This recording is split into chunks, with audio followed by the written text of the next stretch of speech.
Reagan has taken the Florida. I'm sorry, we apparently seem to have a little bit of difficulty maybe in telling time. I gather some stations have just joined us, so let me start all over again, and please be patient with us.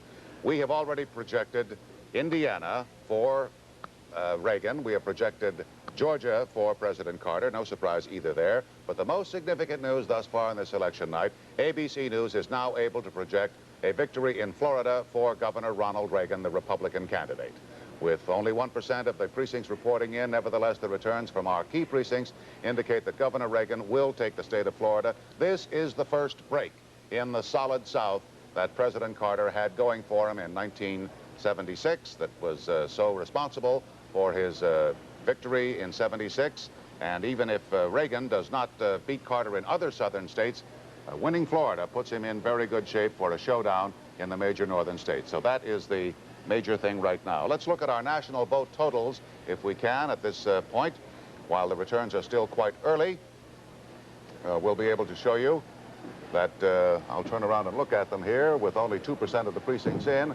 Governor Reagan is running at about 53% to 42% for President Carter. But the major news of the night thus far is that President Carter, according to ABC News, will not retain the 17 Electoral College votes from the state of Florida. As I said, we've already projected Indiana for Reagan and Georgia for Carter. Ted? Well, while you're on Georgia, Frank, let me give you some sense of what's happening in Georgia. No great surprise there on the Senate side either. Herman Talmadge, who was facing a reasonably rough campaign from Mac Mattingly, not a particularly tough one, though. Tougher this time only because Talmadge, as you may remember, was denounced by the Senate Ethics Committee for financial improprieties that had been committed during his last senatorial campaign 6 years ago. So there was some sense that Talmadge could be in trouble. Not enough trouble, though, to take that seat away from him. Herman Talmadge has maintained his seat in the U.S. Senate. Let's go now to Lynn Scherr, who has some more information on exit polls. Lynn? Ted, one of the things that President Carter was counting on was a rather large women's vote. That was supposed to be because women are considered more dovish than men, and the Democrats were hoping that that would therefore be to their advantage. But it turns out that as far as we can tell so far, it isn't happening. Let's take a look at the women's vote overall right now. It appears to us as if President Carter is not winning the women's vote, as he is not overall. Apparently, we do not have our graphics prepared yet for that, but let me tell you about it. The women's vote at the moment appears to be going 50%, half of it for Governor Reagan, and 40% for Mr. Carter. And with 8% for John Anderson, there you can see it. You can tell that Governor Reagan is winning it, President Carter not doing all that well. Now, just for your information, that's not all that different from the way the men's vote is breaking down. So we should point out that while some women did say that oh, there's our male voters board. Let's tell you about that. President Carter getting 34% of the men's vote, Governor Reagan getting 55%, and John Anderson 9%. Again, pretty close to the way it was before. So, as we say, there is no so-called women's vote, at least not on that issue so far in this election. That's something President Carter was hoping he would get. Frank? Thank you, Lynn. Let's briefly review where we stand at this point on election night with another look at our national vote totals. With only 2% in, it's 53% to 42%. Governor Reagan leading President Carter at this point. The victory for Governor Reagan in the state of Florida, however, as projected by ABC News, is quite significant because it indicates that he was probably not hurt by one of the key issues that President Carter raised against him, namely worries that Governor Reagan's election might in some way jeopardize the Social Security system, which is a very important issue in the state of Florida. Well, we'll have more on the 80 vote right after this.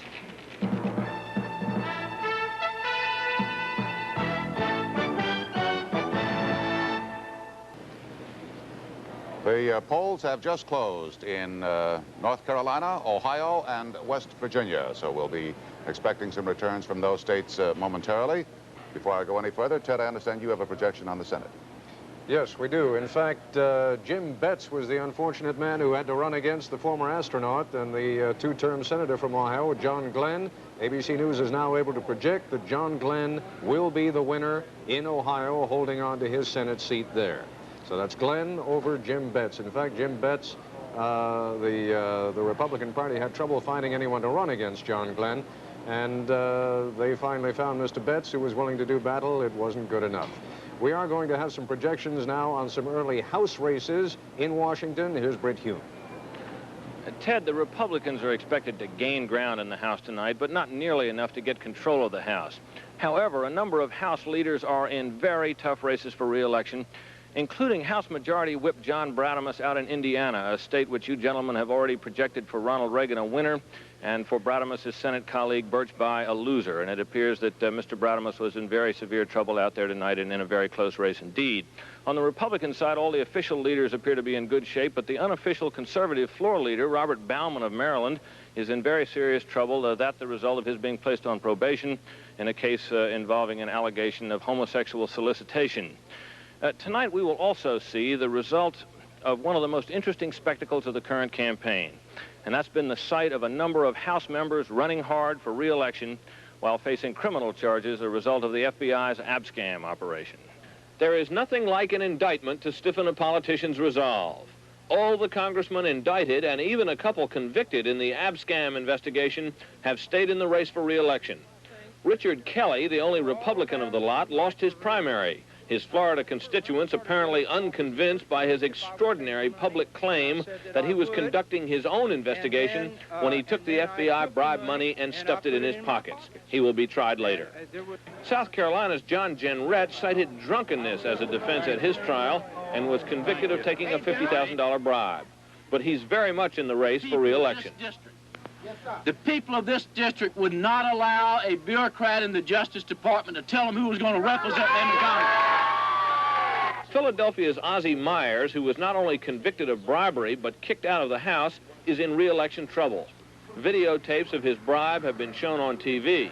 Myers also claims he was drunk at the time, full of FBI bourbon, he said. Across town, Myers' colleague Ray Lederer faces a similar $50,000 bribe charge, but has not been tried and has had a much easier time in his re-election bid. He's favored.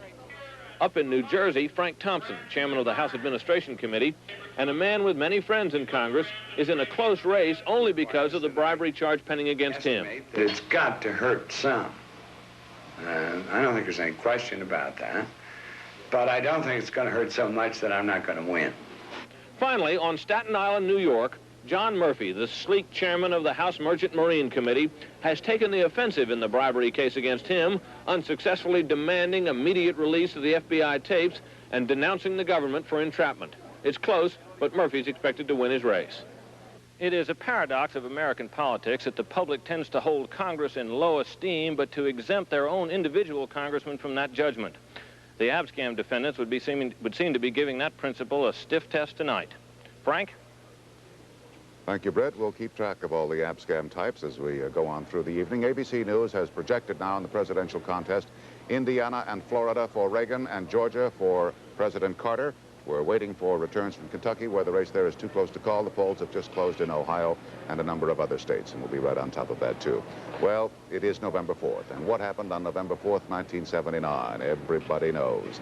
The situation is still the same, although, of course, there is renewed hope now, particularly in the last couple of days. Barbara Walters is waiting to talk with a distinguished woman who, much against her will, I suspect, has become a public figure in this last year. Mrs. Kennedy, Barbara?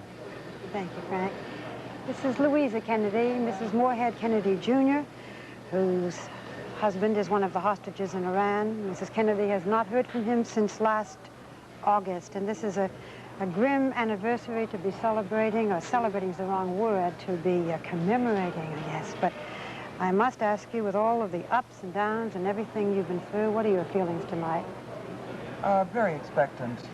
I think I'm talking about two things. First of all, the elections tonight, which we have finally gotten to here, and which spell something of such importance for the next 4 years for the United States. At the same time, this week certainly has offered us some positive signs coming from Tehran. And although it hasn't cracked as of today, it does look as if it will very soon. I heard that it's your husband's birthday tomorrow. That's correct. What birthday is that? His 50th. You know, you and I first talked, I remember, just before Christmas, and you had the Christmas decorations up, and you hoped that he was coming home then, and you're a very strong woman. We've gotten to know each other over this past year. But how do you keep it all together? You know, when each week brings good news and bad news and... Well, Barbara, I take it on a day-to-day basis. And there's been a great deal to do, you know, for the hostage families on this side. I think we feel as if we're fighting a little war here. Our weapons are perhaps words, but we have a side to keep up in this. Do you think that President Carter has done the right thing? Yes, I do. I feel that very fundamentally he has. He's handled this with great sensitivity. We'll have perhaps a chance to talk a little bit later, but you know that our thoughts are with you tonight and every day until your husband is home with you. Frank has some more projections for us. We'll go back to you now, Frank. Yes, thank you, Barbara, and thank you, Mrs. Kennedy. We're all looking forward to the day when we can see them all come back home. We have two very important projections for you now. First of all, from the state of Kentucky, ABC News projects that Ronald Reagan will be the winner of Kentucky's 9 Electoral College votes. It's close, but that is a reversal of what happened in 1976. So Reagan has now taken 2 southern states that were captured by President Carter in '76. It's close in Kentucky, but ABC News projects that he will win it. And ABC News also projects that Governor Ronald Reagan will be the winner of Virginia's 12 Electoral College votes. In 1976, Virginia went for President Ford. It was the only southern state outside of Oklahoma that went Republican in '76. Virginia has stayed in the Republican column. Here is our map now, our color-coded map. As you can see, red stands for Reagan and blue for President Carter. The only state that we've projected for the president thus far is his native state of Georgia. The two most significant, here is the Electoral College vote total right now. If we can whomp it up somewhere here, 270 votes are required. Governor Reagan, with his victories in the states we've mentioned, has 51, and President Carter has 12 from the state of Georgia. John Anderson has yet to achieve victory in any one state. Well, Barbara was talking with Mrs. Kennedy about the hostages. The hostage issue naturally became an issue, or at least a subject of discussion throughout this long campaign. And Lynn Scher has been keeping track of the ramifications of that during our exit polling today. So, Lynn, what have we learned? Frank, as you know, the Iran hostage situation seemed to help Jimmy Carter in the beginning. It helped his standing in the polls. However, towards the end of the primary season, by the California primary, it turned out that it was hurting him, and that is true today, too. The importance of Mr. Carter's handling of the hostage issue, it seemed important to only 15% of the Carter voters, but it seemed more important to 32% of the Reagan voters and 22% of the Anderson voters. We should point out that those Reagan voters overwhelmingly, the ones who felt that it was important, of course, they were overwhelmingly for Governor Reagan on that issue. If we look at it another way, we can tell you that the hostage situation was important to about a quarter of the voters today, and again, overwhelmingly, they voted for Governor Reagan. So, among Reagan voters, the hostage situation terribly important and hurting President Carter this evening. Frank? Thank you, Lynn. Once again, 3 out of 4 southern states thus far have given their Electoral College votes, according to ABC News, to Governor Reagan. Kentucky, Florida, and Virginia. Let's look at the national vote total. You see it here behind us with 3% in. Governor, oh, you're right. You're fine, Ted. We can see you. Governor Reagan with 53%. President Carter with 43%, and Congressman John Anderson running at 4%. It should be pointed out that Congressman Anderson's 4% is not really representative of what we might expect later on, because the returns thus far have not come from states where Congressman Anderson is expected to show strength. We'll have more on the 80 vote right after this.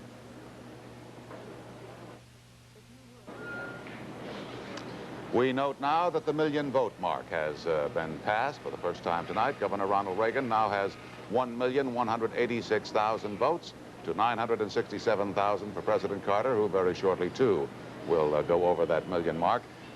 Any idea how many will be cast tonight? There's really conflicting reports about whether the voter turnout was heavy or light today. We'll have to wait and find out when all the polls are closed. Now we have another important race to report on the gubernatorial level. Max? Frank, ABC News is now able to project that incumbent Democrat James Hunt in North Carolina is the winner of that race. James Hunt, powerful and popular governor of that state. in his race against State Senator I. Beverly Lake, who changed his party affiliation to run against Hunt with the backing of conservative Republican Senator Jesse Helms. Many feel that Hunt, who will serve another 4 years and will not be able to succeed himself, will run against Jesse Helms 4 years from now when Jesse Helms' Senate seat is up, and they figure that at that point the two most powerful political forces in the state will collide. Frank? Thank you, Max. If you saw the evening news broadcast tonight, you saw an emotional moment when President Carter was addressing the townspeople in Plains and talking to them about how he fought to keep his commitment to them and to uphold the honor and integrity of the country. Well, thus far, it must be said, the news tonight is not encouraging for the president. We want to go to the White House now, to our correspondent who logged more than 6,000 miles traveling with Mr. Carter yesterday. We want to congratulate him, first of all, on being able to stand up. Sam Donaldson. Well, Frank, the mood here at the White House is one of resignation tinged with serenity, interestingly enough. No one seems to be bitter. No one seems to be angry. But there is a deep understanding here of what has happened to President Carter today. As I reported on the evening news before the polls opened this morning, Mr. Carter's pollster, Pat Caddell, had told campaign officials that the numbers were not there for him and that he was not going to win this election. And so Mr. Carter, I thought, carried it off rather well this morning in Plains. He voted, and he came out of the voting booth, and we all asked him who he'd voted for. Well, he said he'd voted for himself, the best man. And I asked him, what would you do, Mr. President, if you lose? And he said, well, I'll abide by the judgment of the American people. I said, no, I mean, what are your plans? And he said, oh, well, I don't intend to lose. He knew at that time that the numbers weren't there. And then, as you point out, he went down to the train station, and it was reminiscent of that glorious morning 4 years and 1 day ago when he had won the election narrowly, and he was there in the street with his wife, and was another emotional moment as he talked about a new day dawning. This morning, he talked about hoping that he had kept a commitment to his townspeople and his fellow Georgians and to the country, hoped that he had been worthy of their having sent him to Washington to be president. And he choked up and finally got through it and said, God bless you. So Mr. Carter is here in the White House tonight. At some point this evening, he will go to a local hotel where a celebration is planned, but of course it will not be a celebration. He will make a statement, and then he will retire.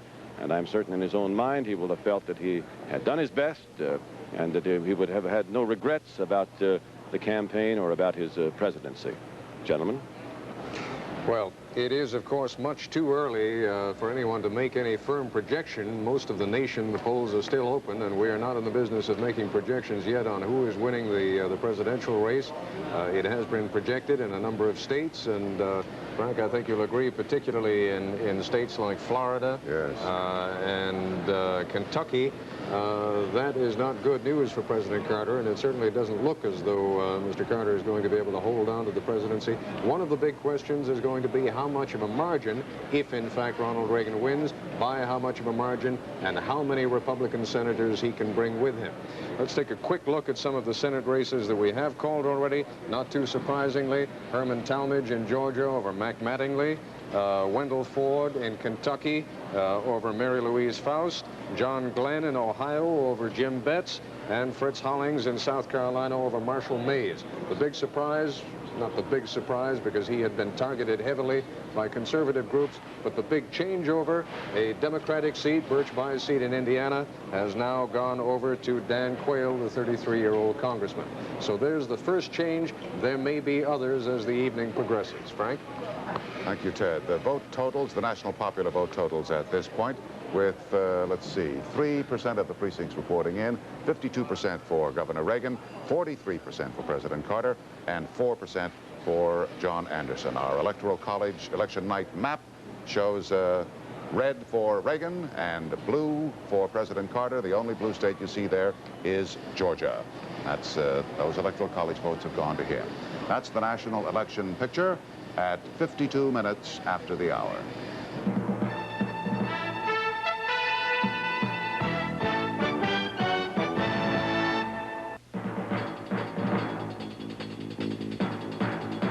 This is an ABC News Special. The 80 vote, election night. The campaign is over, the votes being cast and counted. Now the results from the nation and what they mean. Reported from the ABC News Election Center in New York by Max Robinson, Barbara Walters, and special analysis and commentary by national columnist Tom Wicker and George Will, moderated by Robert McNeil. And at the ABC News Election Night Anchor Desk, Ted Koppel and Frank Reynolds. And good evening once again. While we were away, an immensely important state was projected by ABC News. Ohio, with its 25 Electoral College votes, will go for Governor Ronald Reagan, the Republican candidate. This is a reversal. President Carter won Ohio very narrowly in 1976, and Ohio's 25 votes were crucial to his victory because he won by only 27. But we have projected now that Governor Ronald Reagan will take Ohio. And we have another projection. This one is not a surprise. West Virginia will go for President Carter, according to ABC News, on the basis of returns from our key precincts. 6 Electoral College votes. President Carter winning West Virginia by a comfortable margin.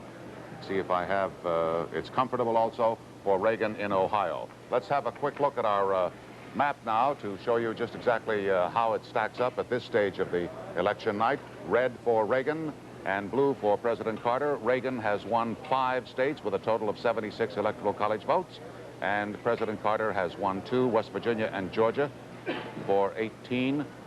The map does not actually show the Electoral College votes, but that's the setup as of right now. 76 for Reagan and 18 for President Carter, with 270 needed.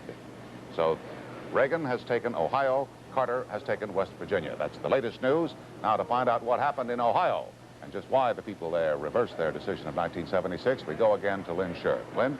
Yeah, Frank, what we're beginning to see in Ohio as elsewhere is a pattern that we first spotted earlier this evening on a nationwide basis.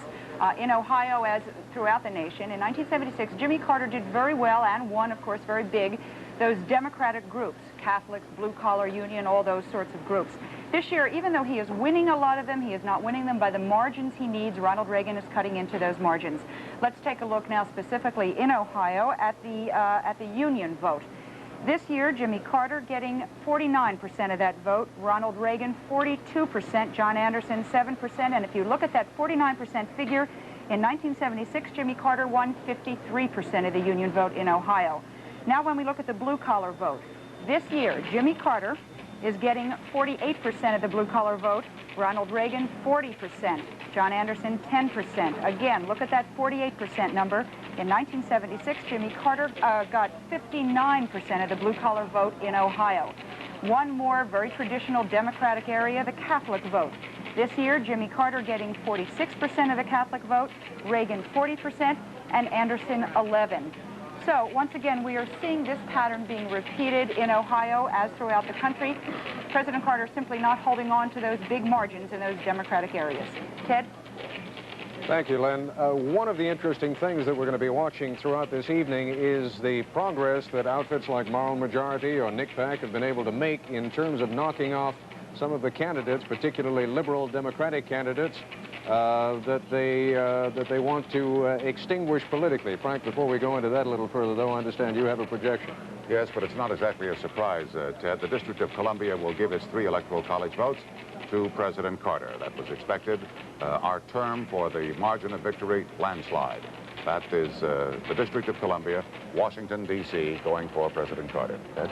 All right, back on the theme of some of these conservative groups that have been trying to knock off some liberal candidates, their first success of the night appears to have been Birch Bayh in Indiana.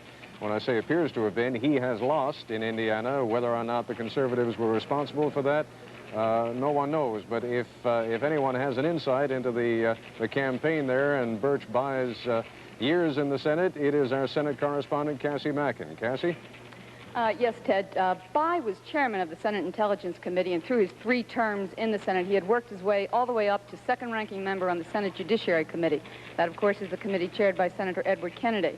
But Bayh was also chairman of the subcommittee on the Constitution, and as chairman of that subcommittee, he shepherded through the Congress the constitutional amendments on the 18-year-old vote, on presidential succession, and on the Equal Rights Amendment. So the man has quite a distinguished record in the United States Senate. He is a reliable, liberal to middle-of-the-road senator. He is well-liked, well-respected by his colleagues, and there is no question that his leaving here will leave a big empty space among his fellow Democrats.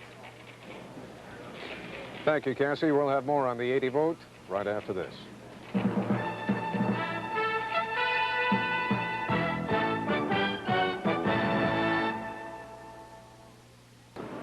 Another projection now by ABC News. This, our first from New England, but from a state that is not exactly a stranger to politics. New Hampshire will give its 4 electoral college votes to Ronald Reagan, the Republican candidate. It's always ironic how hard the Democrats work up there to win the New Hampshire primary, and then New Hampshire forgets about them, and they forget about New Hampshire.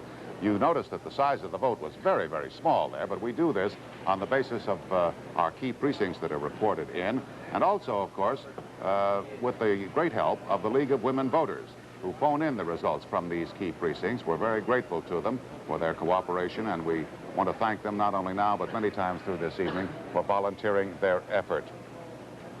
Ted, you have a Senate projection. I do indeed. No great surprise there. A wide margin. Robert Dole of Kansas, the Republican, has defeated his Democratic opponent. His opponent, John Simpson, was in fact himself a Republican until he switched parties for the sake of running against Bob Dole. So Bob Dole is the winner again by a wide margin in Kansas. Let's go now to Jim Wooten.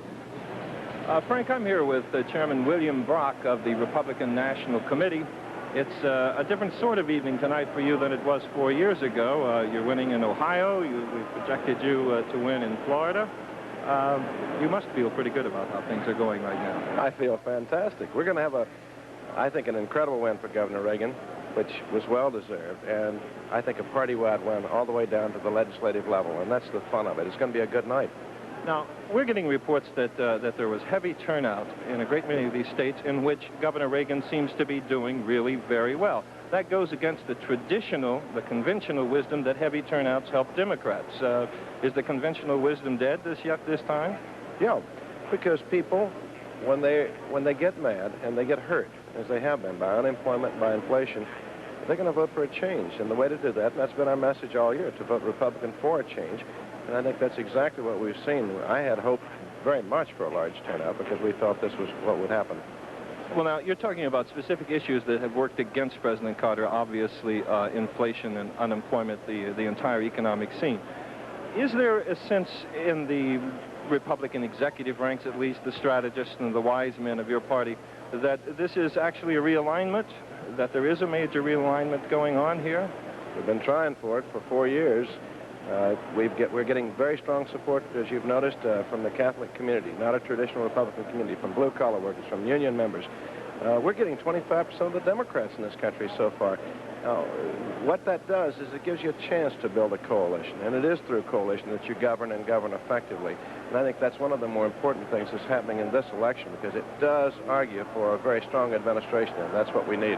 Are you persuaded that voters, Democrats, for instance, who went more to Reagan this time than they did to Carter, are they dissatisfied with Carter or more attracted to Reagan? What's your instinct on that?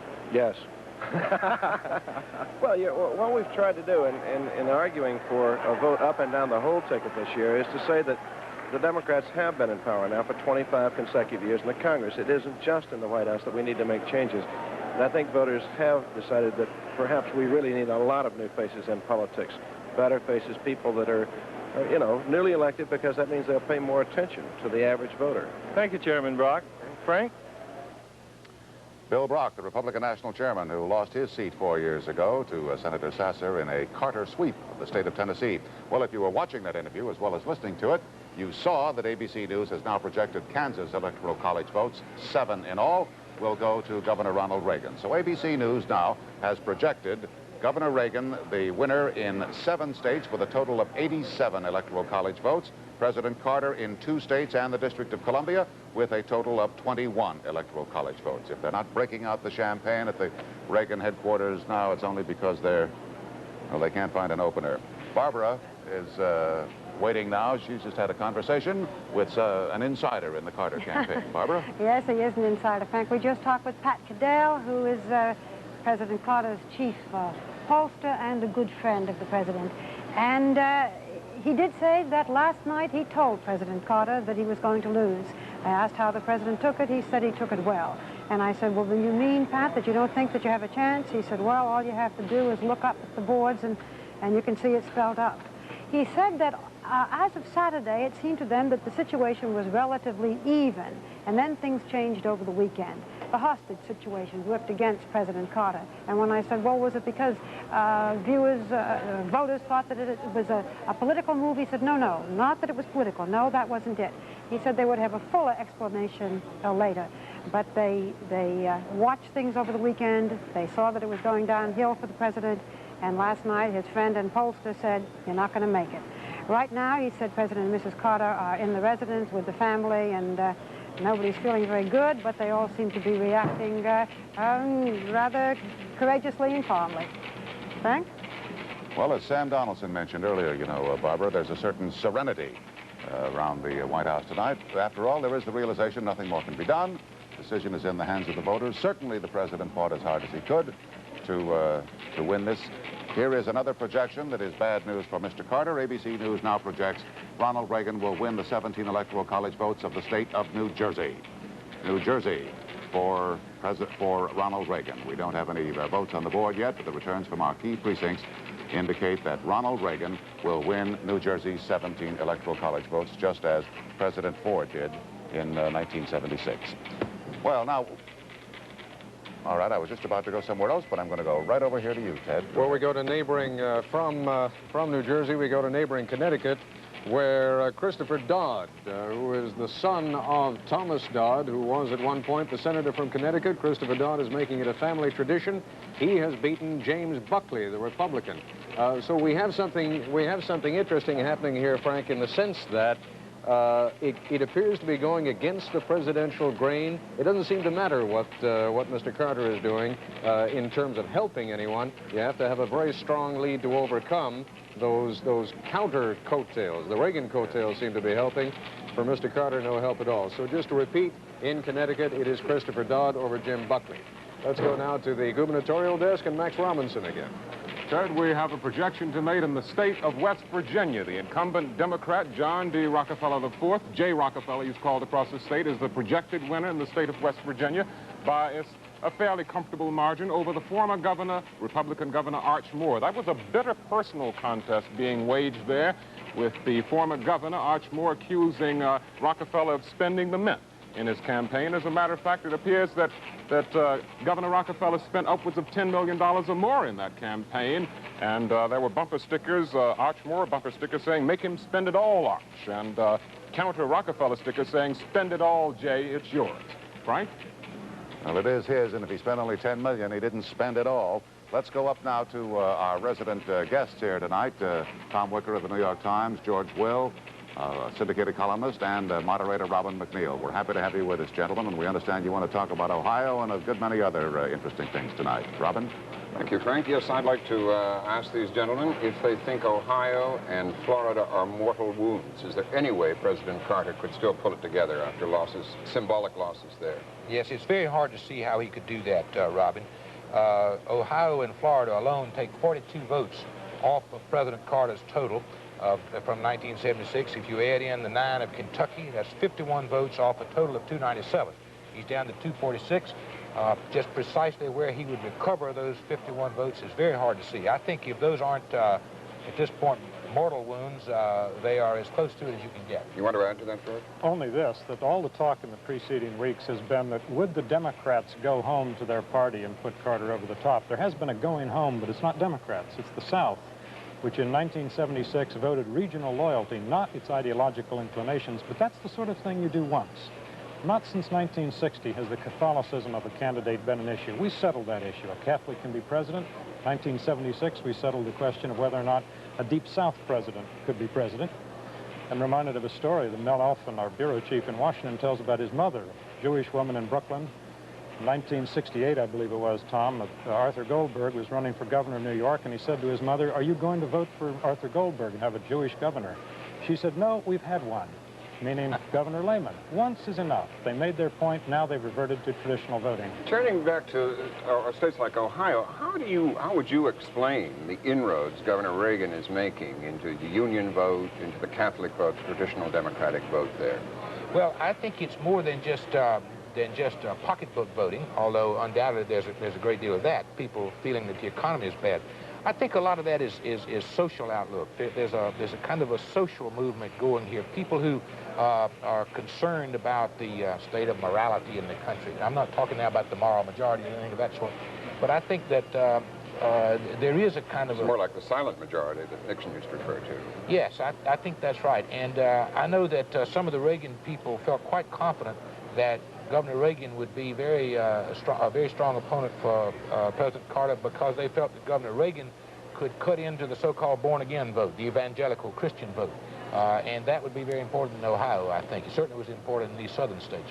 Several people have mentioned that in this exit poll of ABC, they've shown many people going to Reagan because of the hostage issue. Now, how would that cut for Reagan in your mind? Well, I think it's a catalyst because it does bring home the general symbol of American impotence abroad, which matches the sense of economic decline and cultural dissolution at home. For one full year of the Carter presidency has been dominated by this issue. 3 years of his policies, in my judgment, brought on the crisis in the hostages, and his policy since then has prolonged the crisis.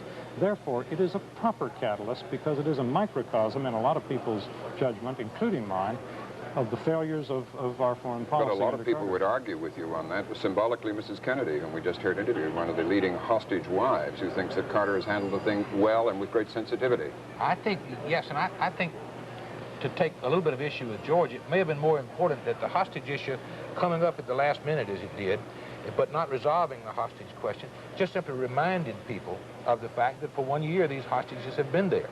It brought that back into people's consciousness in a way I think that it was not there, say, 2 weeks ago. But again, I would use the word catalyst. This really brought together a lot of general anxieties. Robin, we've had 5 presidents in 20 years. We're going to have a 6th, I think, next January 20th at about noon. The reasons for these changes have been many. We've had assassination, we've had a war, we've had a crime wave in the White House.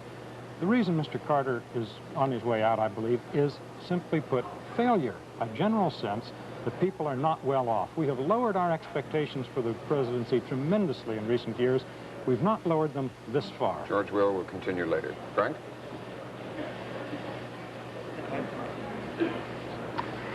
Thank you very much, gentlemen. While you were discussing the issues there, we, as you may have noticed, indicated on the screen that the state of Oklahoma is going to give its 8 electoral college votes to Governor Ronald Reagan. Oklahoma was one of the 2 states in the South that went Republican in 1976, the other being Virginia. All the others went for President Carter, and Oklahoma is staying right in its Republican tradition, at least in terms of presidential voting. Let's have a look at our national election night map. Red for Reagan and blue for President Carter. As you see, President Carter has won 2 states plus the District of Columbia, Georgia, and West Virginia. And Governor Reagan has won 9 states: Kentucky, New Hampshire, New Jersey, Indiana, Kansas, Florida, Ohio, Oklahoma, Virginia. It is beginning to look like, well, the word is landslide. The word is landslide for Ronald Reagan tonight in this election 1980. Now let's go to Max Robinson. Max? Well, Frank, speaking of landslides, in the state of Delaware, ABC News now projects the incumbent Republican Mayor Pierre Pete DuPont the winner, and it appears it will be a landslide over Bill Gordy, the House Minority Leader, who was actually the 3rd choice of the Republicans to run against DuPont, so powerful and popular is he. The other 2 backed out at the last minute. DuPont will become the first governor in almost a quarter of a century to succeed himself in the state of Delaware. He is also the one who has backed GOPAC to help local races for Republicans across the country. Frank? A very important projection now, Max, and it's beginning to fall into a pattern. The state of Pennsylvania, with 27 electoral college votes, Reagan. Pennsylvania, the 3rd largest state in terms of electoral college votes, with 1% of the precincts reporting. We have enough information from our key precincts to award that state to the Reagan column. So Governor Reagan has won Ohio, he has won Pennsylvania, he's won New Jersey, and he has cracked the solid South that formerly was President Carter's. He's doing very well in the industrial Northeast. Ted? And it's holding true also on the senatorial side. It was a battle between Philadelphia and Pittsburgh in the sense that Arlen Specter, the Republican, who was the district attorney in Philadelphia, has defeated his Democratic opponent, Pete Flaherty, who was the mayor of Pittsburgh. So it is beginning to look, as you say, like not only like a Reagan landslide, but possibly even a Republican landslide. Very, very grim evening for the Carter forces. Well, that's one more quick one, Frank. It's Mathias in Maryland. Mac Mathias, the Republican in Maryland, has just been projected as the winner. And that's the national election picture at 22 minutes past the hour. This is continuing ABC News election night coverage. The 80 vote. Reporting once again from ABC News election headquarters in New York, Frank Reynolds and Ted Koppel.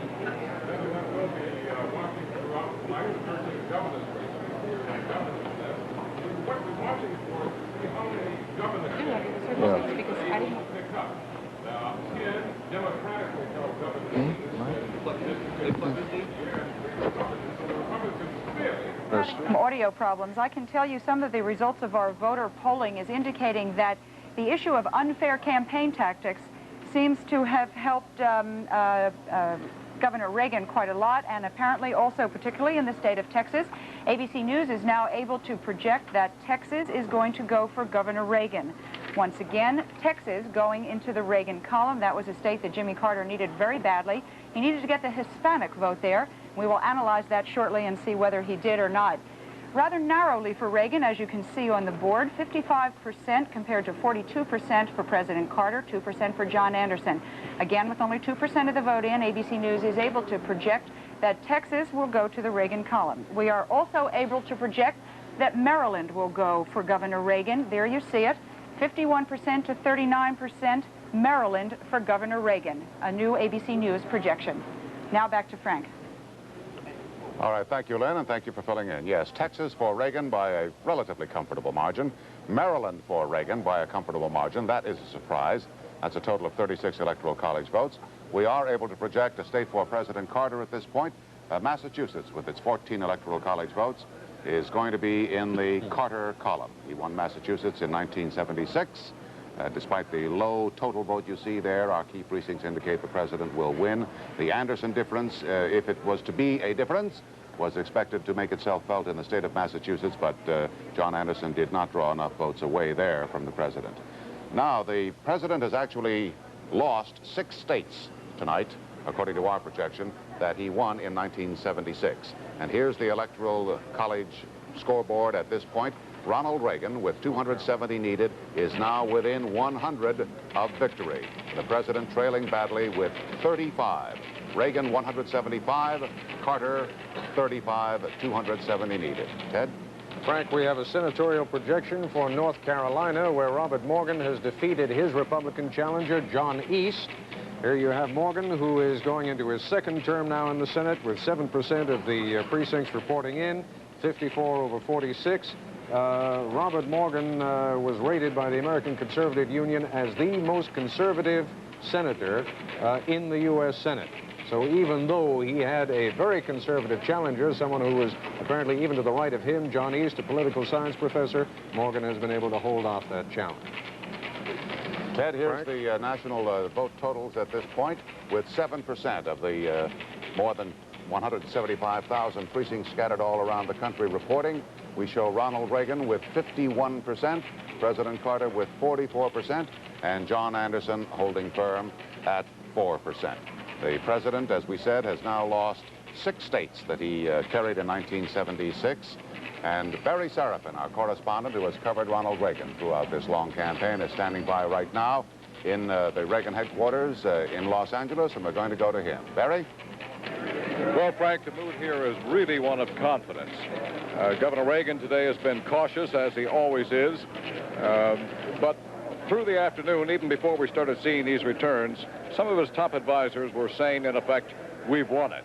They said, in fact, that the race was never as close as Gallup and Harris and other polls had shown at various times during the campaign. They insisted that it was always Ronald Reagan's to lose, that he was always ahead. And that's the kind of thing you take with a grain of salt during the heat of the campaign, but it's the kind of thing that now, given these kind of returns, you have to at least take a second listen to. Given the kind of projections that we're making tonight, they think it's over. They think they're going to win it. And they expect, when Ronald Reagan shows up in this ballroom tonight in this hotel, that he's going to come here to make a victory statement. Gentlemen? Thank you very much. Barry, why didn't the pre-election polling detect this landslide? Well, there was a very big undecided vote, or at least a lot of people who said they were undecided and who were apparently unwilling to admit, many of them Democrats, that they were even thinking of departing from their traditional home and going to vote for the Republican candidate. ABC News has learned, by the way, that there is consultation underway at the White House right now to determine when the president will decide to go to the election headquarters there in Washington and concede the election to Ronald Reagan. Let's have a look at the national popular vote totals right now. With 7% in, it's Reagan 2 million, nearly almost 3 million, 51% to President Carter's 44%, and John Anderson with 4%. We'll have more on the 80 vote right after this. The solid South is falling apart as far as President Jimmy Carter's electoral hopes are concerned. ABC News is now able to project from the heart of Dixie, Alabama will go for Ronald Reagan. Alabama, with 9 electoral college votes, will go for Ronald Reagan. The unfamiliar face that you may see there in the third spot on our board is Ed Clark, the Libertarian Party candidate. He is finishing third there. John Anderson is not making a showing, at least in Alabama. So Alabama goes for Ronald Reagan, as have so many other southern states. Let's look at our national popular vote total, or here is the national election night map, really, with red for Reagan and blue for President Carter. President Carter has carried 3 states plus the District of Columbia. Ronald Reagan has carried 12 states. 12 states, including some big ones. With 270 votes required for election, Reagan is now moving close to the 200 mark with 184, and President Carter still with only 35. So it is, at this point, by all odds, a landslide for Ronald Reagan. We have not yet begun to hear from the states in the far west where Reagan's strength is expected to be very, very strong indeed. We want to go now to the Democratic headquarters in Washington and Sander Van Oker. Sandy? Frank, you can use Pennsylvania, as we did in our report on the World News Tonight, as a metaphor for what has happened to the Democratic Party. The Democratic Party is no longer what it was. I resist phrases like end of an era. If you've seen one end of an era, you've seen them all. But it has come to a screeching halt. The basis for Democratic victories, white, blue-collar Catholic voters, blacks, Jews, that's gone.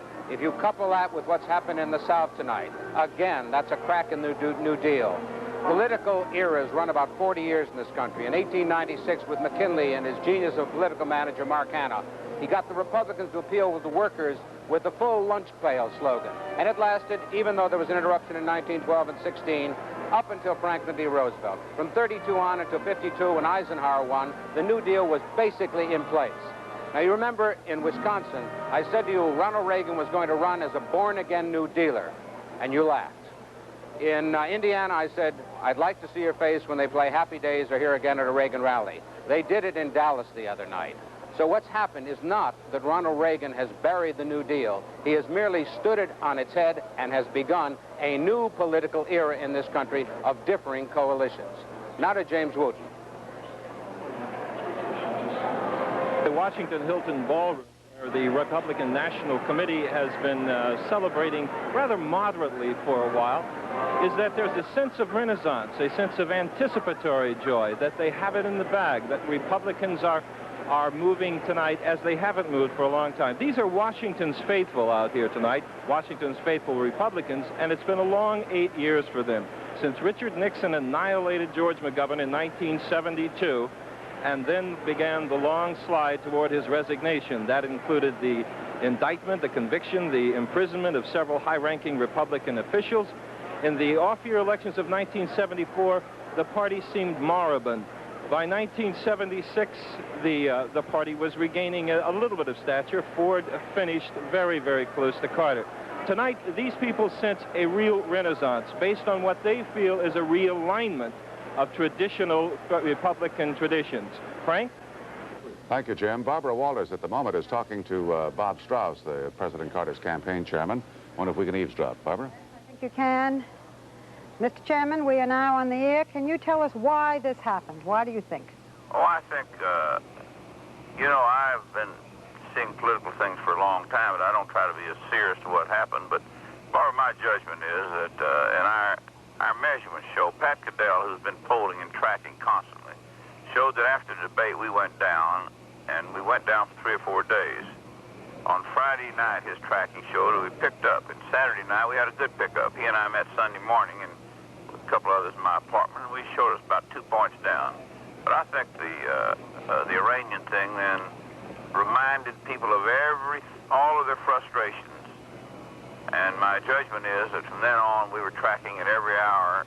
We were going down, we're losing more and more and more. The fact that the president was handling it in a statesmanlike manner, the fact he was keeping it out of the political arena, none of those things made any difference. This reminded people of all their frustrations of everything, and they just poured down on him. And I don't think there's anything that anyone could have done differently.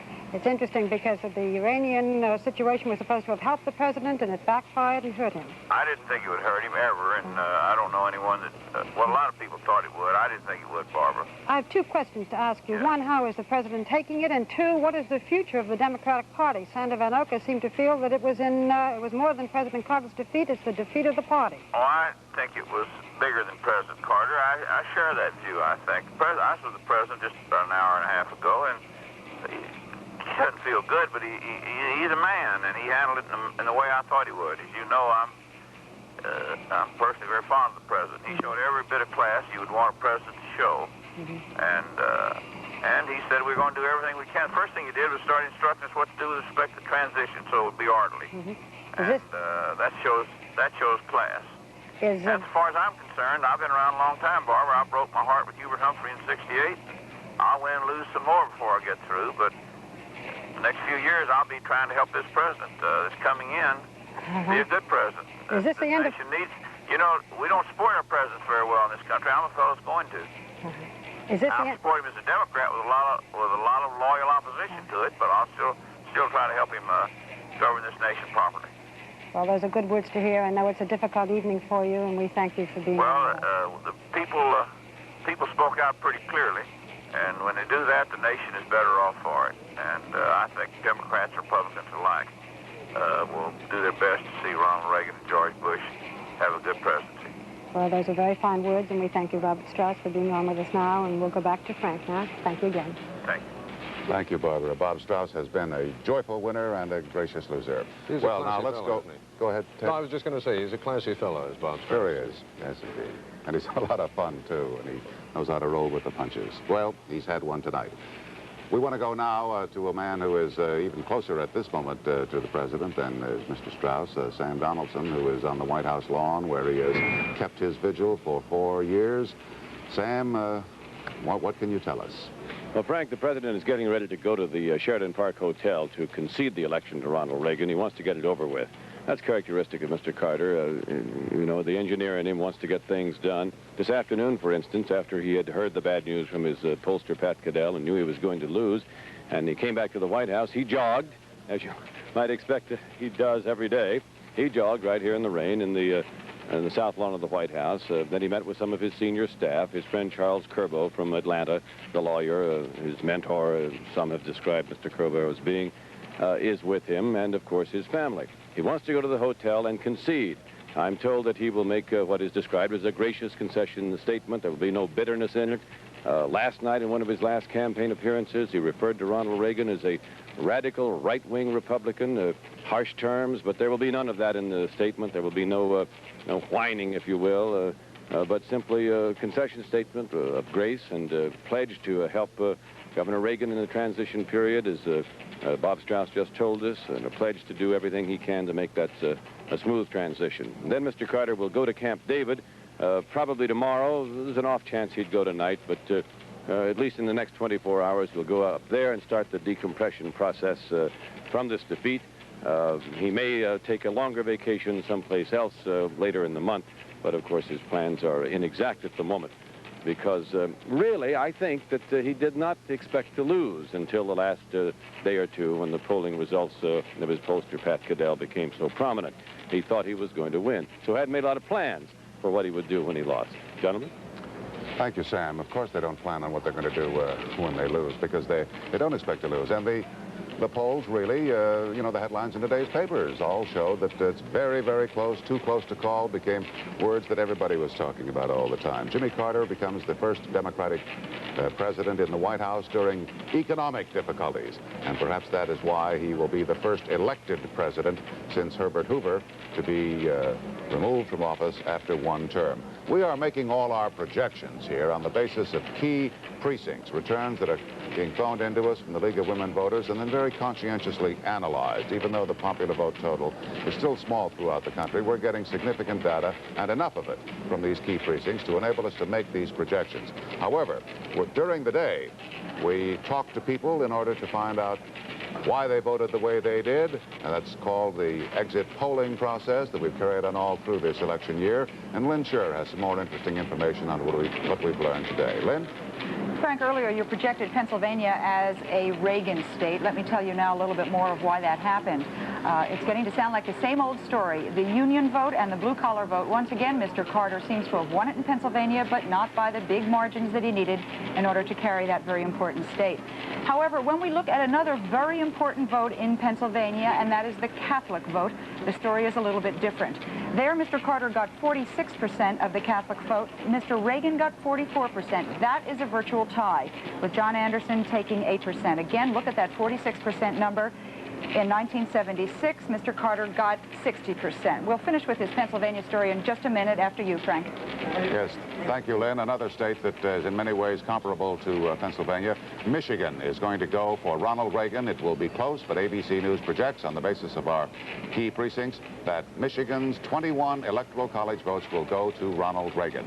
President Ford won Michigan in 1976, but he won it by a big margin because, of course, he was a Michigan boy. But now Ronald Reagan has carried Michigan, completing his, so far, sweep of the industrial states. Now we want to go to Washington and Britt Hume, who has more on some very important House races today. Britt?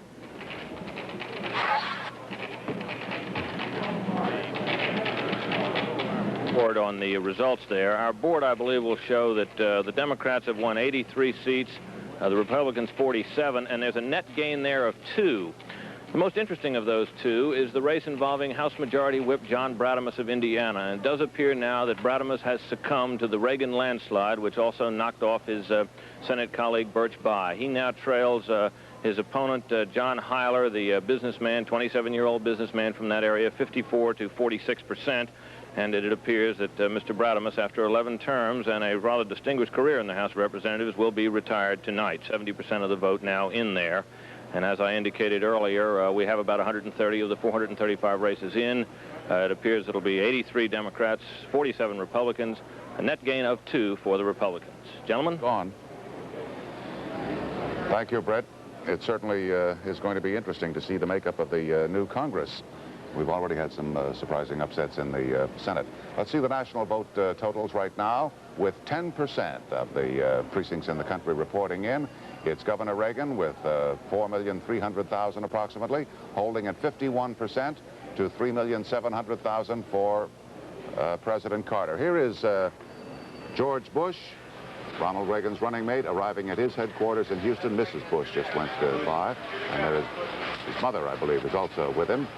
George Bush, the man who fought Ronald Reagan the longest and the hardest throughout the long primary season, a man who was so disappointed we just projected Michigan. The night that he won Michigan, the big news was that Ronald Reagan had gone over the top in terms of capturing enough delegates to win the Republican nomination. Let's see if we can hear what he's saying. All the results. He apparently wanted to keep right on going inside, and he'll wait to make his statement later. The national vote totals, once again, it'd be interesting to look at it, with 10% in, 51% for Governor Reagan, and 43% for President Carter, with John Anderson holding at 5%. You know, Frank, there's one observation I wanted to make about the race at this point. We are so deliberately cautious about the small number of votes that there are, not wanting to project Ronald Reagan as the winner of the presidential race. Yes. But it's been done. I mean, the president, we hear, is preparing his own concession statement, and it occurs to me that what we've got now is not just a landslide that was in the making, but a landslide. We've got to remember the polls are still open on the West Coast. Yes. Folks are just going to start voting like crazy, I think, for Reagan. And what we may have at the end of all of this is the biggest landslide we've seen in years. We still have 2 hours for many of the polls to remain open in many parts of the country. That's the national election picture at 52 minutes after the hour.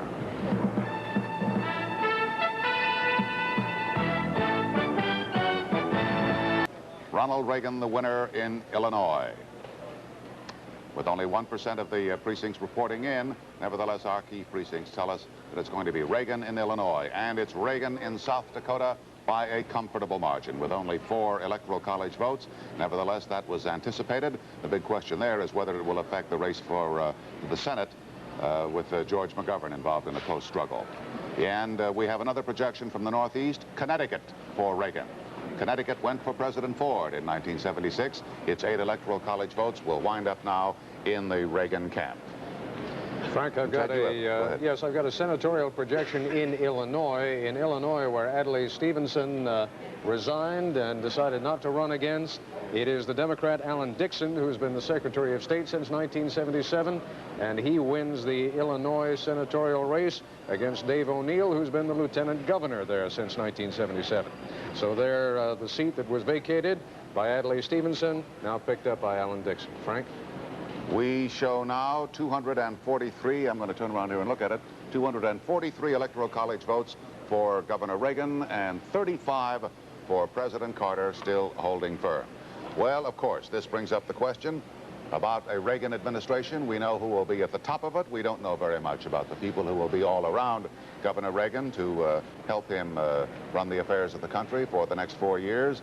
Our correspondent, Barry Serafin, who has been following Governor Reagan and knows the Reagan staff and all his associates quite well, has this report. Aides say there has been very little serious discussion yet about who might be asked to serve in a Reagan cabinet. Not surprisingly, the principal focus has been on winning the election first. So it's a guessing game at this point, but some of the informed guessing goes like this. Among the possible contenders for Secretary of State, former Treasury Secretary George Shultz, respected in the Reagan camp as a man with a natural air of authority. Former HEW Secretary and Budget Director Caspar Weinberger, a longtime Reagan associate. And Senator Henry Jackson of Washington, a Democrat but a hardliner toward the Soviet Union. Jackson is also seen as a possible defense secretary, as is another Democrat, Senator Sam Nunn of Georgia. Republican Senator Jake Garn of Utah, a longtime Reagan supporter, might be in the running, along with Texas Republican Governor William Clements, a former deputy defense secretary, and ex-NATO commander Alexander Haig. For Treasury Secretary Charles Walker, once a deputy secretary in that department, Alan Greenspan, former chairman of the Council of Economic Advisors, plus William Simon and George Shultz, both of whom have held the job before. Caspar Weinberger's name is mentioned for Attorney General, and William French Smith, Reagan's personal lawyer and longtime friend. Reagan's current domestic policy advisor, Martin Anderson, can probably have that job in the White House if he wants it, but Richard Allen, Reagan's foreign policy advisor until a few days ago, when allegations appeared in the press that he once leaked White House information to land lucrative consulting contracts, is not likely to be back as National Security Advisor. A possible replacement, Brent Scowcroft, an ex-Kissinger deputy in the White House. Another familiar face throughout Reagan's campaign, Press Secretary Lynn Nofziger, is also not likely to carry on in that role. Nofziger has been emphatic in stating that he does not want that job, and while respected for his political experience, he's seen by some others around Reagan as too flip at times. The press secretary's job could go to James Brady, who has worked on issues and speeches during the campaign and used to be press secretary for John Connally. Look for public relations man and longtime Reagan aide Michael Deaver in some sort of role overseeing the press operation. Stepping into the job of White House Chief of Staff, Ed Meese, who had that title when Reagan was governor of California and again during this campaign. If not Meese, George Shultz or Caspar Weinberger might wind up in that slot. Anne Armstrong, a former ambassador to Great Britain, is also frequently touted as a choice for ambassador to the United Nations. again, we emphasize that's all guesswork. And we should also note that there are a lot of familiar faces there, but you could see some dark horses, some new faces in a Reagan administration. One of them, perhaps, Michigan Republican Congressman David Stockman, who helped Governor Reagan get ready for his debate with Jimmy Carter through mock debates in which he played the part of Jimmy Carter. As to a kitchen cabinet, those Reagan might consult outside the government, or at least outside the executive branch. If his lawyer, William French Smith, and longtime friend, is not appointed to an office, then he would be likely to be the new Charles Curbo. Ted? Thank you very much, Barry. One particularly familiar Republican face from the past, Henry Kissinger, not mentioned by you, but you'll be seeing him with Barbara Walters and hearing from him when we return. Election headquarters in New York. Frank Reynolds and Ted Koppel. Let me re-emphasize again that even though ABC News has a great deal of information from the exit polling that it has been doing throughout the country and throughout the day, we are never projecting races until the polls in a particular region are closed. They are now closed in the state of Arkansas, and in Arkansas, we can project on the Senate race that Dale Bumpers, the incumbent, has defeated Bill Clark. Mr. Clark was, in fact, himself a Democrat, another one of these cases where the man changed parties just a few weeks before the race in an effort to pick up that particular race. But Dale Bumpers, the man who has knocked off some giants in the past, is perfectly capable of holding on to that seat, and he has done so by a wide margin. Let's now turn to Barbara Walters and her guest, former Secretary of State Henry Kissinger. Barbara? Thank you, Ted. Secretary Kissinger, if I may say this in front of you, had not been in the highest favor in the Ronald Reagan camp perhaps a year or so ago, even at the time of the convention, but now is said to have a great deal of influence and be quite close to the governor. Was this a surprise to you, what seems to be a landslide? Yes, that was a surprise to me. Why? Well, because, first of all, I have to make clear, I am not speaking for Governor Reagan, but I know many of the members of his entourage, and they led me to believe, and I think they believed, until a few days ago, that they were narrowly ahead, they were confident of winning, but I did not have the impression that they were expecting a landslide. You talked to Governor Reagan this morning? I talked to him this morning. Did he seem to feel that victory was going to be there? Did he say anything to you about it? We didn't discuss it. I'd love to know what you did discuss. I just wished him good luck. Dr. Kissinger, the big question, or one of the biggest questions, is what does an election of Ronald Reagan mean to the hostages? Not just these hostages now, but to the, should it ever happen again? It was a question that I asked at the debate and did not receive an answer. Well, first of all, with respect to these hostages, I am confident that the election of Ronald Reagan will speed the release of the hostages. Why? Because the captors know that a president elected with such an overwhelming landslide on a program of a strong America, of a confident America, would be much more difficult to deal with than what they have experienced in the last year. And so I firmly expect that this will be settled by Inauguration Day at the latest. Now, what about a general policy? Does Ronald Reagan have a policy for negotiating and not negotiating with the terrorists? Again, I don't speak for Governor Reagan. I think I know some of his general views. My own view on the matter, which I don't think is too far off, but my own view is this. One should never negotiate with hostages, with people who take hostages. Because once you begin negotiating, you have changed the issue from one of principle to one of price. Secondly, one should never go to international bodies unless one has an absolute assurance that some concrete, decisive action will be taken. Third, one has to put some time limit on whatever dealings there are, because the longer hostages are kept, the greater the investment of the people who have kept the hostages. And I would expect that there will be no hostages taken in a Reagan administration. I would also expect that if they are taken, it will be dealt with decisively and quickly. Even if it might mean the lives of the hostages by not negotiating? I believe that it is safer. When I was in office for 8 years, we always followed this policy. We never lost a hostage. I must ask you about yourself, even though I don't expect you to announce tonight what your cabinet position might or might not be. But we just saw a report of the people around Ronald Reagan. There was some thought, or there were some rumors, that you might be made a roving ambassador to the Middle East, that you might even be made ambassador in charge of the hostages, should that situation still continue. What's your view of that? I have never discussed any position with Governor Reagan or with any member of his staff. And my support for Governor Reagan has been because of my conviction of what was important for the national interest. Now, position of roving ambassador.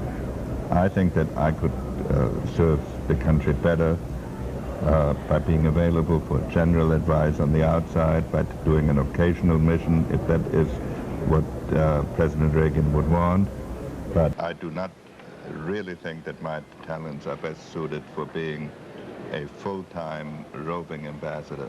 You have said that you would not take a position where you didn't have negotiating power. Am I quoting you accurately?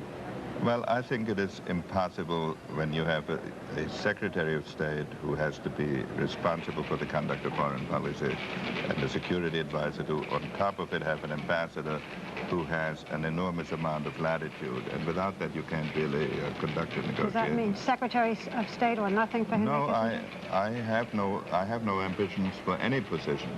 And I do not expect any position. I have not ever discussed this, and I think that the list of people that Barry Serafin listed is outstanding. They would all do an extraordinary job in the positions for which they were mentioned. Well, we thank you for being with us tonight on this, your first appearance in what looks like a landslide for Ronald Reagan, whom you have been supporting and whom you have been, as we understand, very close to these last few months.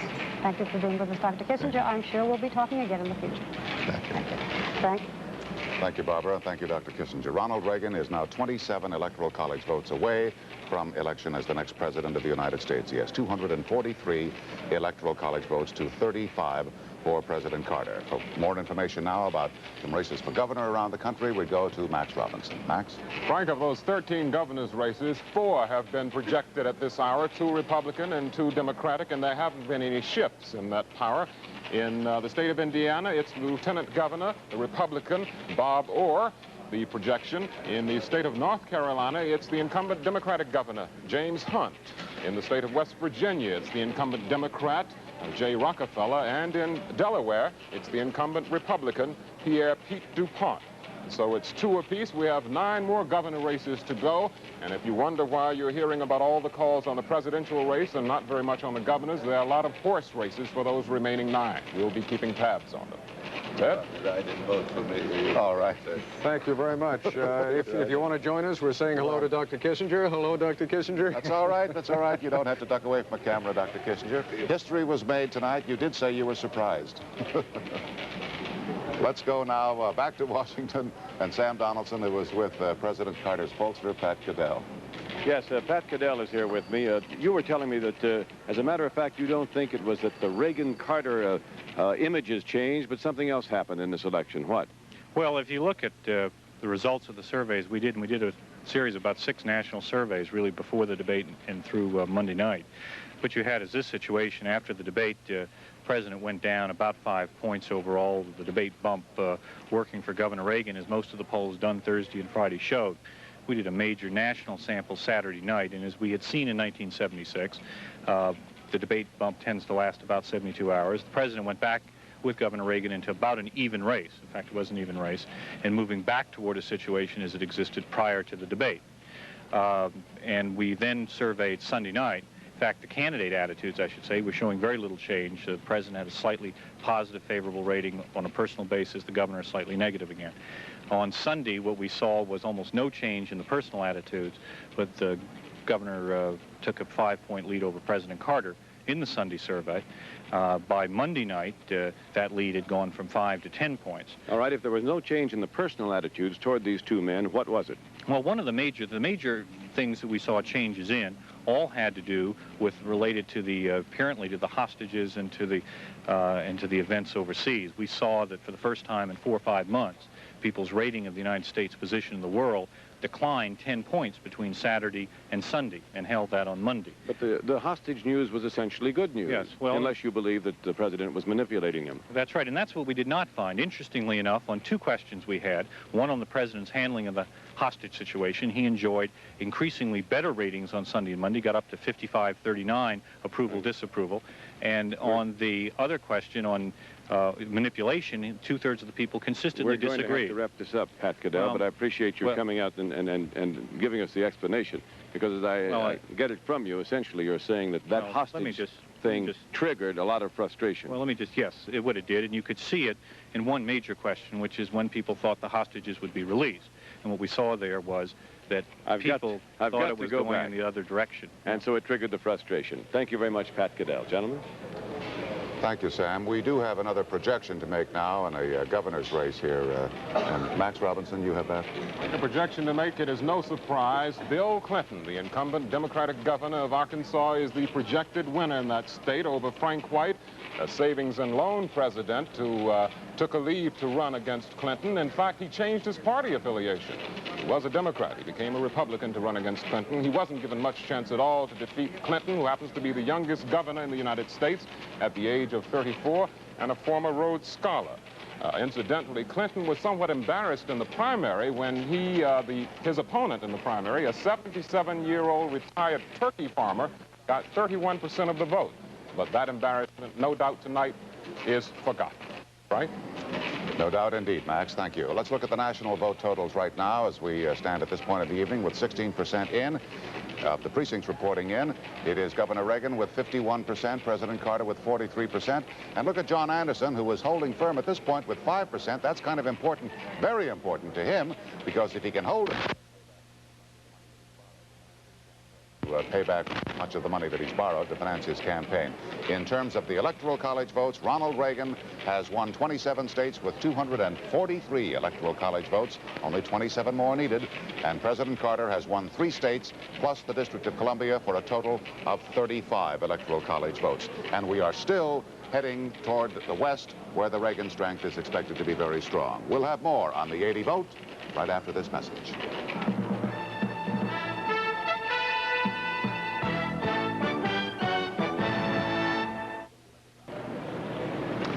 Another projection at this point, the state of Delaware, which went Democratic the last time, is going for Ronald Reagan. He picks up the 3 Electoral College votes there. That gives him a total of 246. So he is now only 24 away from cinching the election for the presidency of the United States. You may wonder why we haven't said out loud those words. Well, it's simply because there are still some polls open, and it's a firm rule at this network that we are not going to make that kind of a declaration while people still have the opportunity to vote. Also, it so happens there are several states where we consider the election too close to call at this point in those states, although there is no doubt in anybody's mind now that Ronald Reagan is going to be the next president of the United States.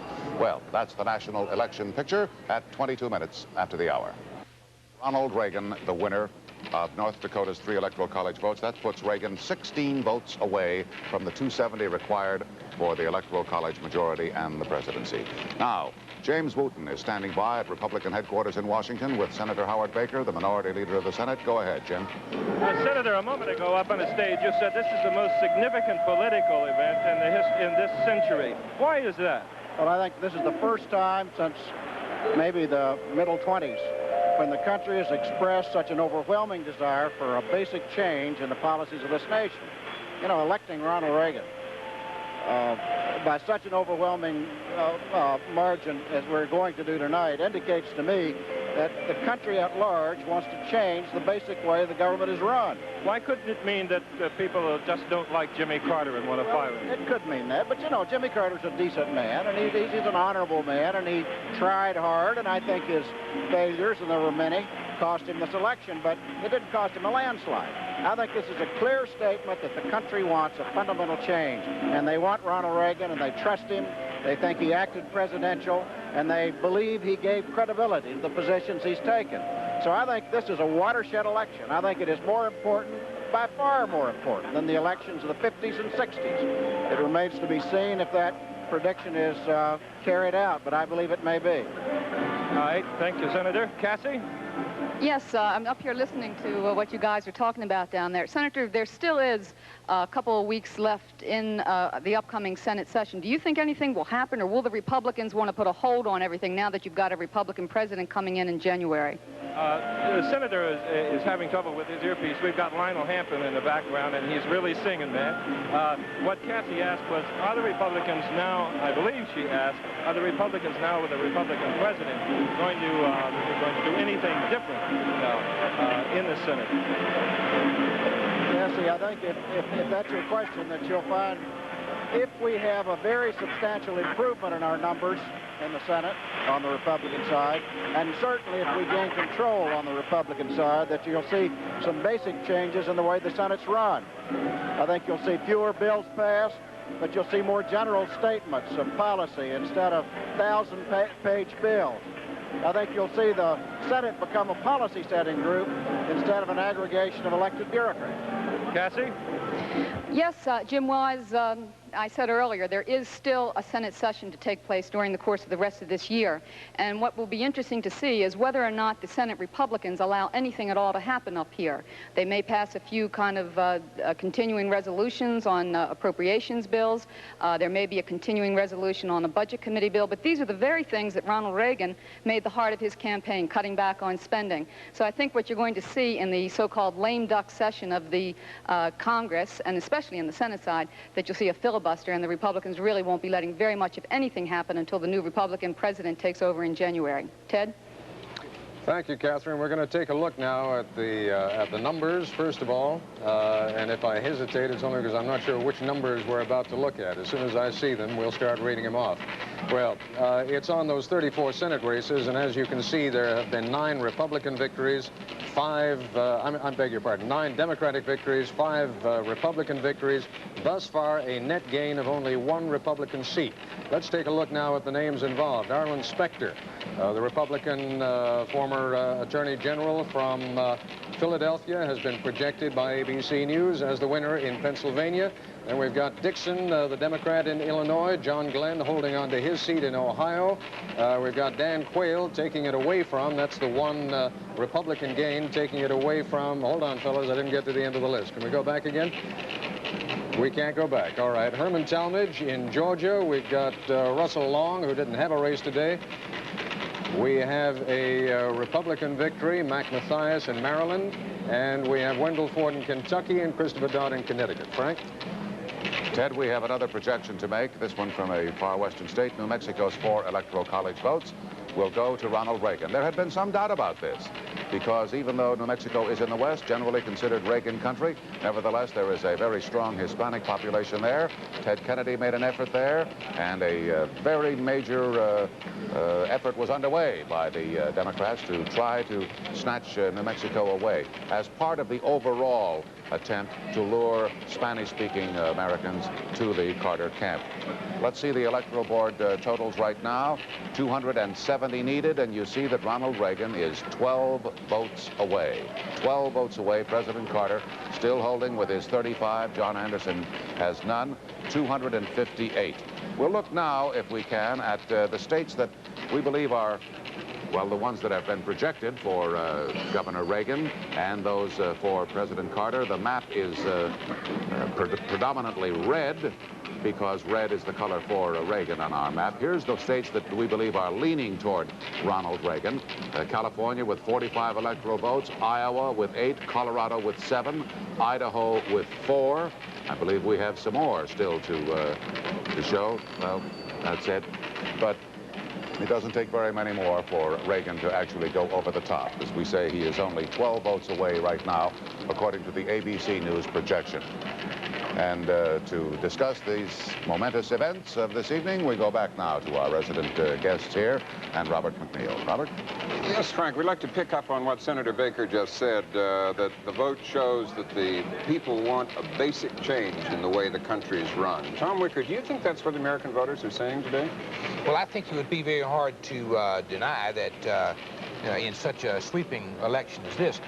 Clearly, they're endorsing the major themes of the Reagan campaign. Less government interference, less government spending, But beyond that, I would be a little cautious myself in talking about really basic change in the way the government is run, because I think so much of that would depend on what the Reagan administration is able to do, what it tries to do, what will it get through Congress, and if basic change really means a change in some of the programs that are valuable to people who are now unemployed, for example, that sort of thing, I don't think the people are voting for that, no.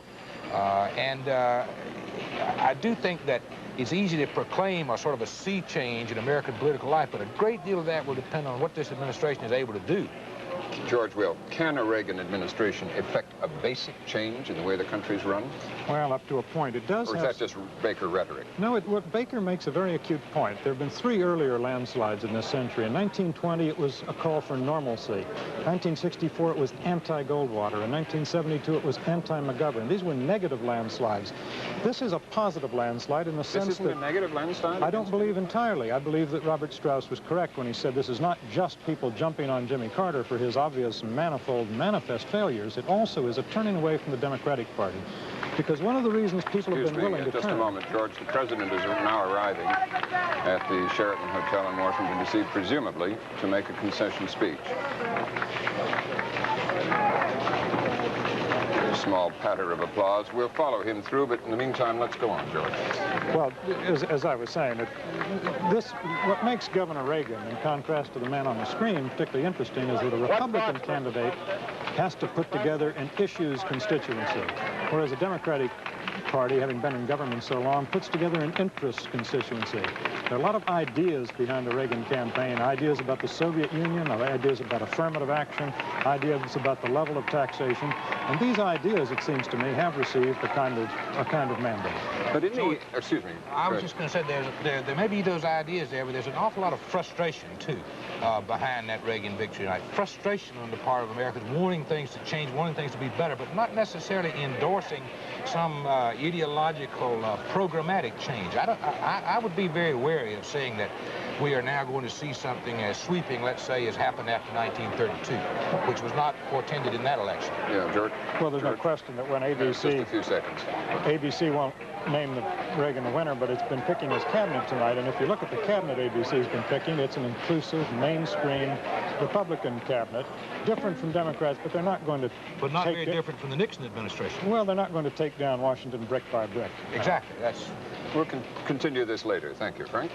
Yes, thank you, Robert. And gentlemen, ABC News has learned, you saw the president arriving at the Washington Hotel a short while ago. ABC News has learned that the president phoned Governor Reagan about an hour and 10 minutes ago. He conceded the election to him, congratulated him, and offered to help in any way that he could during the transition. This will be an interesting time with President Carter still in office, still with all the power and, of course, all the responsibility for the conduct of the affairs of this nation between now and next January 20th, before Governor Reagan takes over. But he did call him about an hour and 5 minutes ago, according to our information, conceded, congratulated, and then offered to help in any way he could. The president making his way into the hotel now. It looks for all the world as though he's coming in to claim victory because of the applause and everything he's getting, but of course he's coming in to concede defeat. We'll have more on the 80 vote right after this.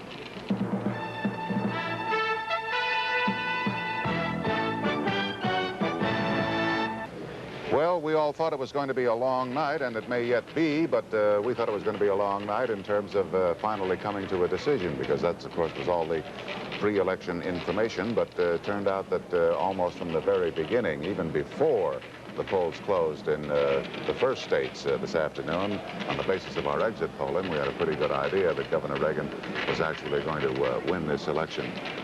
The national vote totals now are coming in at a pretty good rate, with nearly a quarter of the vote in. We see Governor Reagan with 51%, President Carter with 43%, and Congressman John Anderson with 5%. There really isn't all that much difference, a little less than 2 million in popular vote, but the big spread, of course, is in the Electoral College vote, because Reagan is winning state after state. He now has 258 to 35, and let's see the states now that Governor Reagan has taken tonight, according to the ABC News projection. He's won Pennsylvania, he's won Illinois, Texas, Ohio, and Michigan. There's There's more coming. Florida, New Jersey, Indiana, Virginia, Maryland. Maryland was a surprise. Alabama, Kentucky, Connecticut, Oklahoma, and Kansas. None of those much of a surprise except for Connecticut. We still have one more vote board coming up, I believe, as our computer will... Nebraska, New Hampshire. Well, I did read them off. Here's North Dakota with, it's 3, the last to check in, so it's 258 Electoral College votes for Governor Reagan, putting him only 12 short of the 270 that he requires. He has won 8 states that were won by President Carter in 1976, Kentucky, Alabama, Florida, Ohio, Maryland, Delaware, Pennsylvania, Texas. I may have missed some, but of the 9 major states with the largest Electoral College votes, 7 have been projected for Governor Reagan. Only New York and California still to come. The polls have been closed in New York for about 45 minutes. They still have time to vote in California, still have time to vote in quite a few states in the western part of the country. Now, with more information on what we learned today from our exit polling, here is Lynn Sherr. Lynn? Thank you, Frank. This may be a little jarring after those very nice pictures of Mr. Carter smiling and going into the hotel room in Washington and hearing Sam Donaldson talk about how graceful the president is being in what appears to be his loss. Because what we have learned from our voter polling is that an awful lot of voters thought that he had used unfair campaign tactics. Let's take a look at the boards, and we can see that when we asked the question, do you think unfair campaign tactics were part of this, 40% of the Carter voters thought so, 23% of the Reagan voters, 5% of Anderson. I beg your pardon, 40% thought Mr. Carter had used unfair campaign tactics, 23% thought Governor Reagan, and 5% John Anderson. And of that 40% who thought Mr. Carter had used unfair campaign tactics, they overwhelmingly voted for Ronald Reagan. So what we're seeing is a little bit of the evidence of what Barbara Walters was talking to the president about, the so-called name-calling. Apparently, it worked against him. Ted? Okay, I think it's about time I did a little talking about my constituency, about which we may have to talk a great deal this evening, now that the presidential race seems to have been ended so quickly. It has not, of course, ended. You are still voting out there in the rest of the country, but President Carter has made his way over to Democratic headquarters for the night, where he is expected to make a concession speech. As Frank told you a moment ago, ABC has already learned that he called Governor Reagan and made his concession on the phone. But what's going to be happening now during the rest of the evening is that we will be paying very close attention to some of these key Senate races. And let me run off a couple of names for you. The first, of course, George McGovern in South Dakota. ABC News is now projecting that Senator McGovern has lost to Jim Abnor in South Dakota. McGovern was one of those. You see James Abnor's name up there right now. With 9% of the vote in South Dakota, ABC is projecting that Abnor is the winner over George McGovern, who, of course, has been one of the key figures in the U.S. Senate over the past many years, the presidential candidate in 1972. There are a number of other liberal Democratic senators whose seats may very well be in trouble tonight. First of all, what this now means is that 2 Republican seats, or 2 Democratic seats, have now gone over to the Republican side. If the Republicans can make a gain of about... If the Republicans can make a gain of 7 seats, or thereabouts, they could control the U.S. Senate. That is not out of the question. Frank, I understand you've got a call. Yes, we'll do this very briefly, Ted. From the Deep South, South Carolina, with 8 Electoral College votes, is going for Governor Reagan.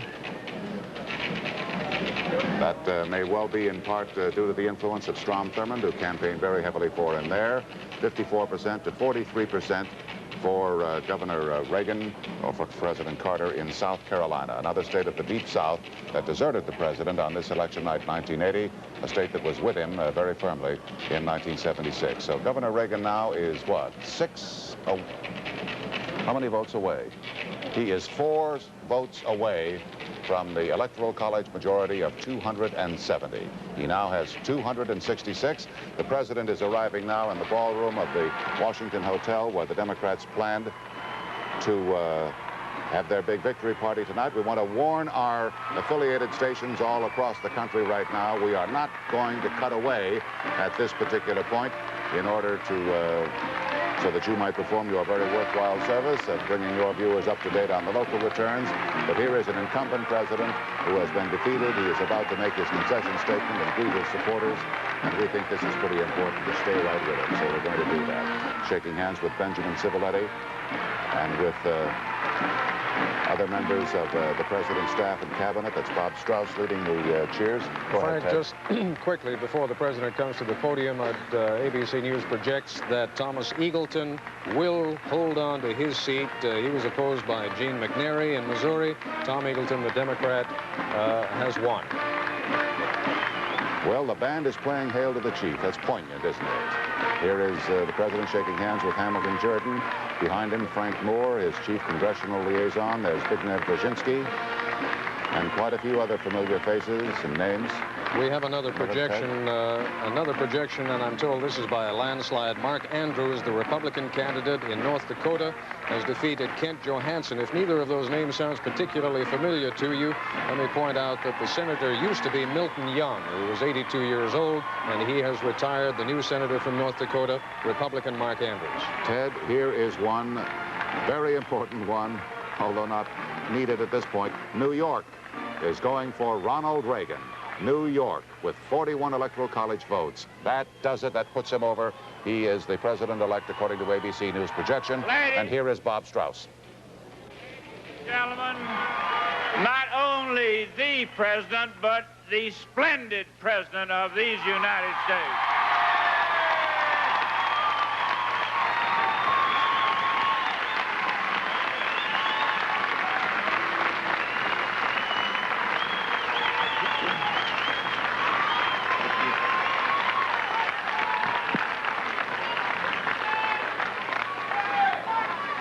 I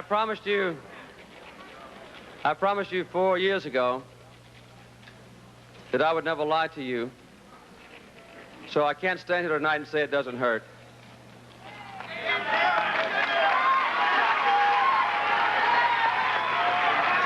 The people of the United States have made their choice, and of course I accept that decision, but I have to admit not with the same enthusiasm that I accepted the decision 4 years ago.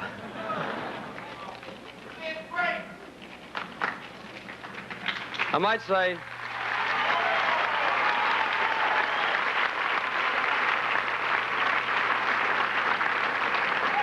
I have a deep appreciation of the system, however, that lets people make the free choice about who will lead them for the next 4 years.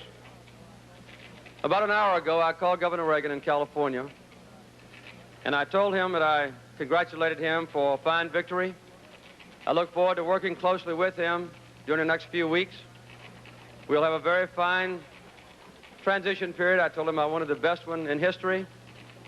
And I then sent him this telegram, and I'll read it to you. It's now apparent that the American people have chosen you as the next president. I congratulate you and pledge to you our fullest support and cooperation in bringing about an orderly transition of government in the weeks ahead. My best wishes are with you and your family as you undertake the responsibilities that lie before you. And I signed it, Jimmy Carter.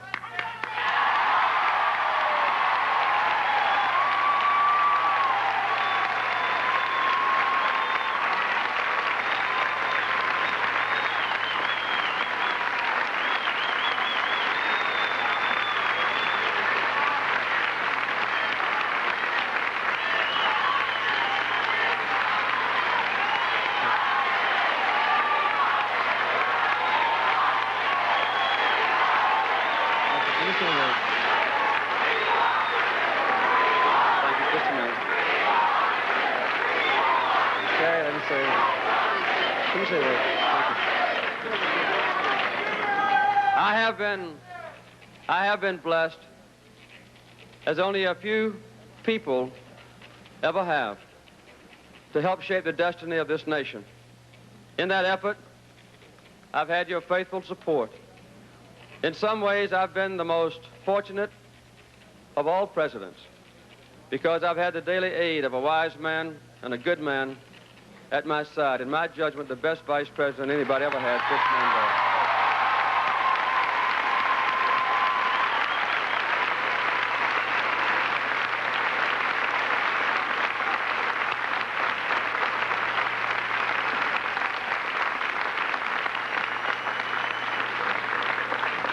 I've not achieved all I set out to do. Perhaps no one ever does. But we have faced the tough issues. We've stood for and we fought for and we have achieved some very important goals for our country. These efforts will not end with this administration. The effort must go on, nor will the progress that we have made be lost when we leave office. The great principles that have guided this nation since its very founding will continue to guide America through the challenges of the future. This has been a long and hard-fought campaign, as you well know. But we must now come together as a united and a unified people to solve the problems that are still before us, to meet the challenges of a new decade. And I urge all of you to join in with me in a sincere and fruitful effort to support my successor when he undertakes this great responsibility as president of the greatest nation on earth.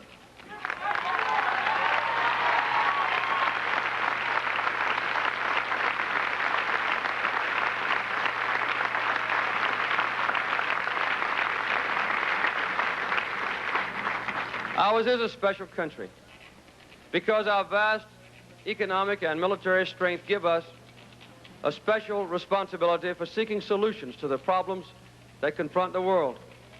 But our influence will always be greater when we live up to those principles of freedom, of justice, of human rights for all people.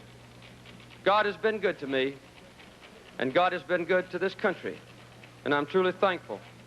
I'm thankful for having been able to serve you in this capacity, thankful for the successes that we have had, thankful that to the end you were with me in every good thing that I tried to do. There's an old Yiddish proverb that I've often thought of in the days and months that I've held this office. It says simply, God gives burdens, also shoulders. In all the days and months when I have served you and served this country, you've readily given me your shoulders, your faith, and your prayers. No man could ask any more of his friends. I've wanted to serve as president because I love this country and because I love the people of this nation.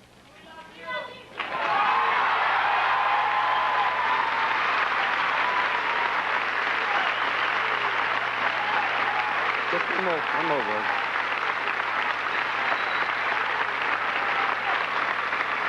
Finally, let me say that I am disappointed tonight, but I have not lost either love. Thank you very much.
Sam, thank you. I'm sorry we had a little difficulty hearing you there, but obviously there was a great deal of noise in that room.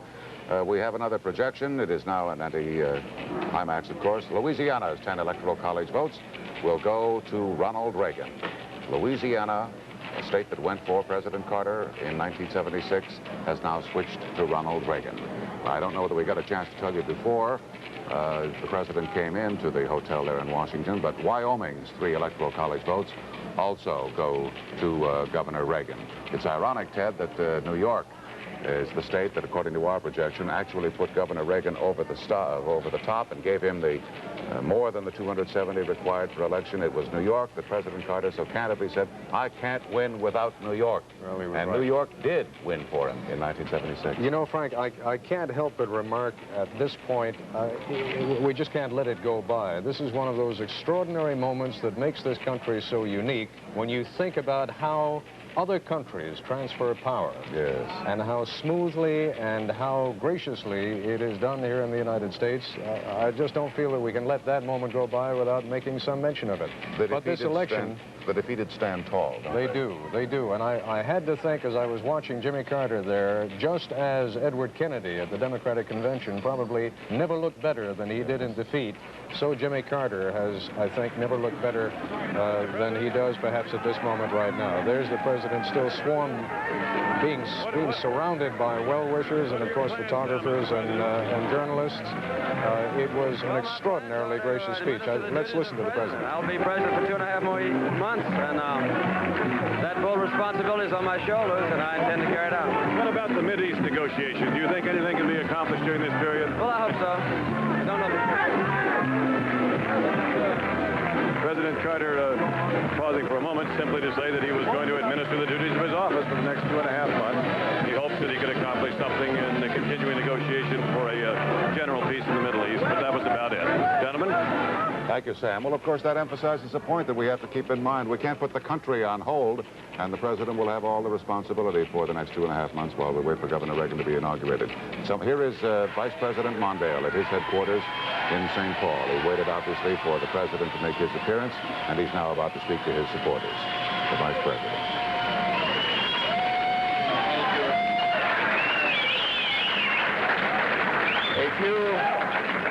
A few moments ago, President Carter congratulated President-elect Reagan on his victory. I join the President in extending to Mr. Reagan and Mr. Bush and their families our congratulations. Now we must stand together behind our President-elect, all of us. We have only one President. He deserves our support, and he will have it. Obviously, I would rather have one. But I also see, as I think you do, a chance to rejoice. For we are, above all, thank God, privileged to live in a democracy.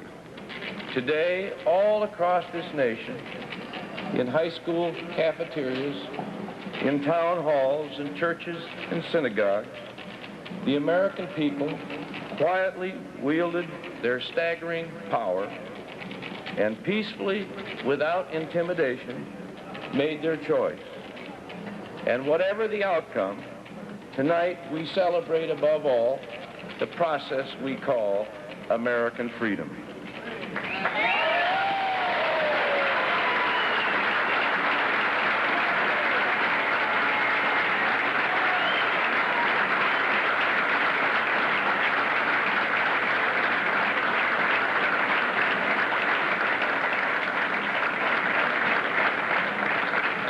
These last 4 years, and with your help, the American people have conferred on me the highest privilege I've ever held, a higher office than I ever expected to hold, and I am deeply honored to have served as Vice President of the United States.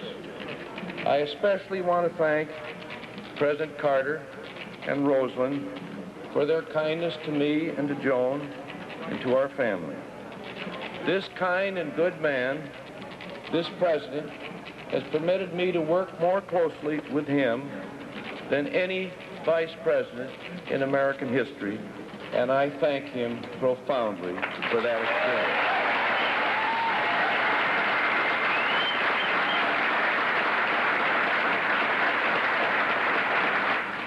Vice President Mondale. Well, of course, it's too early to speculate on his political future. Obviously, would have been different had he been the heir apparent during the next 4 years, but we'll just have to wait and see. While the Vice President was speaking, you may have seen ABC News projected Rhode Island's Electoral College votes will go to President Carter, so that adds a few more to his total.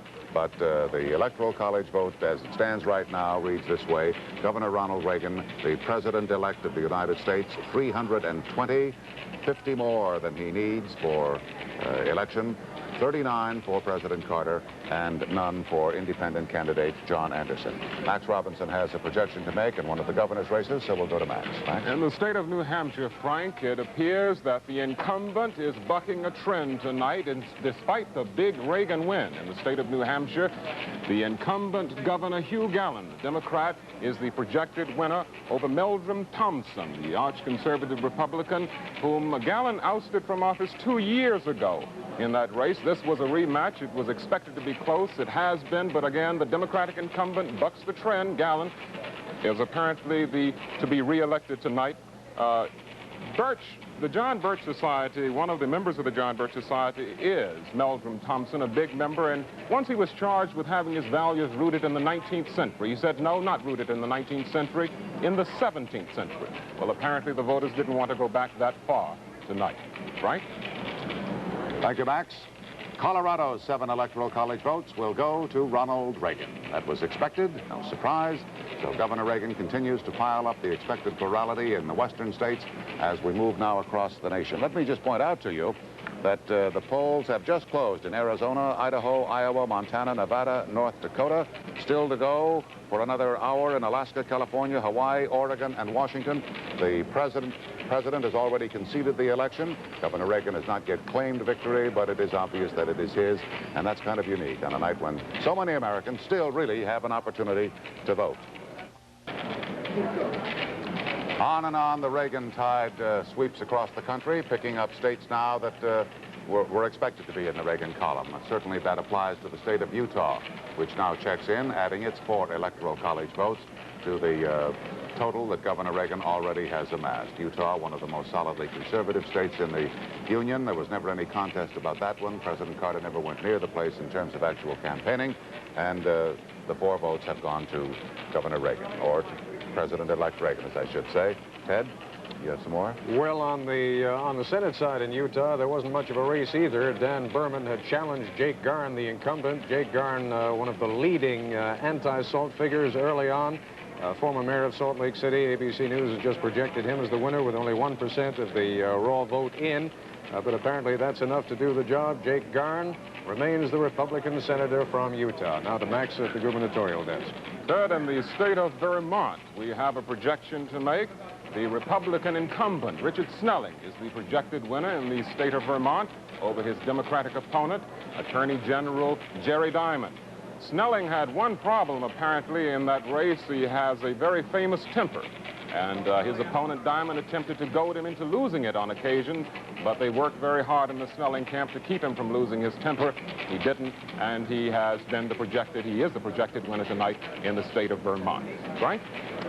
Thank you, Max. You know, Ted, earlier today I heard that one of the president's closest advisors said to him within the last 24 hours or so, Mr. President, we'll be lucky if we take Georgia and Massachusetts, reminding him of the McGovern business in 72. Just look at that map. Well, all they have is West Virginia, the District of Columbia, and Rhode Island, except for Georgia and Massachusetts. And at the moment, they're leading into Reagan's strength. Just one point I do want to make. Voters out there on the West Coast, there's more than just the presidential race. Please do vote. Yes. And that's the national election picture at 22 minutes after the hour. This is continuing ABC News election night coverage. The 80 vote.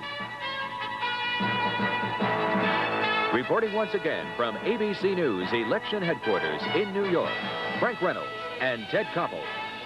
Well, it's 10:30 at night on the east coast of the United States, and I must say that at this hour, we thought that maybe we would be able to begin to get some inkling of how things were going. We've got an inkling. We got more than an inkling, and very, very early on. Here's another state to add to the Reagan column, Vermont.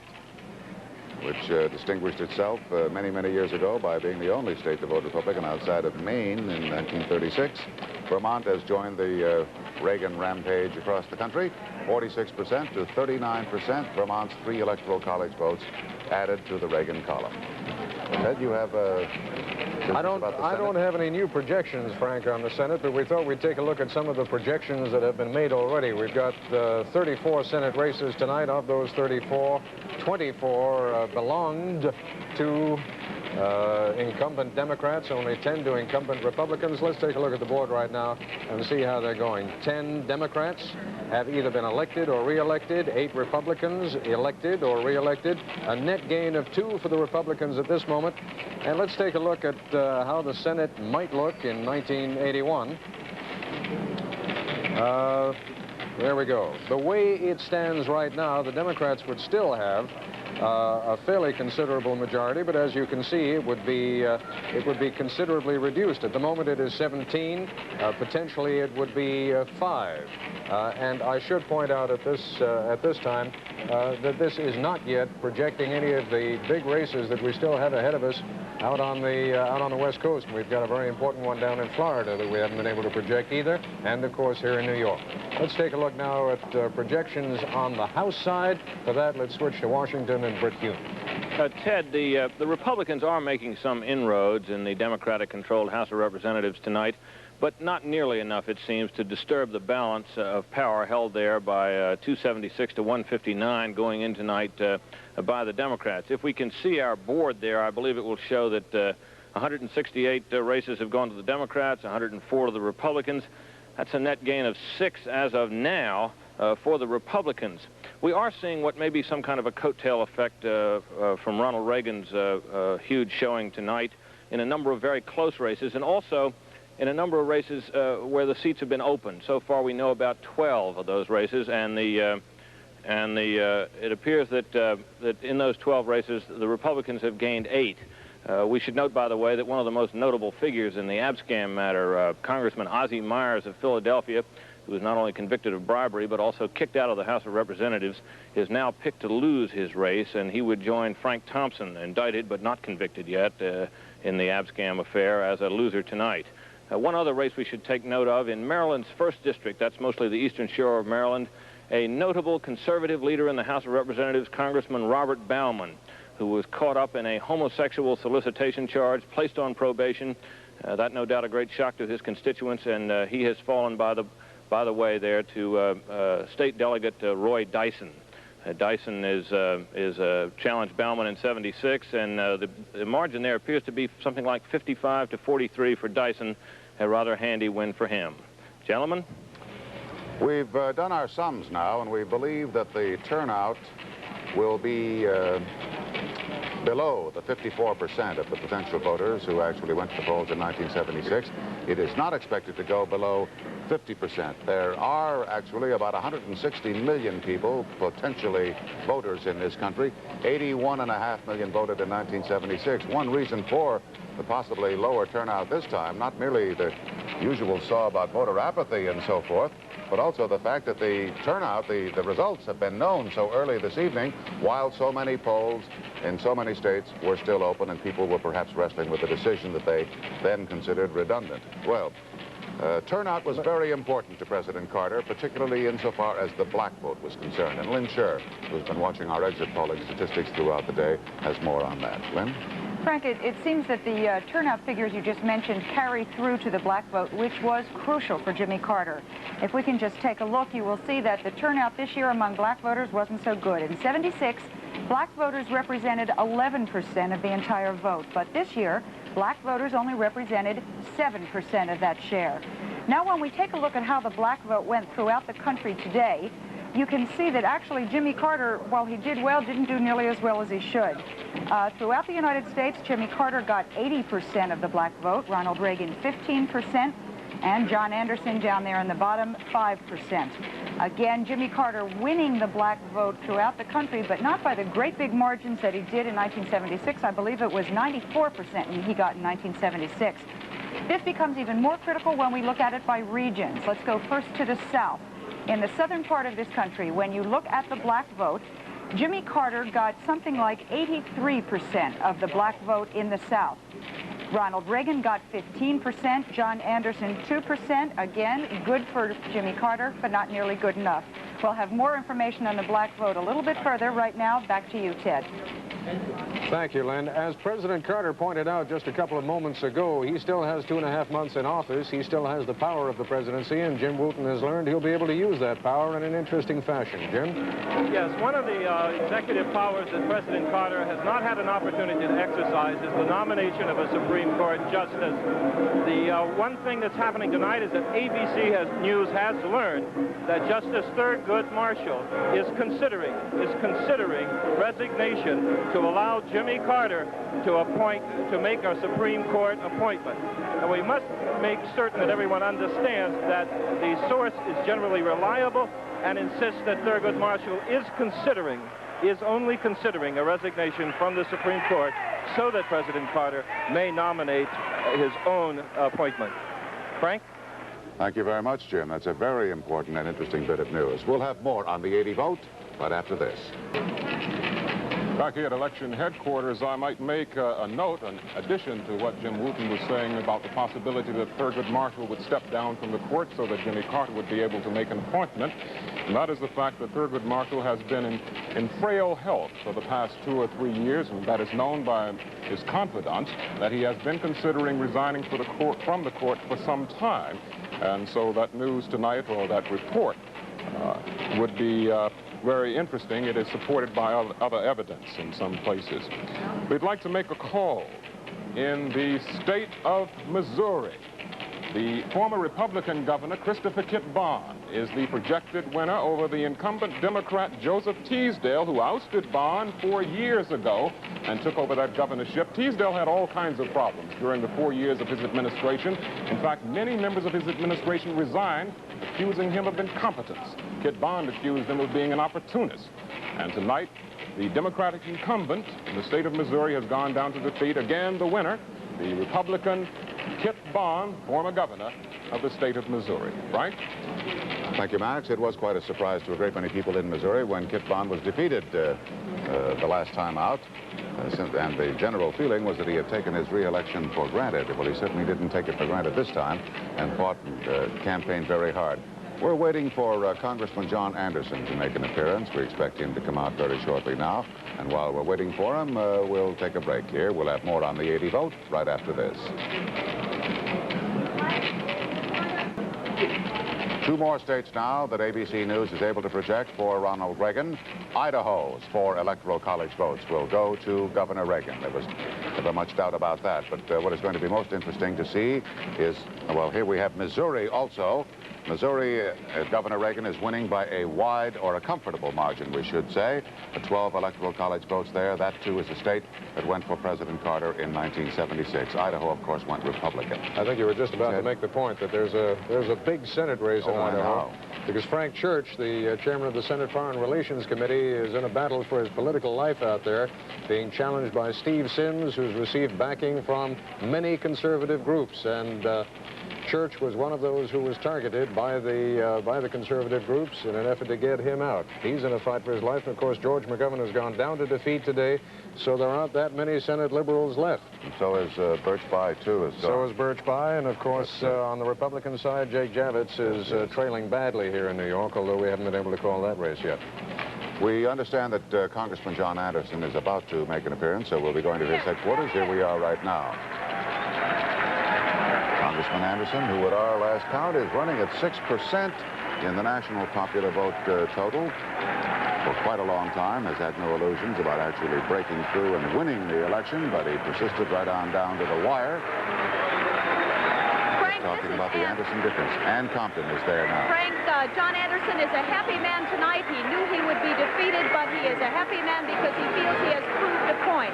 He has given voters an alternative, and I think it will be a very upbeat Anderson who wants to tell the public tonight that there is hope for an independent movement in the future. He is not ready to commit himself to a race in 1984, although everyone asks him about it. But right now, John Anderson is relishing in the fact that no other man without a party has ever come this far in a national election, in a general election, and has never gotten this kind of attention on election night, has never raised the kind of money he has. John Anderson and his running mate feeling that they have made a real impact. Of course, they've come nowhere near to anywhere close to the kind of vote margin they wanted, having run as high as 24% in the early polls. Now John Anderson's down around 5%. Well, thank you very much. He is. Thank you very much, Governor Lucey.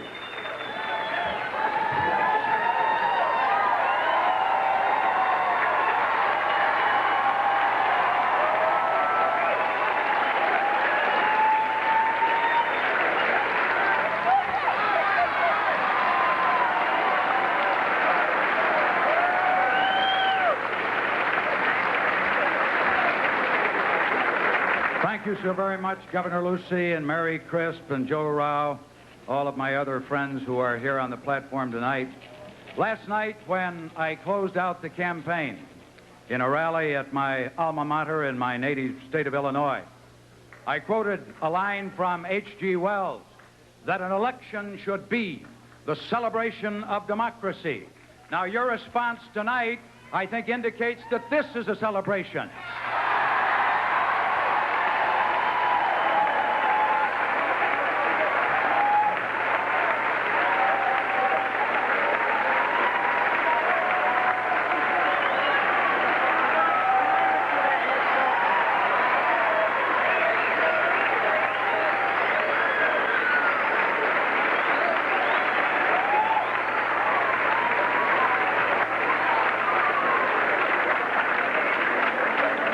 And you know, there are so many people whom I should thank tonight, and my heart is full of the gratitude that I feel for all of the efforts that these many thousands and thousands of people have made. But I certainly want to ask my own family to come for just a moment and stand beside me again. My wife,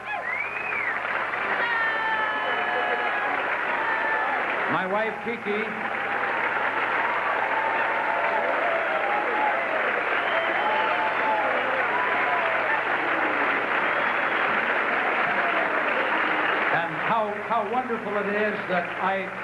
how wonderful it is that I was gifted with such a marvelous nature and sweet personality that I am never afflicted with feelings of envy, because there were times when I traveled around the country when I thought that many people would have preferred Kiki to me as the candidate. But a couple of days ago, emulating that grand lady of American politics of a generation or more ago, Eleanor Roosevelt, Kiki was down some 600 feet underground in a coal mine in Illinois campaigning for her husband. She's been in the senior citizen centers. She's been in the public housing projects. She's been wherever across the face of our great land. People needed to feel some encouragement. And when they have seen her and heard her voice, and what she has had to say about the campaign, it's made a great contribution, and I will be forever grateful. And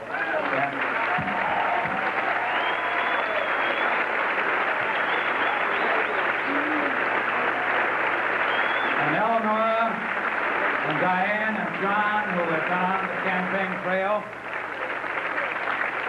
I'm thankful to them for what they have done.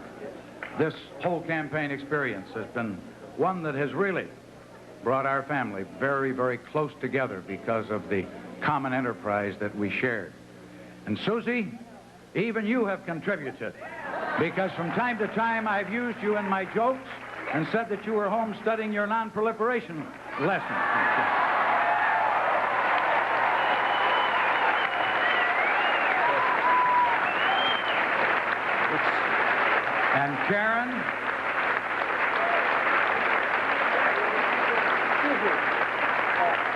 And Karen, now, did you ever see more of a teenage heartthrob than Karen? She's been out there getting the teenage vote for us. Sure. You know, throughout this campaign, I have talked about a new realism in American politics, and I've done that because I felt that our country was in trouble. that the nation simply had to face the facts. And now, of course, tonight, I must do the same. Actually, I don't want you to think that I just looked at my watch 5 minutes ago and came to the conclusion that perhaps the time had come to make this concession speech. I react somewhat more quickly than that, I can assure you. Actually, history will record that it was at 8:35 p.m. Eastern, Standard Time. Eastern Standard. Let's have it straight for the historical record. 8:35 that I telephoned Governor Reagan in California and offered my congratulations to him. Because the returns by that time had clearly shown that I was not destined to be the next president of the United States. That is a decision deferred.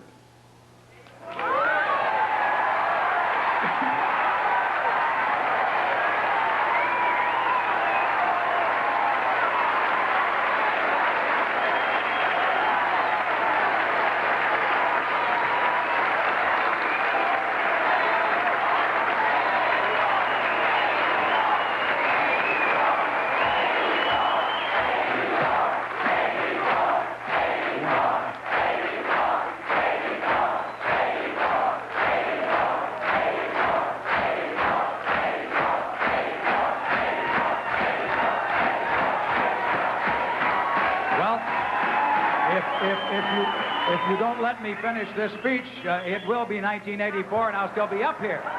You have obviously chosen to take a very enigmatic remark and place your own interpretation on what I said. You know, right after Abraham Lincoln had suffered one of his electoral defeats, and he suffered many during the course of his career, he was asked how he felt. And he replied, disappointed, yes. Bruised, no. Well, of course I'm disappointed. I'm only human. But I hope that you can tell from my remarks and from my spirit and from my demeanor tonight that I am not bruised in spirit or in mind.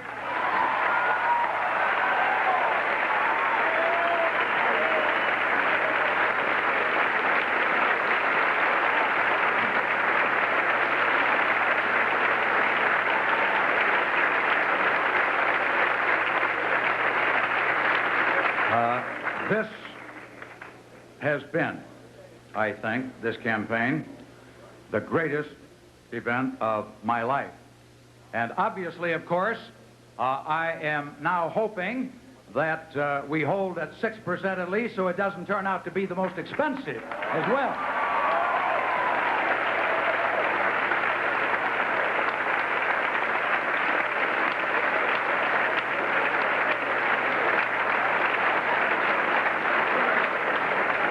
But, you know, there are many reasons that prompt the feelings of real joy that I feel tonight. It's been my good fortune to run with somebody like Pat Lucey. You heard it. You know what kind of a man he is.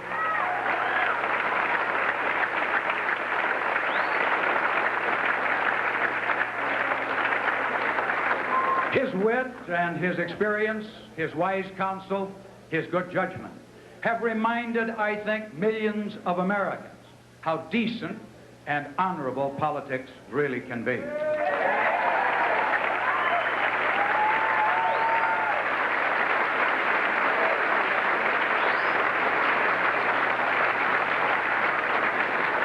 And Mary Crisp, this lovely lady that epitomizes all that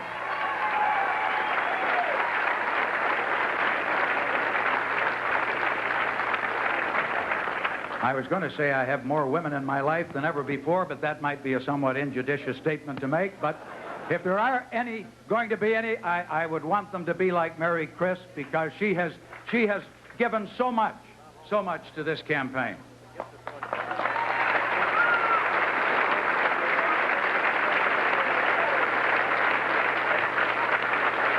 I was asked a little bit earlier today, while we were still awaiting, of course, the results. I was asked by a member of the press, a reporter, how had I kept going in view of some of the evident discouragements that we had suffered, particularly within the last week or 10 days. What was it that fueled this campaign from my standpoint? And for me, the answer was very simple. all I had to do was to reflect a little bit, to think about the literally tens of thousands of Americans whom I had been privileged to address in audiences spanning this great continent, and the hundreds and hundreds of people with whom I had made individual contacts and with whom I had talked. And they are the ones, and you are part of that great multitude that have served at one and the same time to inspire me and, yes, to humble me because of what you have been willing to pledge, because of what you have been willing to do. I've talked many times about those people who put their children in charge of babysitters, well-trained ones, of course, stood on windy street corners on cold days in the late spring in order to get the 2 million signatures that we needed to appear on the ballots of the 50 states. Congressman John Anderson making his statement. Presumably it's a statement of concession, although I don't know that he has actually acknowledged defeat yet. He's going on thanking everybody. Well, we're going to review things briefly. We also are going to allow our local stations an opportunity to bring you up to date on the local election results in your particular area, and we'll have more on the 80 vote right after this. Well, at about 5.5 or 6 minutes before the hour, we think it's time to check in to get some reaction from abroad to this momentous event in American life now, the obvious election of Ronald Reagan to become the next president of the United States. So we want to go overseas now to our correspondent, Pierre Salinger. Pierre, how are they going to react abroad? Well, Frank, I think, first of all, that the high levels of the French government are not surprised by the outcome of the election tonight. President Giscard d'Estaing had decided during the last week that he thought that Ronald Reagan was going to win the election. I think that the size of the Reagan victory is probably going to surprise people here in this country. This country has been the leader in Western Europe of those who were not great fans of Jimmy Carter. In fact, one would even say that the ABC Club was founded in France, the Anybody But Carter Club. And therefore, I think the election of Ronald Reagan will not come as any great disappointment to the French government, because I think they feel that they can work with him. They feel confident that he will be surrounded by people who will have value and who will run a government that is competent. They've always thought that Jimmy Carter was a man who was quite intelligent, but who had difficulty making decisions, who was vacillating, and who was not a person who was firm in his relations with the East. Thank you, Pierre. It's going to be very interesting to see because obviously a great many people in Europe and elsewhere presumably expected Jimmy Carter to be reelected. Frank, we've still got an awful lot to go on the Senate side. Out of 34 races so far, we have called only 18 of them, 10 to the Democrats, 8 to the Republicans. Probably the two most prominent losers tonight, and forgive me if I mention the losers rather than the winners, George McGovern in South Dakota, and of course Birch Bayh in Indiana. Now let's go for a quick wrap-up on the gubernatorial picture to Max Robbins. Well, Ted, so far we've projected 9 races on the governor's side, and even though we've seen some upsets in other races across the country, when it comes to the governors, we really haven't been surprised tonight. The Republicans have gained 1 state house, and that was in the state of Missouri, as expected. Christopher Kit Bond will become governor. Christopher Kit Bond again, he was governor 4 years ago in that state. In the case of the others, it's incumbents winning across the board. There are 4 states remaining that we haven't called, and they are all Democratic incumbents, so the Republicans have a chance to pick up a couple of more governorships. Frank? Thank you, Max. There are still states to be heard from, but the die is cast. The decision has been made by the American people today. Ronald Reagan is the overwhelming majority in the Electoral College and in the national vote total. We'll see that right now if we can go to that board with 41% in now. It's Governor Reagan leading with 50% to 43% for President Carter, and John Anderson still holding at the 6%. The Electoral College vote, the one that really counts, 350 for Ronald Reagan, 39 for President Carter, none for Congressman Anderson. By our count, it was New York that put Governor Reagan across. Well, we're going to be back 30 minutes from now to bring you a complete review, and also we, of course, will hear from the new president-elect when we come back 30 minutes from now. We'll see you then. This is an ABC News Special. The 80 Vote, Election Night. The campaign is over, the votes being cast and counted. Now the results from the nation and what they mean. Reported from the ABC News Election Center in New York by Max Robinson, Barbara Walters, and special analysis and commentary by national columnist Tom Wicker and George Will, moderated by Robert MacNeil. And at the ABC News Election Night Anchor Desk, Ted Koppel and Frank Reynolds. Good evening once again from ABC News Election Headquarters in New York.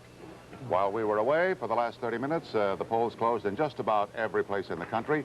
Here is the governor, the president-elect, and Mrs. Reagan in their suite at the Century Plaza Hotel. And they suddenly see themselves on the television set, which is why they were pointing. Well, the polls have closed. Oregon and Washington have both gone for Ronald Reagan. And the Reagan tide has swept throughout the West. We'll begin with Oregon. Its electoral college votes went for Reagan. The state of Washington also went for Reagan. California's 45, the largest in the block in the country, went for the home state governor by a comfortable margin. He won California's 45. Iowa went for Reagan by a comfortable margin. The next state, Arizona, a landslide for Reagan. Montana, a very comfortable margin, wide. Nevada, very wide for Ronald Reagan. However, Minnesota went for Jimmy Carter. So the Democratic ticket carried its home states. The president took Georgia, and you might say that Vice President Mondale took Minnesota. Here is the Electoral College status as of right now. With 270 needed, Ronald Reagan is way over the top. 416 to 49 for President Carter, none for Congressman Anderson. It is, in truth, a Reagan Republican landslide sweeping across this nation tonight. And the major story still to be determined is the makeup of the United States Senate. And there is some doubt about that right now. It's been firmly in Democratic control for a long time. But, Ted, things seem to be changing, don't they? They are indeed, Frank, and the big question of the night is to what extent the Reagan coattails are responsible, to what extent groups like NCPAC and the moral majority are responsible. First of all, let's call some races that ABC was able to project while you were gone, or perhaps if you've just joined us, let us tell you that we have not yet projected these races, but we're about to. Beginning with the biggest, California. Alan Cranston, the Senate Majority Whip in the U.S. Senate, was able to hold on against Paul Gahn. The big question is whether or not he will still be the whip when he goes back, the majority whip. Let's go on now to Nevada, where Paul Laxalt, a very close advisor to Governor Reagan and probably a dominant figure in Washington in the 4 years to come. Laxalt, an easy win over Mary Gojak.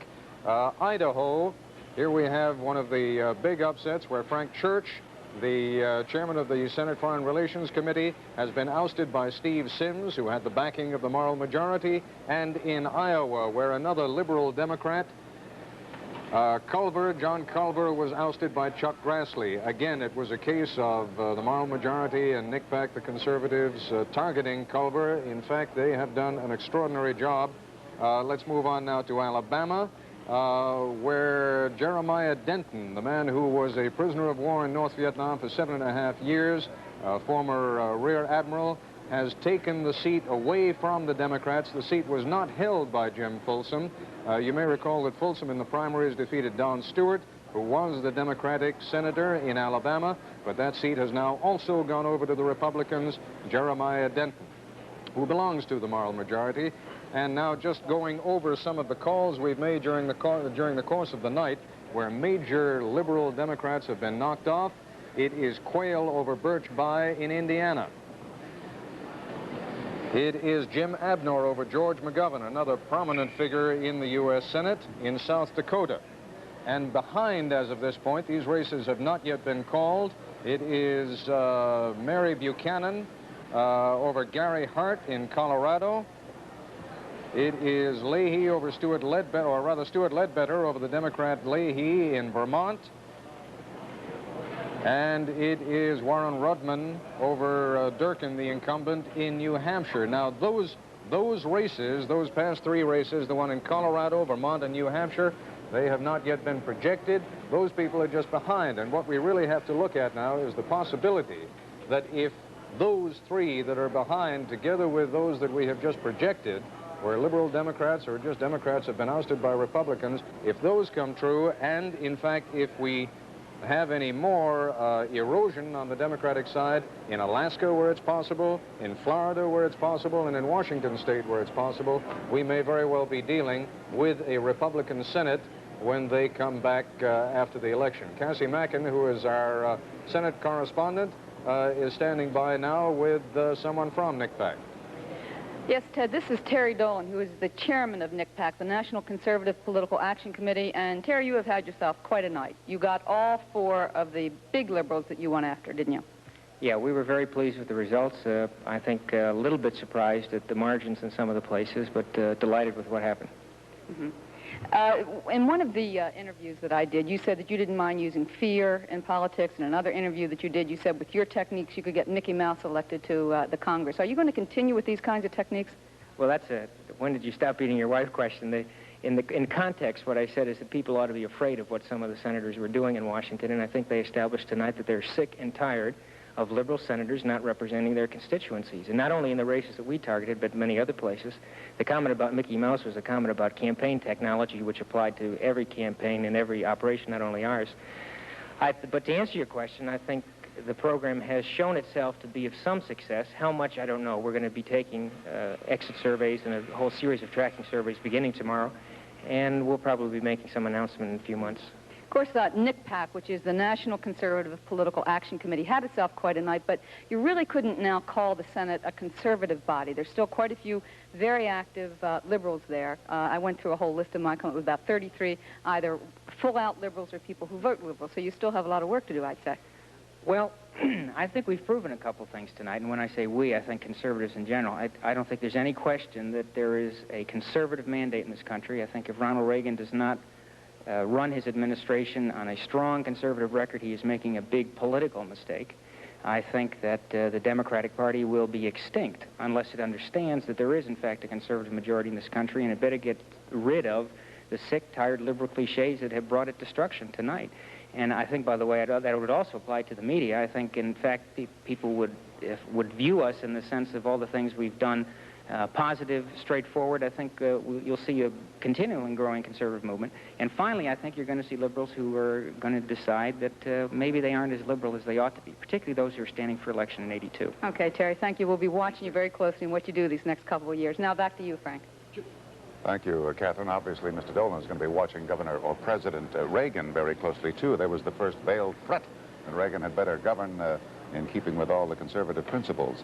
Barbara Walters has just talked with Frank Church, who has suffered defeat, the prestigious chairman of the Senate Foreign Relations Committee, represented Idaho for so many years in the Senate.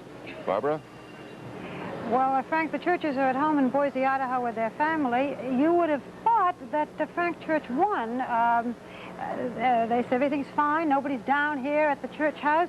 Mrs. Church just then got on the phone and said, I've always felt like a salmon swimming upstream in this state, but this was a tidal wave. 80% of the state went for Ronald Reagan. Whether it was NCPAC or not, they haven't fully figured out yet, but the final word is nobody's down here at the churches. At one point, Frank Church had cancer and was only given 6 months to live, and the churches said, look, we survived that. We'll survive this, too. Do we go to Frank? Max? Thank you, Barbara. One of the things that we're observing tonight in the governor's races is that the Reagan sweep across this country appears to be having almost no effect whatsoever on the governor's races. We have 2 more races to call in the state of Montana.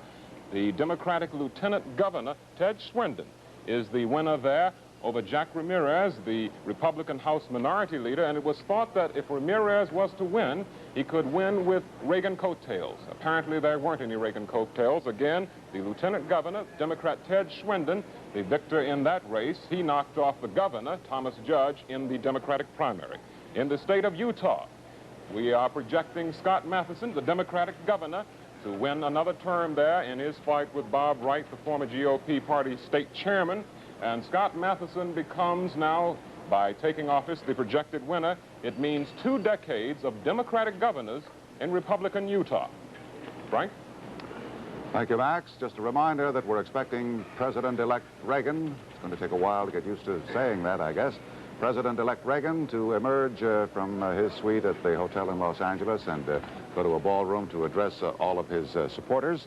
And, of course, we'll go right there as soon as he makes an appearance. We're also going to examine in a moment one of the very important constituencies that Jimmy Carter counted on to pull him through this election, the black vote, and how black citizens today cast their ballots and in what numbers. And we'll do all that in a moment. We'll have more on the 80 vote right after this.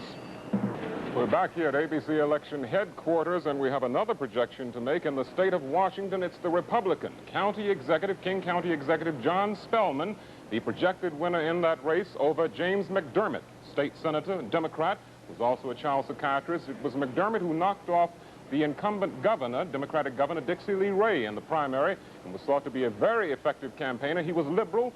Spellman was more conservative, and perhaps that holds up the trend in this race tonight, that the liberal lost. In the state of Washington again, it is John Spellman, the county executive, in the governor's race there. Lynn, sure? Yeah, thank you, Max. Earlier we were talking about how the black turnout has been rather low, or at least down from 1976 this year.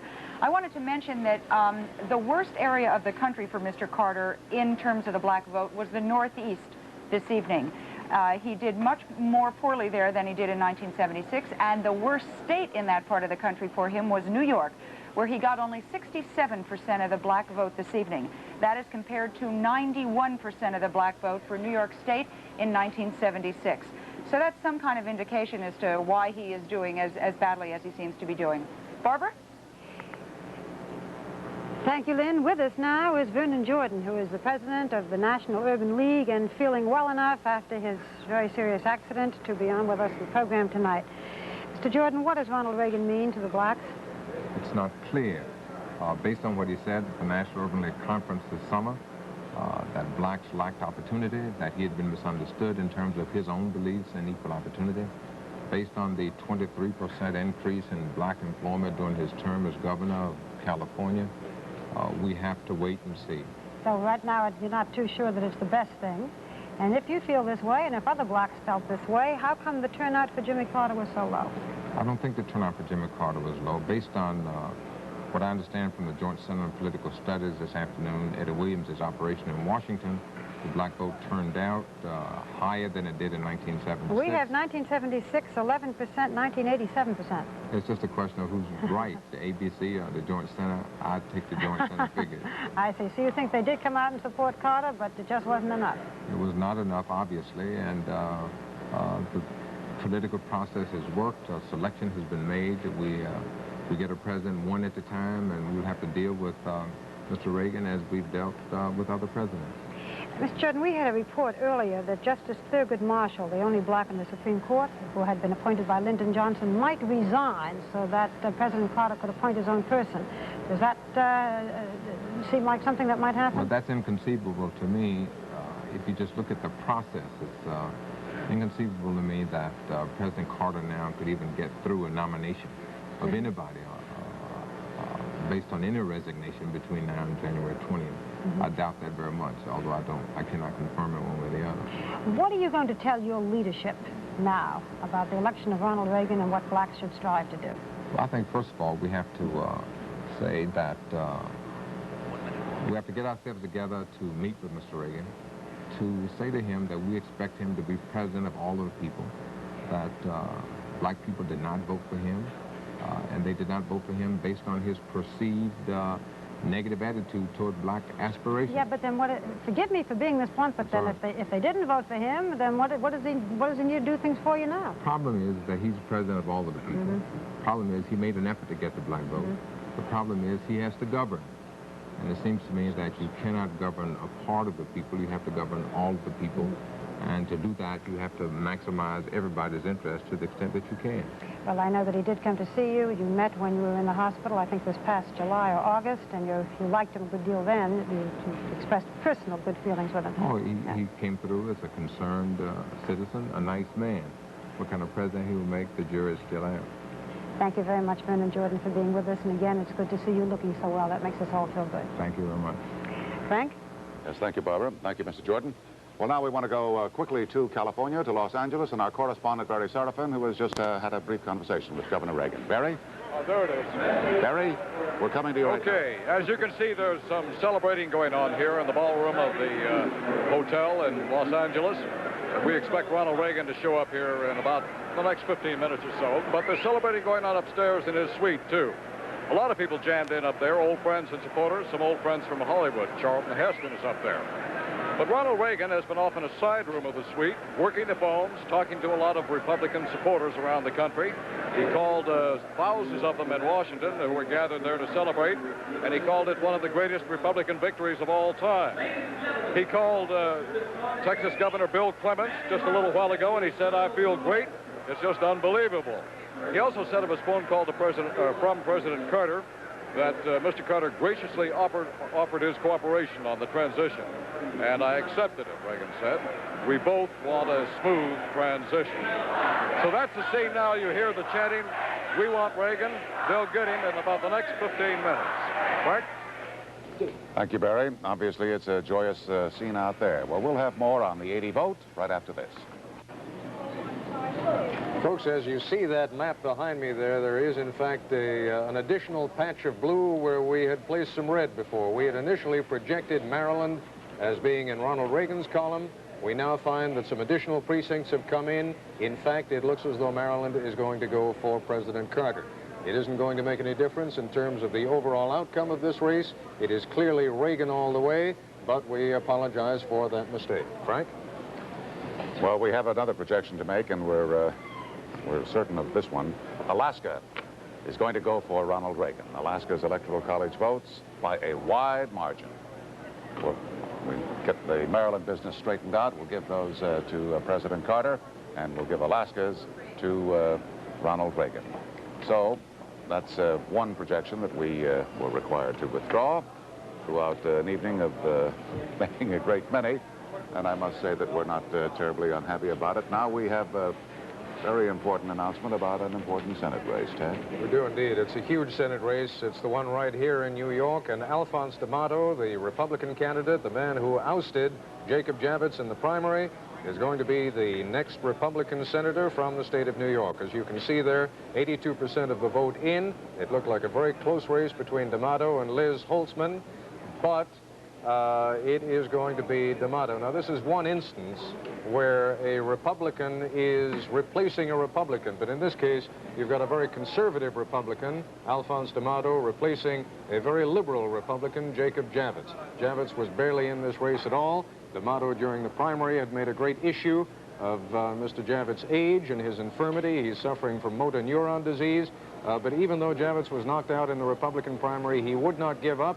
It is entirely possible that had he given up, the race would not have gone to the Republicans. The feeling in New York is that Javits certainly took some votes away from Liz Holtzman, who is also perceived as a very liberal candidate. What we'd like to do now for a moment, or what I'd like to do for a moment, and I've got one more projection here, and this one is from Oregon. This is another Republican winning, Bob Packwood in Oregon, but in this case, Packwood is regarded as a liberal Republican, and he has defeated Ted Kolongoski, the Democratic candidate. And that is the national election picture at 52 minutes after the hour.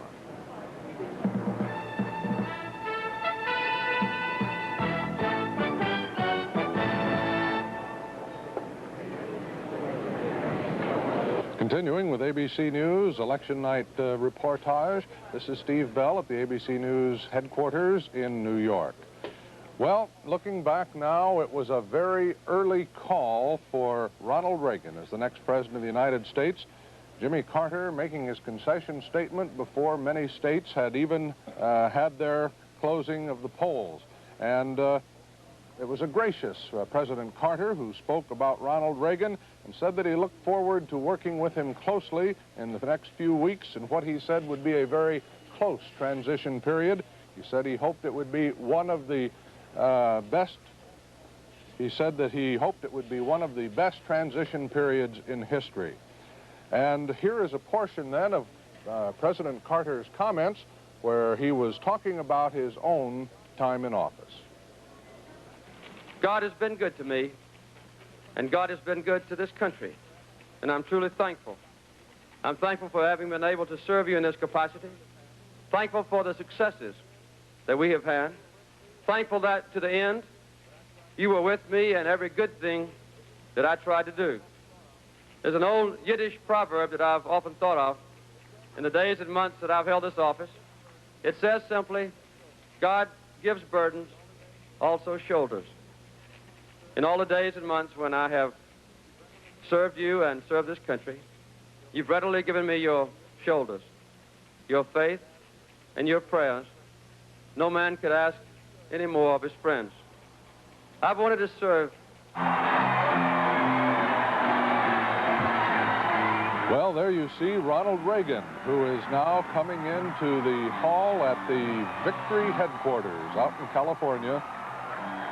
Mr. and Mrs. Ronald Reagan finally making their appearance some hours after the concession statement of Jimmy Carter, that portion of which you just heard. We broke away from that, of course, to give you this opportunity to see the President-elect of the United States. Ronald and Nancy Reagan. You may have seen very briefly early on, Frank Reynolds was showing you the Reagans as they watched themselves on television from their hotel room. But now they're down in the convention hall where you can see the very crowded. Well,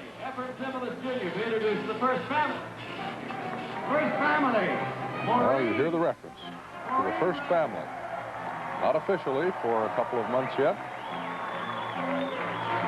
Members of the Reagan family coming out now. Colleen and their son Cameron. Daughter Maureen.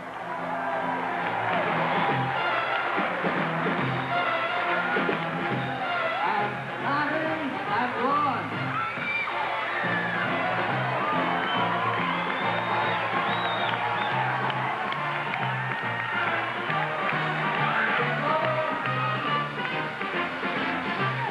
For those stations that have just rejoined us now, you're seeing the President-elect of the United States and his family.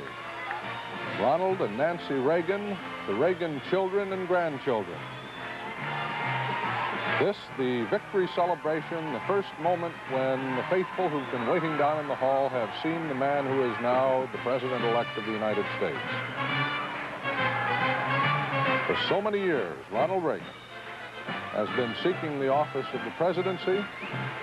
At age 69, it is overwhelmingly his as the returns come in tonight, well over 400 electoral votes now, projected by ABC.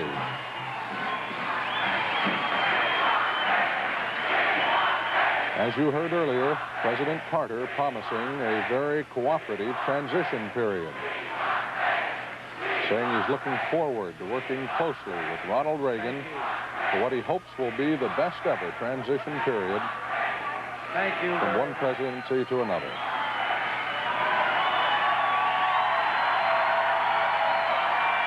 Thank you very much.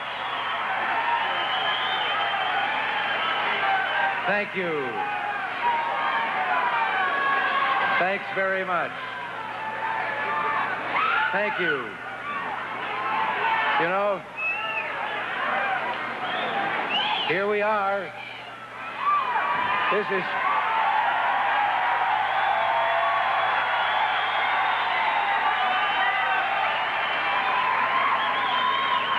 You know, we're all here but one now, and he was here, but they just took him off stage.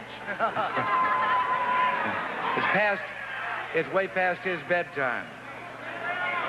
But let me just say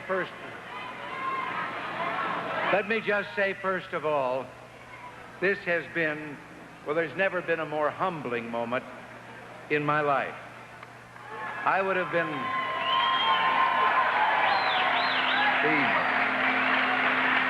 not only humbled by the extent of what has happened tonight, even if it had been the cliffhanger that all of us, I think, were expecting, it would have been the same way, but just to have had the support of the people of this country.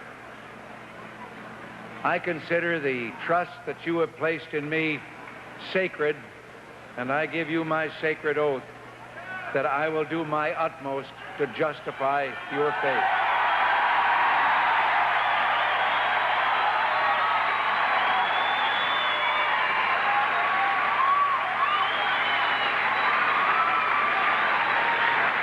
Earlier this evening, I spoke on the phone with President Carter. He called, John Addison called, but the President pledged the utmost in cooperation in the transition that will take place in these coming months. I offered him my own cooperation. He graciously said that he wanted this to be the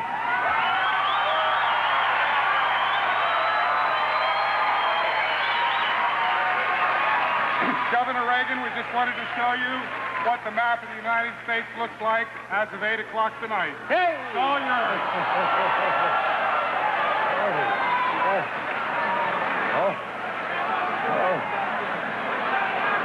All right. When that began to slide, I thought that maybe the world was going out just as I was getting in. But anyway, as I say, the President was most gracious about this. And now all across America, there are some people that I owe a great debt of thanks to. There they are. They're meeting tonight in our national headquarters in Arlington, Virginia. The National Committee people, the dedicated professionals who made the campaign run, and in every state, in the counties, the cities, and the precincts, to all of them who worked so tirelessly, literally hundreds of thousands of volunteers, and I've seen them at work throughout the country on this campaign. I just owe them an immeasurable debt of thanks. To George and Barbara Bush,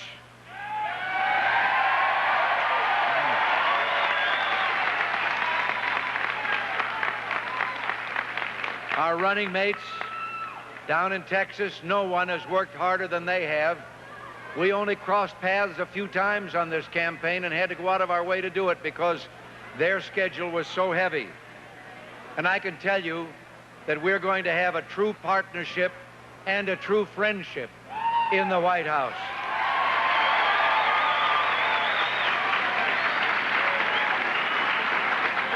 And now, as I said before, my family. I'm so grateful to them for the love, for the support, and for the hard work, because some of them were out on the campaign trail easily as much as Nancy and I were. And speaking of Nancy, she's going to have a new title in a couple of months.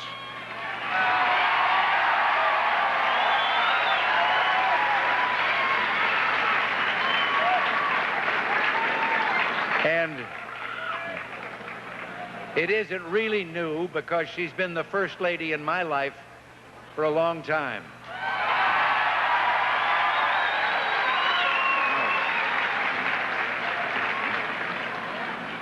Now, we'll share that a little bit in the future. You know, Abe Lincoln, the day after his election to the presidency, gathered in his office the newsmen who had been covering his campaign. And he said to them, "Well, boys, your troubles are over now. Mine have just begun." I think I know what he meant. Lincoln may have been concerned in the troubled times in which he became president, but I don't think he was afraid. He was ready to confront the problems and the troubles of a still youthful country, determined to seize the historic opportunity to change things. And I am not frightened by what lies ahead, and I don't believe the American people are frightened by what lies ahead.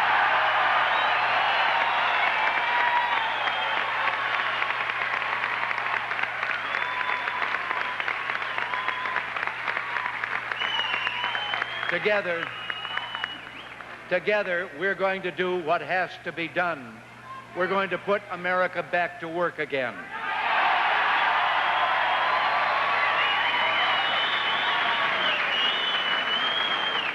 You know, I aim to try and tap that great American spirit that opened up this completely undeveloped continent from coast to coast and made it a great nation, survived several wars, survived a Great Depression, and we'll survive the problems that we face right now.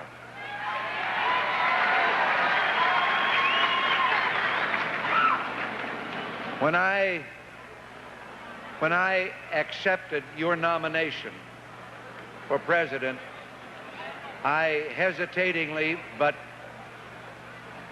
I asked for your prayers at that moment. I won't ask them for this in particular moment, but I will just say I would be very happy to have them in the days ahead.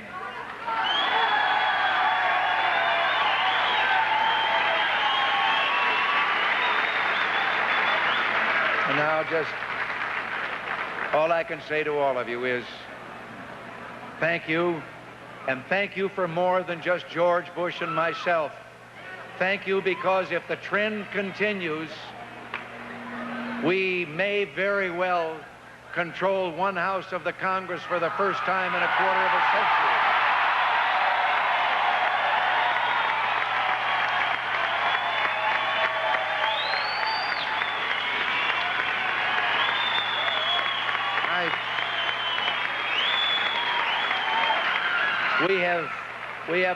We have picked up some governorships, and Bill Brock told me on the phone just a few minutes ago that it looks like in a number of states we have turned the state legislatures around, and for the first time they are majorities for us.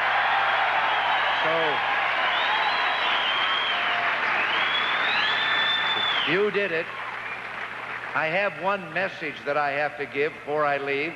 I've been upstairs on the phone trying to get a hold of two celebrations, two parties that are going on, one in Tampico, Illinois, where I was born, and one in Dixon, Illinois, where I grew up. I've got two hometowns. And finally, we managed to get the radio station in that area, and they told us that they would broadcast my message into the two parties that are going on. So to all of them, thank you, too, back there in the hometown. Thank you all. Thanks very much. President-elect Ronald Reagan and the new First Lady greeting the crowd there in the Century Plaza Hotel in Los Angeles. Perhaps some of our stations along the way were away when the President-elect came into the hall. He began by saying that he'd never experienced a more humbling moment in his life. He went on to say that he considers the trust the American people have extended to him sacred, and he said, I give you my sacred word, I will do the utmost to justify your trust. He also recounted his conversation with President Carter, described the president's offer of cooperation in the transition period as very gracious. He's talking right there with his daughter Maureen. He looks, doesn't he, just great. He always looks great. He certainly doesn't look his age, and he doesn't look fatigued. And as a matter of fact, I think I can say now that I had a brief conversation with him late this afternoon and asked him if he were exhausted. And he said, no, I don't know what it is about me, but I feel just fine. He said when he broke up the campaign plane last night that he felt rather sad. It was like breaking up a group of old friends. And of course, in the way it is, you can get kind of develop a sort of party atmosphere aboard a campaign plane, particularly one that was as amiable and amenable as I assume President-elect Reagan's plane was. He said one other thing, just a moment before we go to the map that I think I ought to recount. He said, I hope that when the country goes to bed tonight, it feels good. I don't know what that means, but that's indicative of the way he was feeling late this afternoon when he already had advance information that he was going to be the President-elect of the United States at this hour tonight. Let's have a look at the Electoral College map to show you just how it's done. We don't have any of the colors in there, but the colors are practically all red. Watch them leap onto the screen. Red for Reagan, blue for... They're not leaping. Here we are. They're all leaped out. There they are behind us there. Look at that. It is almost solid red, the entire Pacific Northwest. The white ones, the few that you see there, still too close to call. Only a few states. And the point that he made, Frank, of course, that they look as though they're making big progress in the state legislatures. They're making a little bit of progress on the gubernatorial side. And as he pointed out, they may control, the Republicans may control one house of Congress for the first time since 1952, since the Eisenhower landslide of 1952. They only held on to it for 2 years. But at the moment, they have gained some 6 seats in the Senate that they've taken away from the Democrats, and it is entirely possible that they will take enough more. They only need to take, need a net gain of 8. Yes. Together with Harry Byrd, who of course is an independent and frequently votes with the Republicans. That would give them control of the Senate. If they make a net gain of 9, and they've already got 6, they'll have it on their own. Senator Byrd of Virginia always votes with the Republicans, except in organizing the Senate. This time around, who knows what he'll do. Well, we'll have more on the 80 vote from ABC News election headquarters in New York right after this message. There are only 7 states that we now consider too close to call in terms of the presidential contest. They are Maine, where the voting has been over for quite some time, but still it's proceeding rather slowly. Arkansas, Mississippi. That was the one that kept us all up so late in 1976. Tennessee, North Carolina, Wisconsin, and the state of Hawaii. Hawaii and Mississippi, I recall, were the combination 4 years ago, Ted. Everybody kept waiting to see what was going to happen there. Well, there are a great many questions to be answered and certainly to be asked about what has happened today and what it means to our country in terms of foreign policy. The broad outlines of President-elect Reagan's positions are well known. He believes in a stronger defense. He believes in a, let's say, a stiffer attitude toward the Soviet Union. He certainly believes in scrapping the SALT II treaty and starting immediately and trying to work out a new arms control agreement. We're going to be talking with our diplomatic correspondent, Barry Dunsmore, who, of course, has concentrated on this possibility in the last few weeks. But before that, we do that, we're going to have a projection on the Senate from Ted. We are. And you can chalk up another one for the Republicans. In New Hampshire, it is Rudman. Warren Rudman, a Republican, has beaten the incumbent senator, John Durkin. John Durkin himself, you may recall, 6 years ago had a very, very tight race with Republican Louis Wyman. It was in the Senate for 10 months before that one was finally decided. Well, he was the first Democratic, I'm sorry, I'm talking about New Hampshire now. He was the Democratic senator in New Hampshire. He has just lost that seat, so the Republicans have now picked up 7 seats. I am told that we have made this announcement before. I don't recall it. Let me make it just anyway. Warren Magnuson, who is the president pro tem of the Senate, has lost the Senate race to Slade Gorton, another Republican in Washington State. And I believe, no, that still makes it 7, right? 7. They That's need right. 8. They need 8. They need 9 if they're going to do it without the help of Harry Byrd. They need only 8 if they want to count on Harry Byrd's help. But the Republicans have made extraordinary inroads. In the Senate today. They're very close. Ted, what are the states now that are still out? All right, the states that have not been called yet: Colorado, Florida, Hawaii. We just called New Hampshire, Vermont, Wisconsin, Alaska, and Arizona. Arizona, Barry Goldwater. Surprising that that one hasn't been called, but of course they're a couple of hours behind us. Yes, and he's in a tough fight there, too. All right. We'll have more on the 80 vote. Where are you? Right over there. We'll have more on the 80 vote right after this. Let me say how Vice President-elect George Bush greeting his supporters at the Bush headquarters in Houston, Texas. A little confetti in the hair. Thank you very, very much.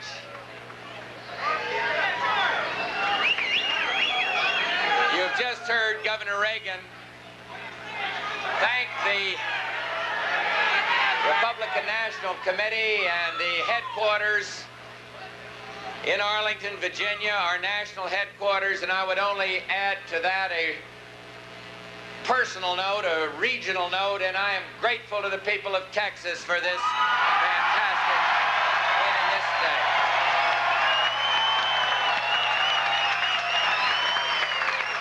It's a great pleasure to have our family here. None has worked harder than Barbara Bush, I'll tell you. She's just done a fantastic job. And I'd like to use this rather expensive means of communication to thank Nancy Reagan and their entire family for what they did. I'll tell you, I've never seen a family work as hard as that whole Reagan family out there.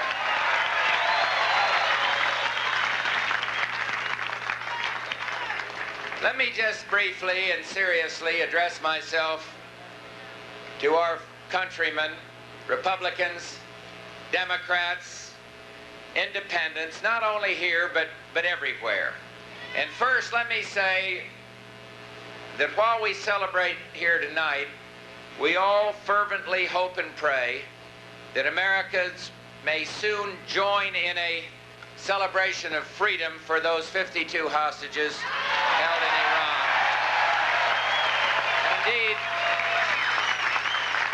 And indeed of happiness for their families on their return.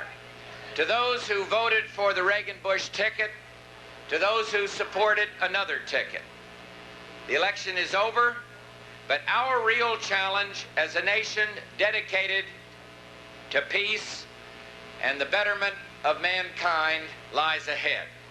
This is a night of celebration for some of us and a night of disappointment for others, but tomorrow, in that great American tradition, those of us who celebrate tonight and those who have suffered disappointment must come together as one people to meet the larger challenge. And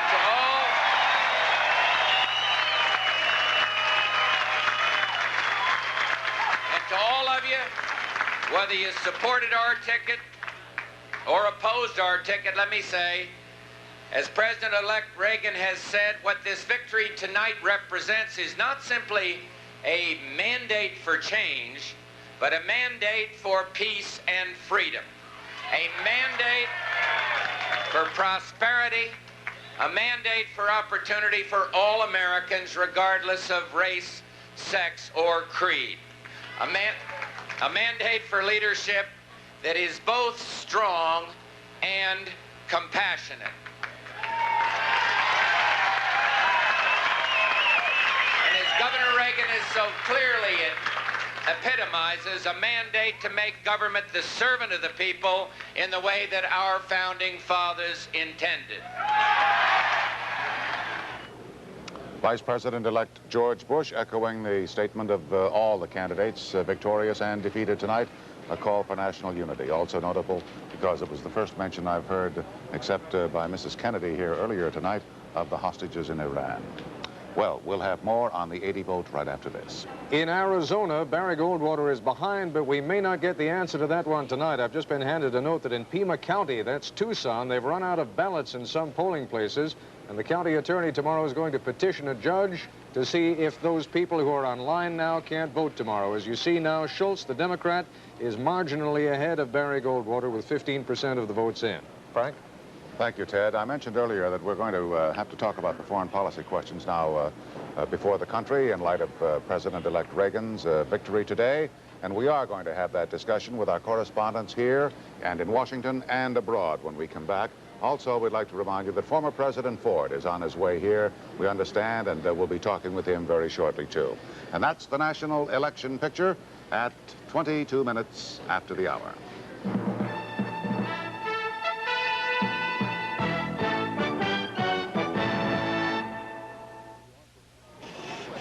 This is Steve Bell in New York with continuing ABC Election Night coverage. Well, from the very beginning of this campaign, since the conventions, we've been hearing about the Anderson factor. President Carter in particular worried that John Anderson would draw away the votes that he would need to defeat Ronald Reagan. Certainly, Mr. Carter lost tonight, but there is a substantial question as to whether he was really hurt by John Anderson. Lynn Scherr has been taking the look at our exit polling throughout the evening. Lynn, what can you tell us about the Anderson factor at this point? Well, Steve, what I can tell you is that, in fact, John Anderson did a little bit better than we think he did when you look at him the way we looked at him with our exit polling. Let me try to explain that. You know what John Anderson is doing nationwide according to the raw votes and our projections. However, let us take a look at what happens to John Anderson in a two-man race with President Carter. In that case, President Carter got 44% of the vote, but John Anderson got 51% of the vote. Now, Very interesting. He clearly beats President Carter in a hypothetical two-man race. That's what we found out from our exit polling. Now when we look at the Anderson voters, where did they go? Where would they have gone had they not voted for John Anderson? Well, for President Carter, 49%. For Ronald Reagan, 37%. So, as you can see, John Anderson very clearly hurt Jimmy Carter, since almost half of his voters would have gone for President Carter and added to his totals. We can also tell you that of our sample, almost a quarter said that they felt that John Anderson was a spoiler. It was about the only negative quality that they could come up with, the only one that really showed up on our sample. And what it means is that had these people thought that John Anderson had a chance, perhaps he might have done better than he did. But as it turns out, of course, he did not. Just for your information, about a quarter of the Anderson voters liked the way he stood on ERA, another quarter liked the way he stood on the energy question.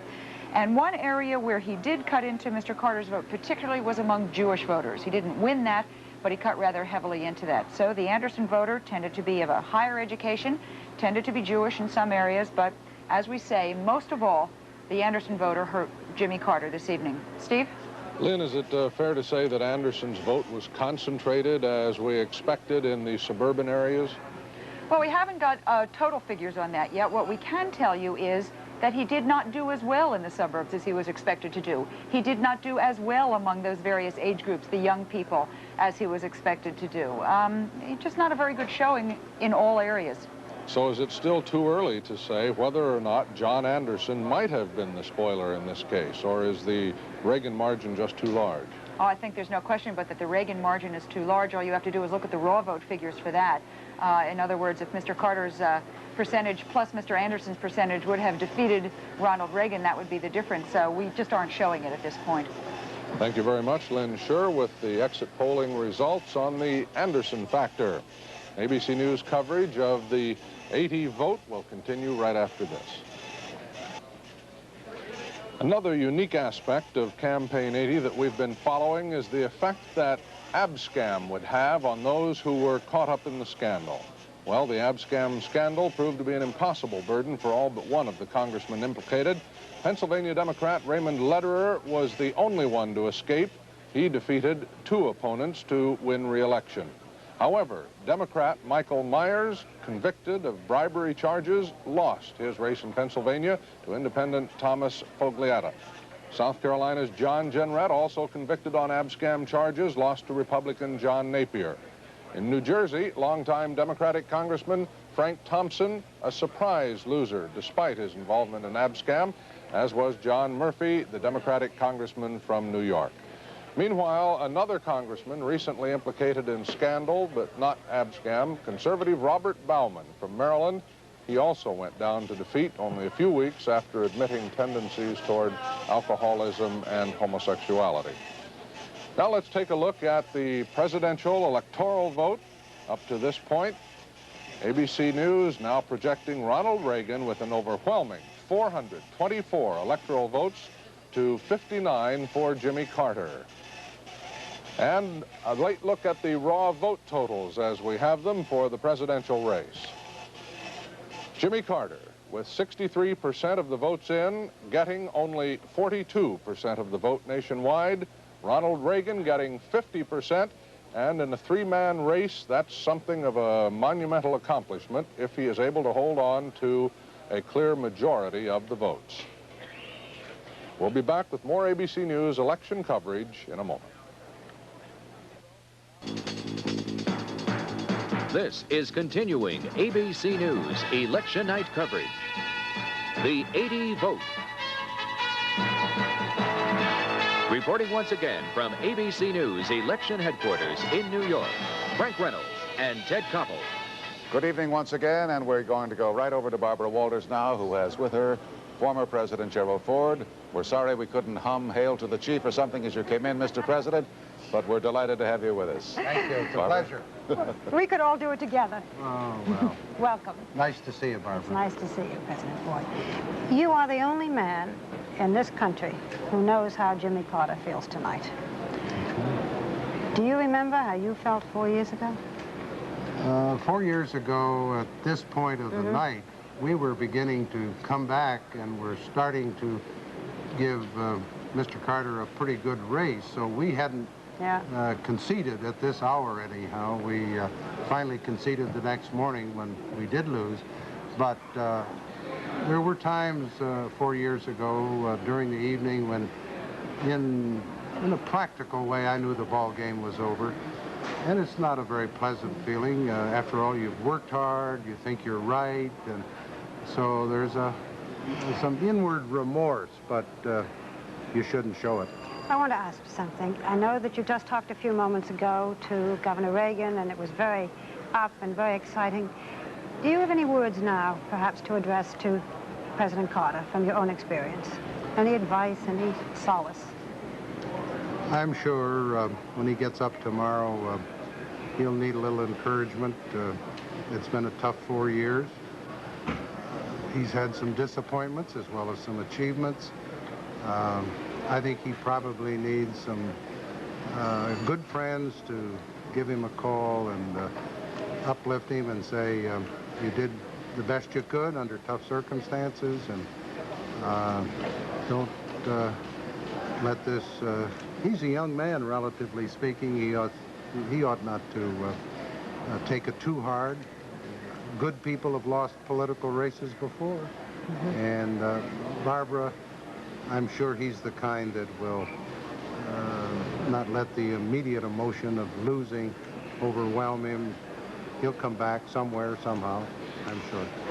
When we were listening to President-elect Reagan, he said, "My troubles are just beginning." So when things are a little quieter, when he gets over the euphoria and the friends have, you know, stopped him, what advice will you give him from your own experience? What are the first things you think that he has to do when he takes office?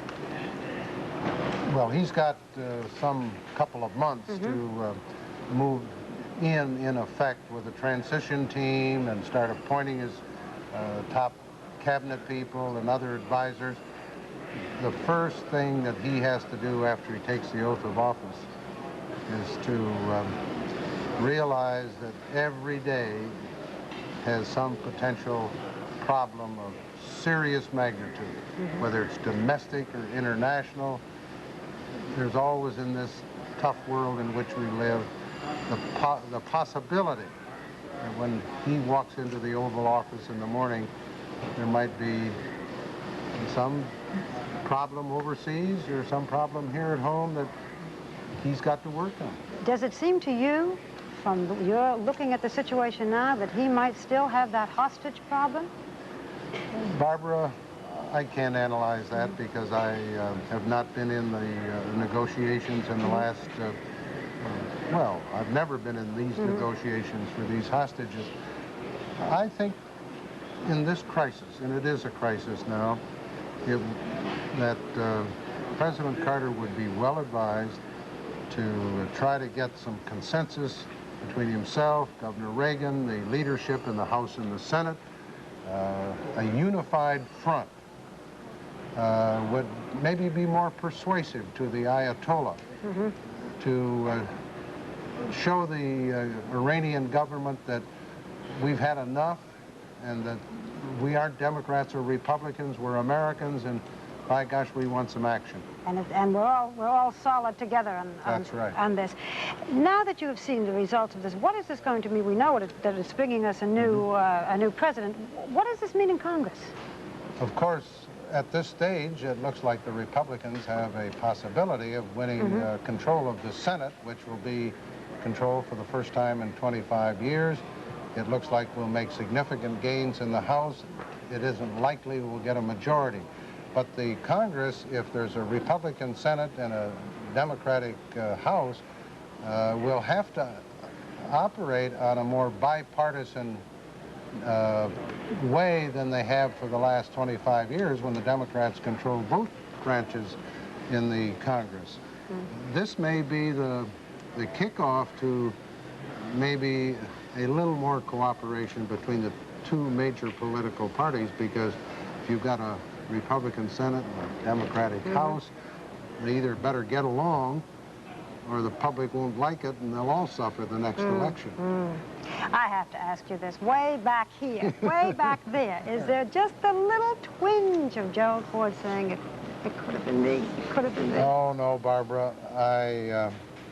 I must say that both Betty and I made a very definitive decision some months ago. We have no regrets. What are you going to do? Now, you said that you're not going to take a position in the government, but you're there for counsel. You're a young man. You're just going to sit back and counsel for the next 4 years? Oh, I've got a lot of things to do, Barbara. I will continue charity work. I'll do some work in the business world. I'm going to spend more time with Betty, and I better, because I've been hearing about it since I've been on the campaign trail for the last 2 months. We're delighted to see you, and we hope that there'll be many more times that we'll be seeing you in the future. Thank you very much for being with us. Great to see you and everybody here at ABC. Thank you, President Ford. Good. Now back to Frank and Ted. Right here. Hello. Thank you very much. Mr. President, thanks very much indeed. We would just like to point out some of the Senate races that are left, and of course these are going to be key, because if the Republicans pick up 1 or 2 more votes, then, as President Ford was just saying, they might get it. Here's the box score. The way it is right now, 58 Democratic, 41 Republican, 1 Independent. The way it is looking now for 1981, and of course we don't have them all in, 45 Democratic, 47 Republican, and 1 Independent. I don't know whether what we've done here is to project some races that have not yet been called. I get the impression that that is, in fact, what we've done. The races that have yet to be called, and we've got some important ones here. We've got Bill Gunter and Paula Hawkins in Florida. Paula Hawkins could be one of 3 women in the Senate if, in fact, she wins. And this is the raw vote that you're looking at right now. Nothing has been projected. And if in this next state that we're going to look at, Colorado, if Mrs. Mary Buchanan defeats Gary Hart. And at the moment, as you can see, she has a slight edge with 57% of the precincts reporting in. In Wisconsin, one of the great old names of the Senate, Gaylord Nelson, is just ahead of Robert Kasten, the Republican challenger, but only just ahead, and that one is too close to call. And in Vermont, the first Democratic senator ever in Vermont, Patrick Leahy, is a little bit ahead of Stuart Ledbetter, but only a little bit ahead. And again, with 78% of the precincts reporting in there, that one is still too close to call also. When we return, we will be going to our columnist guests, George Will and Tom Wicker and moderator Robin McNeil. And we will have more on the 80 vote from ABC News Election Headquarters right after this message. This is continuing ABC News Election Night coverage, the 80 vote, brought to you by Maxwell House Instant Coffee. Good coffee, cup after cup. Maxwell House Instant Coffee. Every Maxwell House coffee, always good to the last drop. Once again, from ABC News Election Headquarters in New York, Frank Reynolds and Ted Koppel.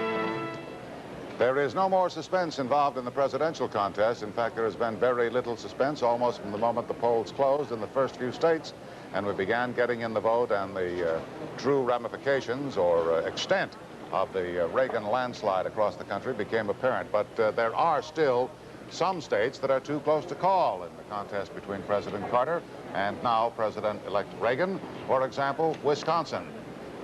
You see, with more than half of the vote in, it is 47% for Governor Reagan, 44% for for President Carter, and 8% showing there for John Anderson. He expected to do perhaps a little bit better than that in the state of Wisconsin. Arkansas, where the president was expected to do quite well and win handily, that is practically a dead heat at this point. Less than 1,000 votes separating the two candidates. John Anderson showing 3%.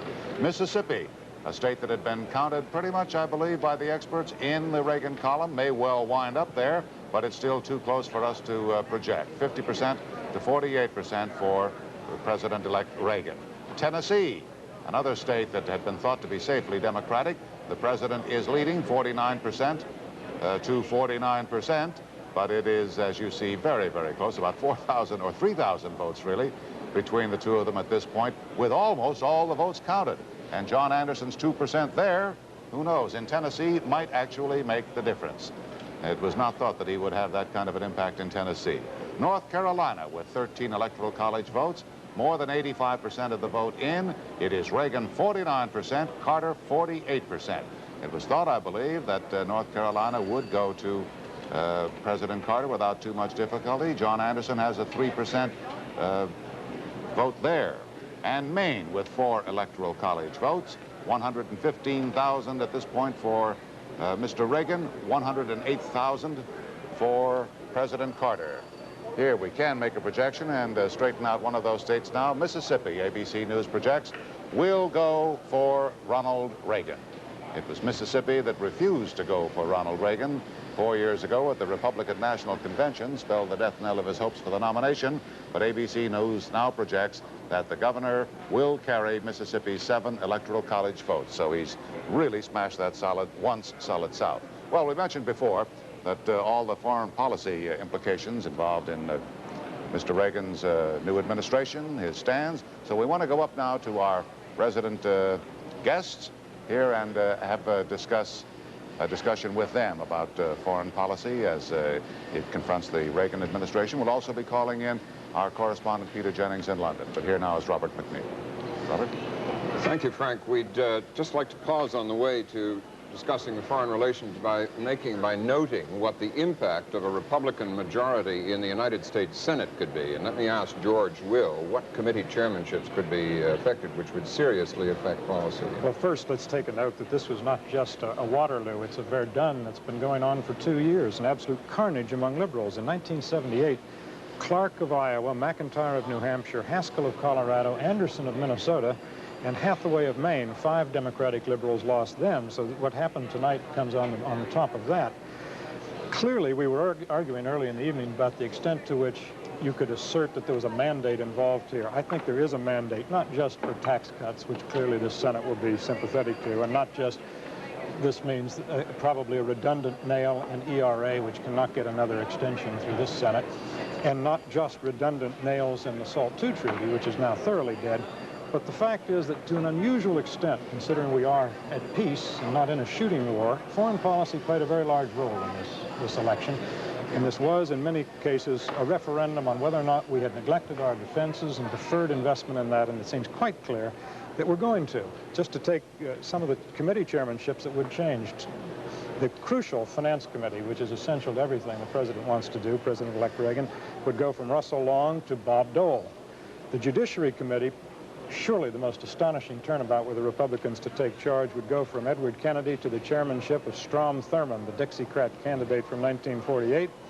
And the Foreign Relations Committee will either be under the chairmanship of Claiborne Pell or Charles Percy, or conceivably, if Percy picks another committee assignment, of Jesse Helms of North Carolina. And we just might note in passing that service on the Foreign Relations Committee has been risky in recent years. Fulbright defeated, McGee, Clark, Case, Griffin, Javits, Church, McGovern, and Stone of Florida, all defeated from the Foreign Relations Committee in recent years. Is it necessary to say this is a final nail in the coffin of SALT II? Oh, I would think so, absolutely, because it was very dubious that the old Senate would have passed SALT II, and with Governor Reagan, now President-elect Reagan, having promised to withdraw the SALT II treaty, and all of these liberal senators falling by the wayside, it seems almost superfluous to say it's dead. Let's move on to the impact on foreign policy. The American people have been promised what sounds like a very different approach to the world under President Reagan. Even with an amenable Senate, how different can that actually be? Is it a difference merely of style and of rhetoric, or is it going to be a difference of substance? Well, it'll differences of style. Assuming that the world itself doesn't change. Can be differences of substance, and if there's no question that if it seems to me that if President Reagan moves very promptly to withdraw SALT, as he said he would, if he sends in programs and recommendations for building up defense in certain ways, that will have a profound impact on foreign policy, because it will look like a different approach to the world on the part of the United States. So it seems to me that in the immediate future, style and manner will have a lot to do with substance. In the long-term future, I think the role of the United States in the world, the impact that we have, the power that we have in the world, depends much more on our domestic economic good health than all of that. And so some people felt during the campaign, George, and President Carter often said that Ronald Reagan seemed to be talking about a world that no longer exists, and that the United States could not confront the broad world as the sort of magnificent, all-powerful imperial creature she emerged as right after World War II. Notice it is forced to be interdependent with the rest of the world. It is not omnipotent anymore. I think Governor Reagan understands full well that we were perhaps at an artificial preeminence in the aftermath of World War II, having been spared direct physical damage by the war. Nevertheless, Governor Reagan is convinced that our decline has had a large optional element in it, that it has gone too far and can in many ways be reversed. I don't have, for example, the slightest doubt that the principal record of Jimmy Carter will be that his administration reflected in foreign policy the McGovernite takeover of that party in 1972. He appointed George McGovern's 1972 defense advisor to negotiate the SALT II treaty. He gave that famous speech at Notre Dame, urging the country to get over its inordinate fear of communism. Well, in the aftermath of a badly negotiated SALT II and the Afghan invasion and the general collapse of détente, the McGovernite propositions on foreign policy, that the great tensions were north-south and not east-west, and all that revisionist history of America's role in the Cold War has been tried in power, been put to the test, been found wanting, and been rejected by the voters. So in a sense, there is going to be a restoration of America's... Of an inordinate fear of communism? No, not an inordinate fear, but a realistic, wholesome anxiety about the decline that we have allowed to proceed in this country while pursuing the chimera of détente. That decline is very seriously argued by some people. Yes, indeed, and I think George's statements here are quite sweeping in the sense that all of this has been tried and found wanting. There certainly can be, and are, as you suggest, questions about whether that's the best approach to foreign policy, but you can't argue on the one hand, it seems to me that Jimmy Carter has been inept, that Jimmy Carter has been vacillating, that Jimmy Carter has not made firm decisions, say that that's what's wrong with him, and on the other hand, say that there's some sweeping judgment made here about innate fundamental policy. But Tom, I have never, and would not now say that he's been inept. I think on foreign policy he has been consistent, has pursued his goals, has had the wrong ideas. George, and they have been rejected. We're going to carry on with foreign policy in the next half hour. Let's go back to Ted now. Ted? Thank you, Robin. We'll have more on the 80 vote right after this.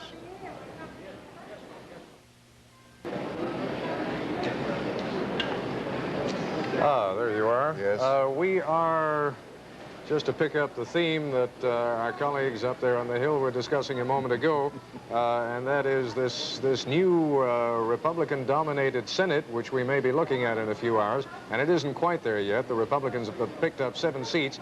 Here are a few more of the chairmanships that would go, and I realize some of this will be a little repetitive. Agriculture would go from Talmadge of Georgia to Helms of North Carolina. Appropriation from Magnuson of Washington to Hatfield of Oregon. Armed Services from Stennis of Mississippi to Tower of Texas. Banking from Proxmire of Wisconsin to Garn of Utah. Finance from Long of Louisiana to Dole of Kansas. Energy, Jackson, Washington to McClure of Idaho. Foreign Relations from Church, possibly to Percy. Judiciary from Kennedy to Thurmond. And budget goes from Hollings of South Carolina to Domenici of New Mexico. Well, that would be the way that it goes, and it may yet. And that is the national election picture at 52 minutes after the hour. This is continuing ABC News election night coverage. The 80 vote. Reporting once again from ABC News election headquarters in New York, Frank Reynolds and Ted Koppel. And good morning once again. It is morning now where we are in our part of the country, 1 o'clock in the morning here in the East Coast. A few minutes ago, we listed some 7 states that we said were still too close to make a projection on. Well, we can withdraw 2 of them now. North Carolina's 13 Electoral College votes will go to President-elect Ronald Reagan. He gets them. President Carter had them before. Here's the board, 49% to 47%. It's close, but ABC News now projects that Governor Reagan will win North Carolina. And the state of Maine, the far northern, northeastern corner of this country, will also go for President-elect Reagan, giving him its 4 Electoral College votes, 46% to 43%, relatively close there.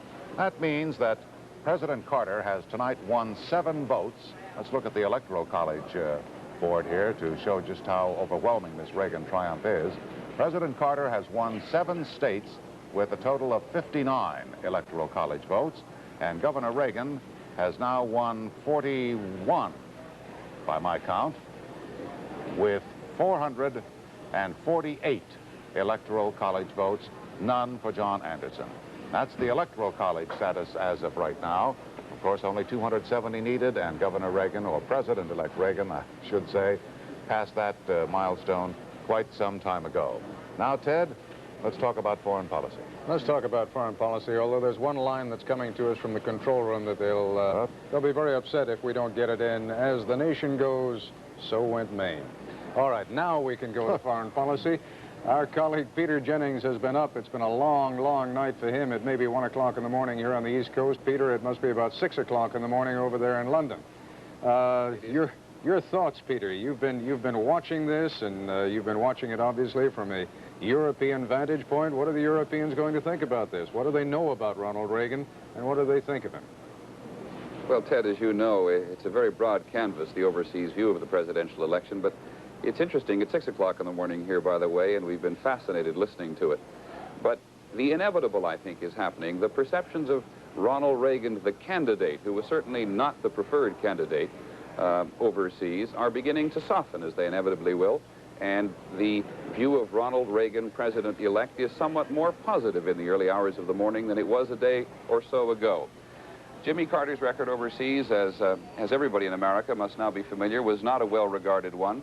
But there were 2 thoughts which I think are sort of converging at the moment. One, with people being very much impressed with the size of the victory, is, on the one hand, they hope that this large victory will give America a new sense of confidence, which people overseas have perceived America has not had since Vietnam. On the other hand, one of the views I've heard expressed over here this evening is that the size of the victory should not lead to extremism. Mr. Reagan is not well known, of course, as you point out, to many of the leaders overseas at all. Perhaps here in Britain there is more ideological closeness with him, he and Mrs. Thatcher, than there is anywhere else. There's great concern, of course, about his views on SALT II. There are a great many people who are concerned lest he continue with this apparent desire, or at least willingness, to enter in an arms race with the Soviet Union. But I really think it's important to note that this inevitability, I think, which I talked about at the moment, and that is that, as one politician said here tonight, America is so strong that a president can't affect it dramatically, and they will work things out with Ronald Reagan, as they did, despite their view of him with Jimmy Carter. Peter, please don't go away, but I would like to bring into our conversation our good mutual friend Barry Dunsmore, ABC's diplomatic correspondent, who's standing by at the State Department right now. Barry, we have begun our conversation now about the effect that this will have on American foreign policy, but you're our expert. Tell us.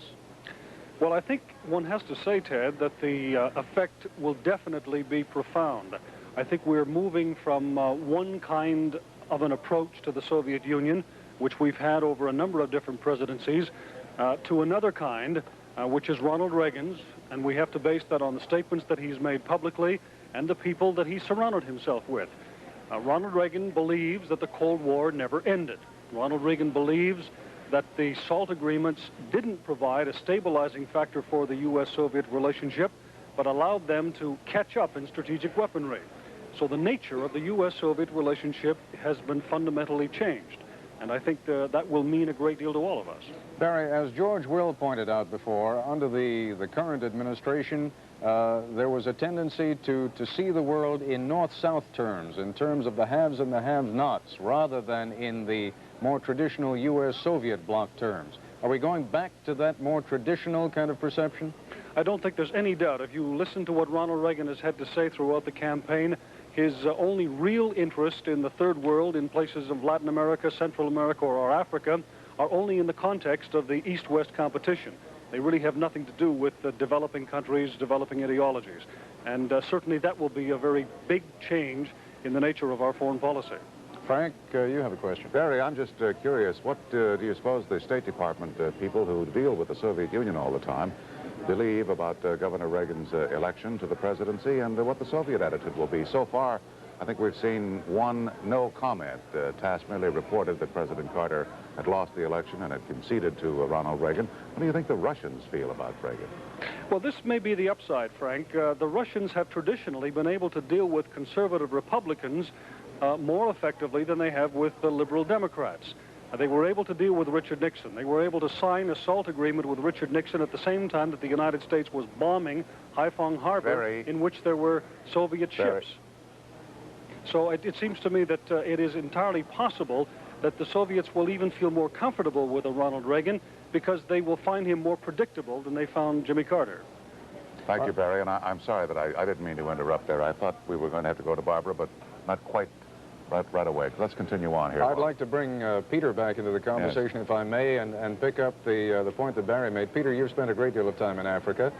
If there is one step forward, and there have been more than one, but if there's one big step forward that this administration took, I think it was with regard to the way that America was perceived in black Africa. What change do you think will come about as a result of a Reagan presidency there? Well, I think it's very hard to tell the change, Ted, but you're quite correct, and particularly to the efforts of Andy Young, this administration is well regarded in black Africa. I think the perception is that Ronald Reagan is going to be less hard on the South Africans, perhaps less responsive to the needs of the emerging black states like Zimbabwe. And I must confess I would disagree in the short run with Barry. It may be in the long run that the Republicans and the Soviets will get along better, but you must remember that SALT II is a keystone in President Brezhnev's policy. He tried hard in the final days to make things look better for President Carter, and I don't think the Soviets at all are going to be happy about Mr. Reagan's, President-elect Reagan's determination to abandon SALT II. I think that's going to make for very difficult days. Peter, what about the man who is generally perceived as being the leader of Europe these days, Helmut Schmidt? He's a man who has created his whole policy on the basis of an Ostpolitik, on the basis of trying to normalize relations with the Soviet Union. How will he react to a Ronald Reagan presidency, do you think? Well, I think if it goes, as you are suggesting it goes, it puts Chancellor Schmidt in a very difficult position for the very reasons you suggest. He resents deeply, and the Germans generally fear any Cold War that reflects in Europe. Because, as you say, the Germans do have these two keystones, one which is a strong America, in which they are very interested and to which they are very devoted, but the other is an East-West co-relationship, which in the wake of the Polish experience and the Soviet invasion of Afghanistan is going rather sour already. Peter, as you know, if you've been listening this evening, we are a large and varied group tonight. I'd like to bring Robin McNeil into our conversation too. Robin. Yes, just to comment on the relations with the Soviet Union, I'm reminded of what Leslie Gelb, who's been both inside administrations recently in the Defense Department and the National Security Council and columnist for the New York Times, formulated recently the idea that relations with the Soviet Union all through the Cold War have tread a very narrow middle line for the last 30 years or so, with slight variations from time to time, as he put it, slightly emphasizing the carrot more than the stick more than the carrot. Let me ask you, as our resident Reagan expert here, are we going to see anything very extreme, or is it still going to go down the main line with just slightly more emphasis on stick than carrot? I don't think you'll see anything extreme, but I do think that Governor Reagan becomes President Reagan in the aftermath of a long bipartisan effort to invest American hopes, and it really was often no more than wishful thinking in my judgment, in the belief that the Soviet Union truly was mellowing, becoming just another player in the international system.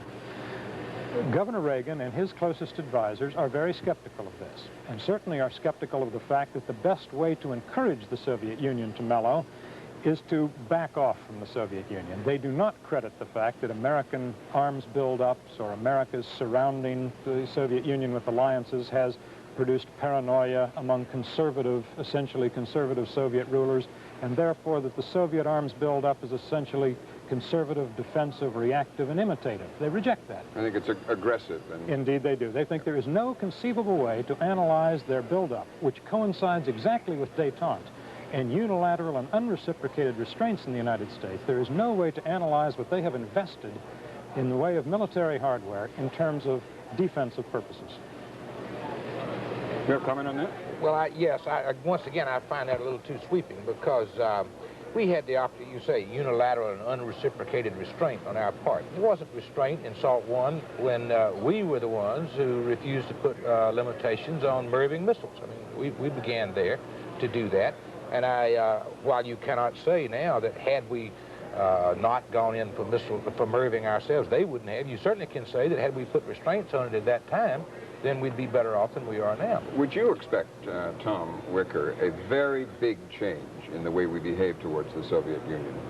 Well, I'm not, and don't rank myself an inside authority on the Reagan views of things. Do the realities permit of a very I was going to say that I think that an American president, even though he is much freer to act in foreign policy than he is in domestic policy, I think he finds himself confronted with certain limitations on what he can do.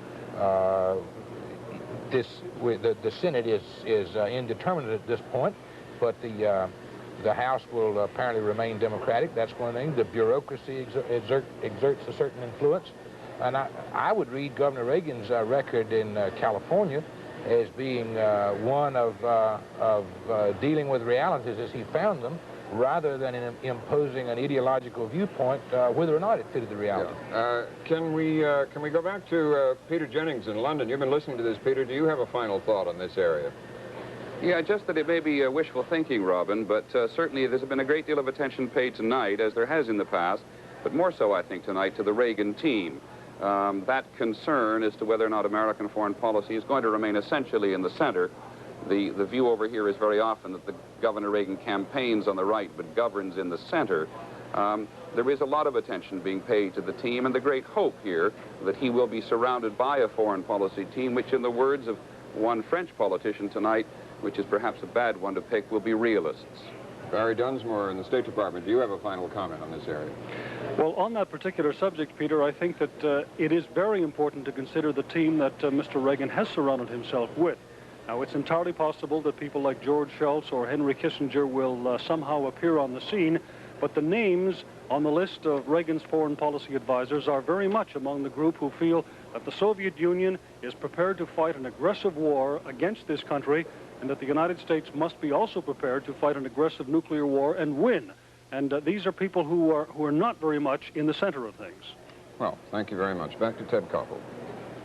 All right, gentlemen, thank you all. Let's give the final word to a Soviet expert. I mean, literally, a Soviet citizen, Georgy Abatov, who is the head of the U.S. Institute in Moscow. He made the observation the other day, and perhaps he is right, that it doesn't really matter who becomes president of the United States. Those who are to the right of center move toward the center. Those who are to the left of center tend to move toward the center.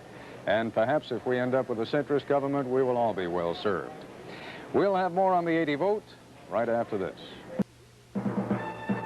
This is continuing ABC News Election Night coverage, the 80 vote, brought to you by Sanka Brand Decaffeinated Coffee.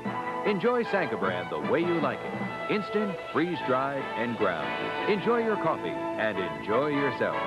Now, from ABC News Election Headquarters in New York, Frank Reynolds and Ted Koppel.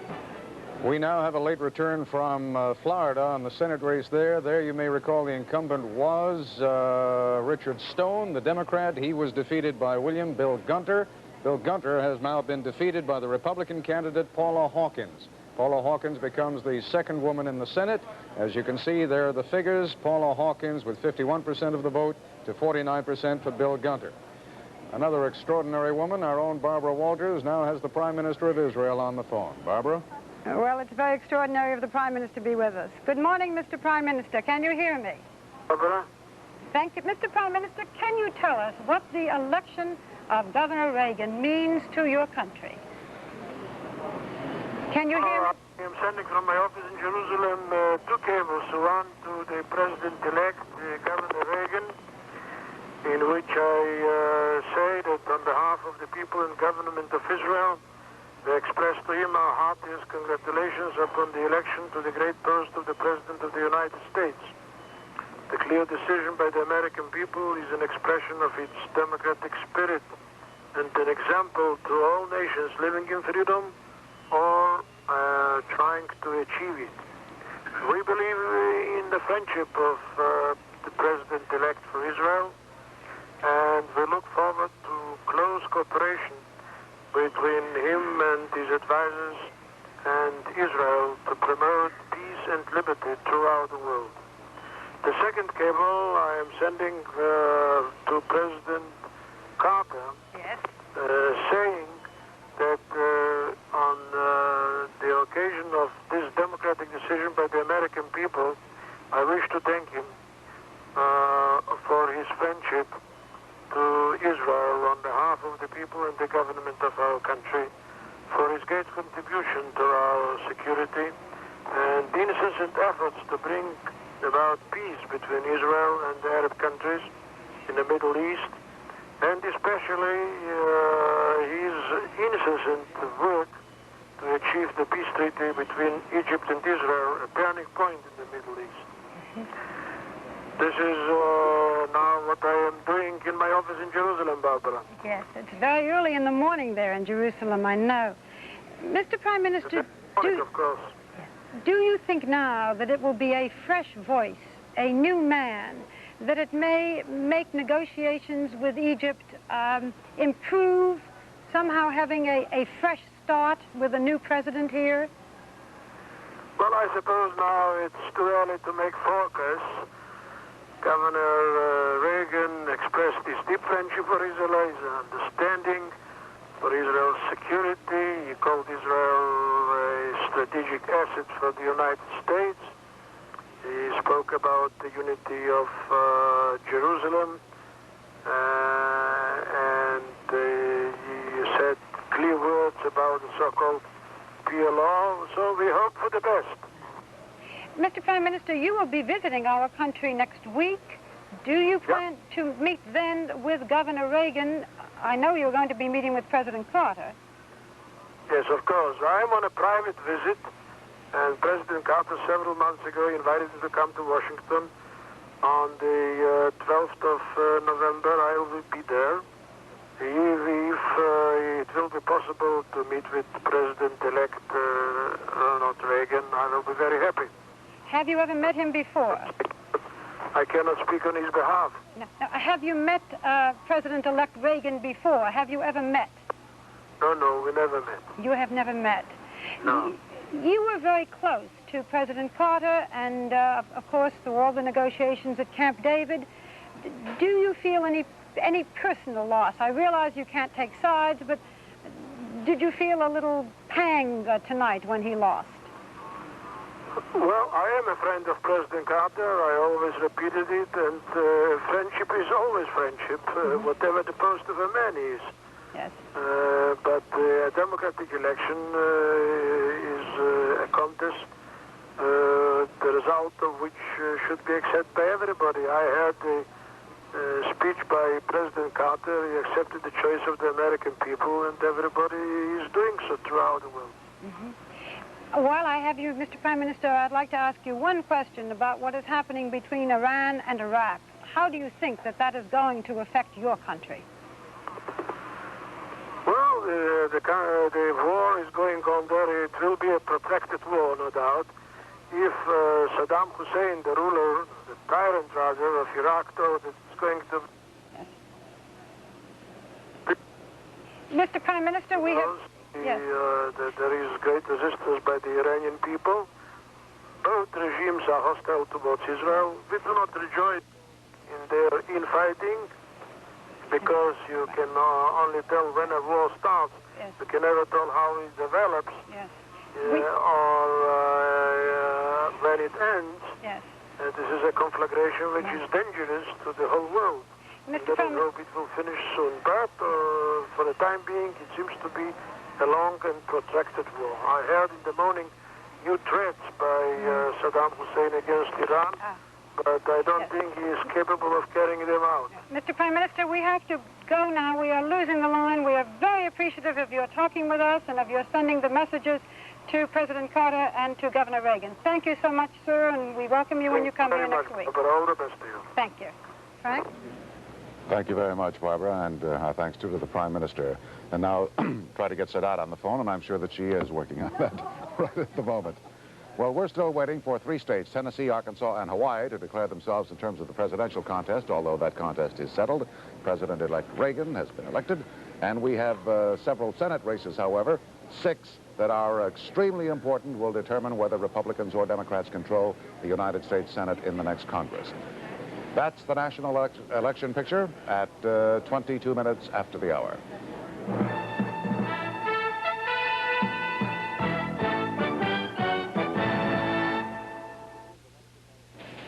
Continuing with ABC News election night coverage, this is Steve Bell in New York, and this is certainly a presidential election in which we're going to have lots of second guessing, lots of post-election analysis of just what it was that brought Ronald Reagan to such a clear victory over Jimmy Carter in this presidential contest. With some of the early findings, Lynn Scher with the ABC News exit polls. Lynn, what do we know about voter perceptions in terms of what really turned Reagan up and Carter down? Well, let me tell you first, Steve, that what we know as the result of interviews with more than 10,000 voters across the country, a rather impressive number, which lends quite a bit of credence to these already very impressive figures that we've come up with. What we are finding is that the second most mentioned reason why people picked a candidate was strong leadership. And this is an area where Governor Reagan, President-elect Reagan, really did very well. 48% of the people said that Mr. Carter was a weak leader. However, of our sample, oh, I'm terribly sorry, we have got, I'm talking about a different thing from what you're seeing. What you're seeing is that of those who said strong leader, the strong leader is an important thing. 12% said Mr. Carter, 83% voted for Governor Reagan. I'm sorry for the confusion. What we're trying to tell you is simply that more people thought that Governor Reagan, President-elect Reagan, appeared to be a strong leader. More people thought that than thought Jimmy Carter. That was obviously a very bad thing for President Carter. Now, in addition to our exit polling, we also talked to other voters, not just the ones that we polled. Here's what some of them said. I think Mr. Reagan has the ability to pick better people than we've had. He has the ability to delegate authority to other people. And I think the presidency should be a position where you do delegate authority. And he's going to try at least to do everything he said. I know it's impossible to do all, I know that, but I think he's going to try. Well, again, not only did people think that Governor Reagan was the stronger leader, they thought of President Carter as a weak leader. There was another reason for picking a candidate. In fact, the #1 reason, and that was he is intelligent. Of them, 38% went for Carter, 47% for Governor Reagan, and 12% for John Anderson. I'm sorry, but those numbers are a little bit mixed up. It is a little bit late in the evening here. But once again, intelligence was the reason why Governor Reagan got it over President Carter. And that turns out to be a rather interesting beginning portrait of the president-elect. Steve? Especially, Lynn, when we had a situation where President Carter tried to make a primary focus of his campaign that he was the more intelligent as well as the more experienced candidate. Absolutely. Indeed, it's something that he won quite a bit during the primary season, but we are finding that in this race with Governor Reagan, intelligence and leadership went the other direction. Steve? A fascinating turnaround there. Thank you very much, Lynn Scher, with more information on the ABC News polls and exit polls. And now we have a call from ABC News, a projection on headquarters in New York. Frank Reynolds and Ted Koppel. Well, we had 6 states in which the Senate races had not yet been called. Now we can remove one of those from our list in Vermont. Let's take a look at Vermont. Incumbent Democratic Senator Patrick Leahy wins over Stuart Ledbetter, the Republican challenger. And this is kind of interesting because Leahy is the first ever Democratic senator from the state of Vermont. Now, of course, he becomes the first Democratic senator ever re-elected in the state of Vermont. We still have 5 states left to be called: Colorado, Hawaii, Wisconsin, Alaska, and Arizona. In Arizona, Barry Goldwater is having one tough fight. And wouldn't that be an irony if on the night when all the Democrats are being knocked off by Republicans, Mr. Conservative Republican ends up being knocked off by a Democrat. But that one is still too close to call. Now to our gubernatorial desk and Max Robinson. Ted, we had one race left to call, and that was in the state of North Dakota, which was nip and tuck all night. But now we can project that the Republican Attorney General, Alan Olson, has defeated the incumbent Democratic governor, Arthur Link. He has defeated him, and that means the Republicans this evening have gained 3 state houses across this nation. And let's look at the board. They have gained 3 state houses, and there is one that may change again. We're looking at it in Arkansas. We're not sure at this point, but there's word that Bill Clinton may not be the winner there. Again, here we have 7 Democrats elected and governors tonight, 6 Republicans. Again, a gain of 3 state houses for the Republicans. Britt Hume? Very much, Max Robinson. You'll recognize the white-haired man standing next to me as Tip O'Neill, the Speaker of the House of Representatives. Mr. Speaker, it is going again to be a Democratic House of Representatives, but we've got about 407 races now that we've called, and it looks like there'll be a net gain for the Republicans so far of about 22 seats. What happened out there tonight? Well, that's exactly as we call it. As you know, in our office, we're checking around the nation, and we have 27 losers at the present time, and there are 5 Republicans that we feel that we have defeated. So your figure of 22 is correct, and there is still 7 or 8 seats out there that we still could lose, and a couple of Republican seats that we could win. So the loss should be somewhere around 25. Very interestingly, 7 or 8 of those are the seats of Democrats who didn't run for re-election, and the Republicans put up good candidates, and they were extremely well financed.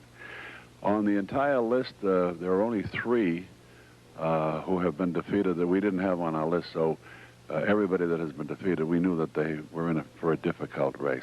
Well, Mr. Speaker, the events tonight with the president being unseated and the Republicans really threatening now to get control of the Senate could leave you as the last Democratic leader standing after this election tonight, and this has been a pretty unruly Democratic Congress you've had to try to get control of over the last several years. I wonder what it might be like if these things come around the way they look like they're going now.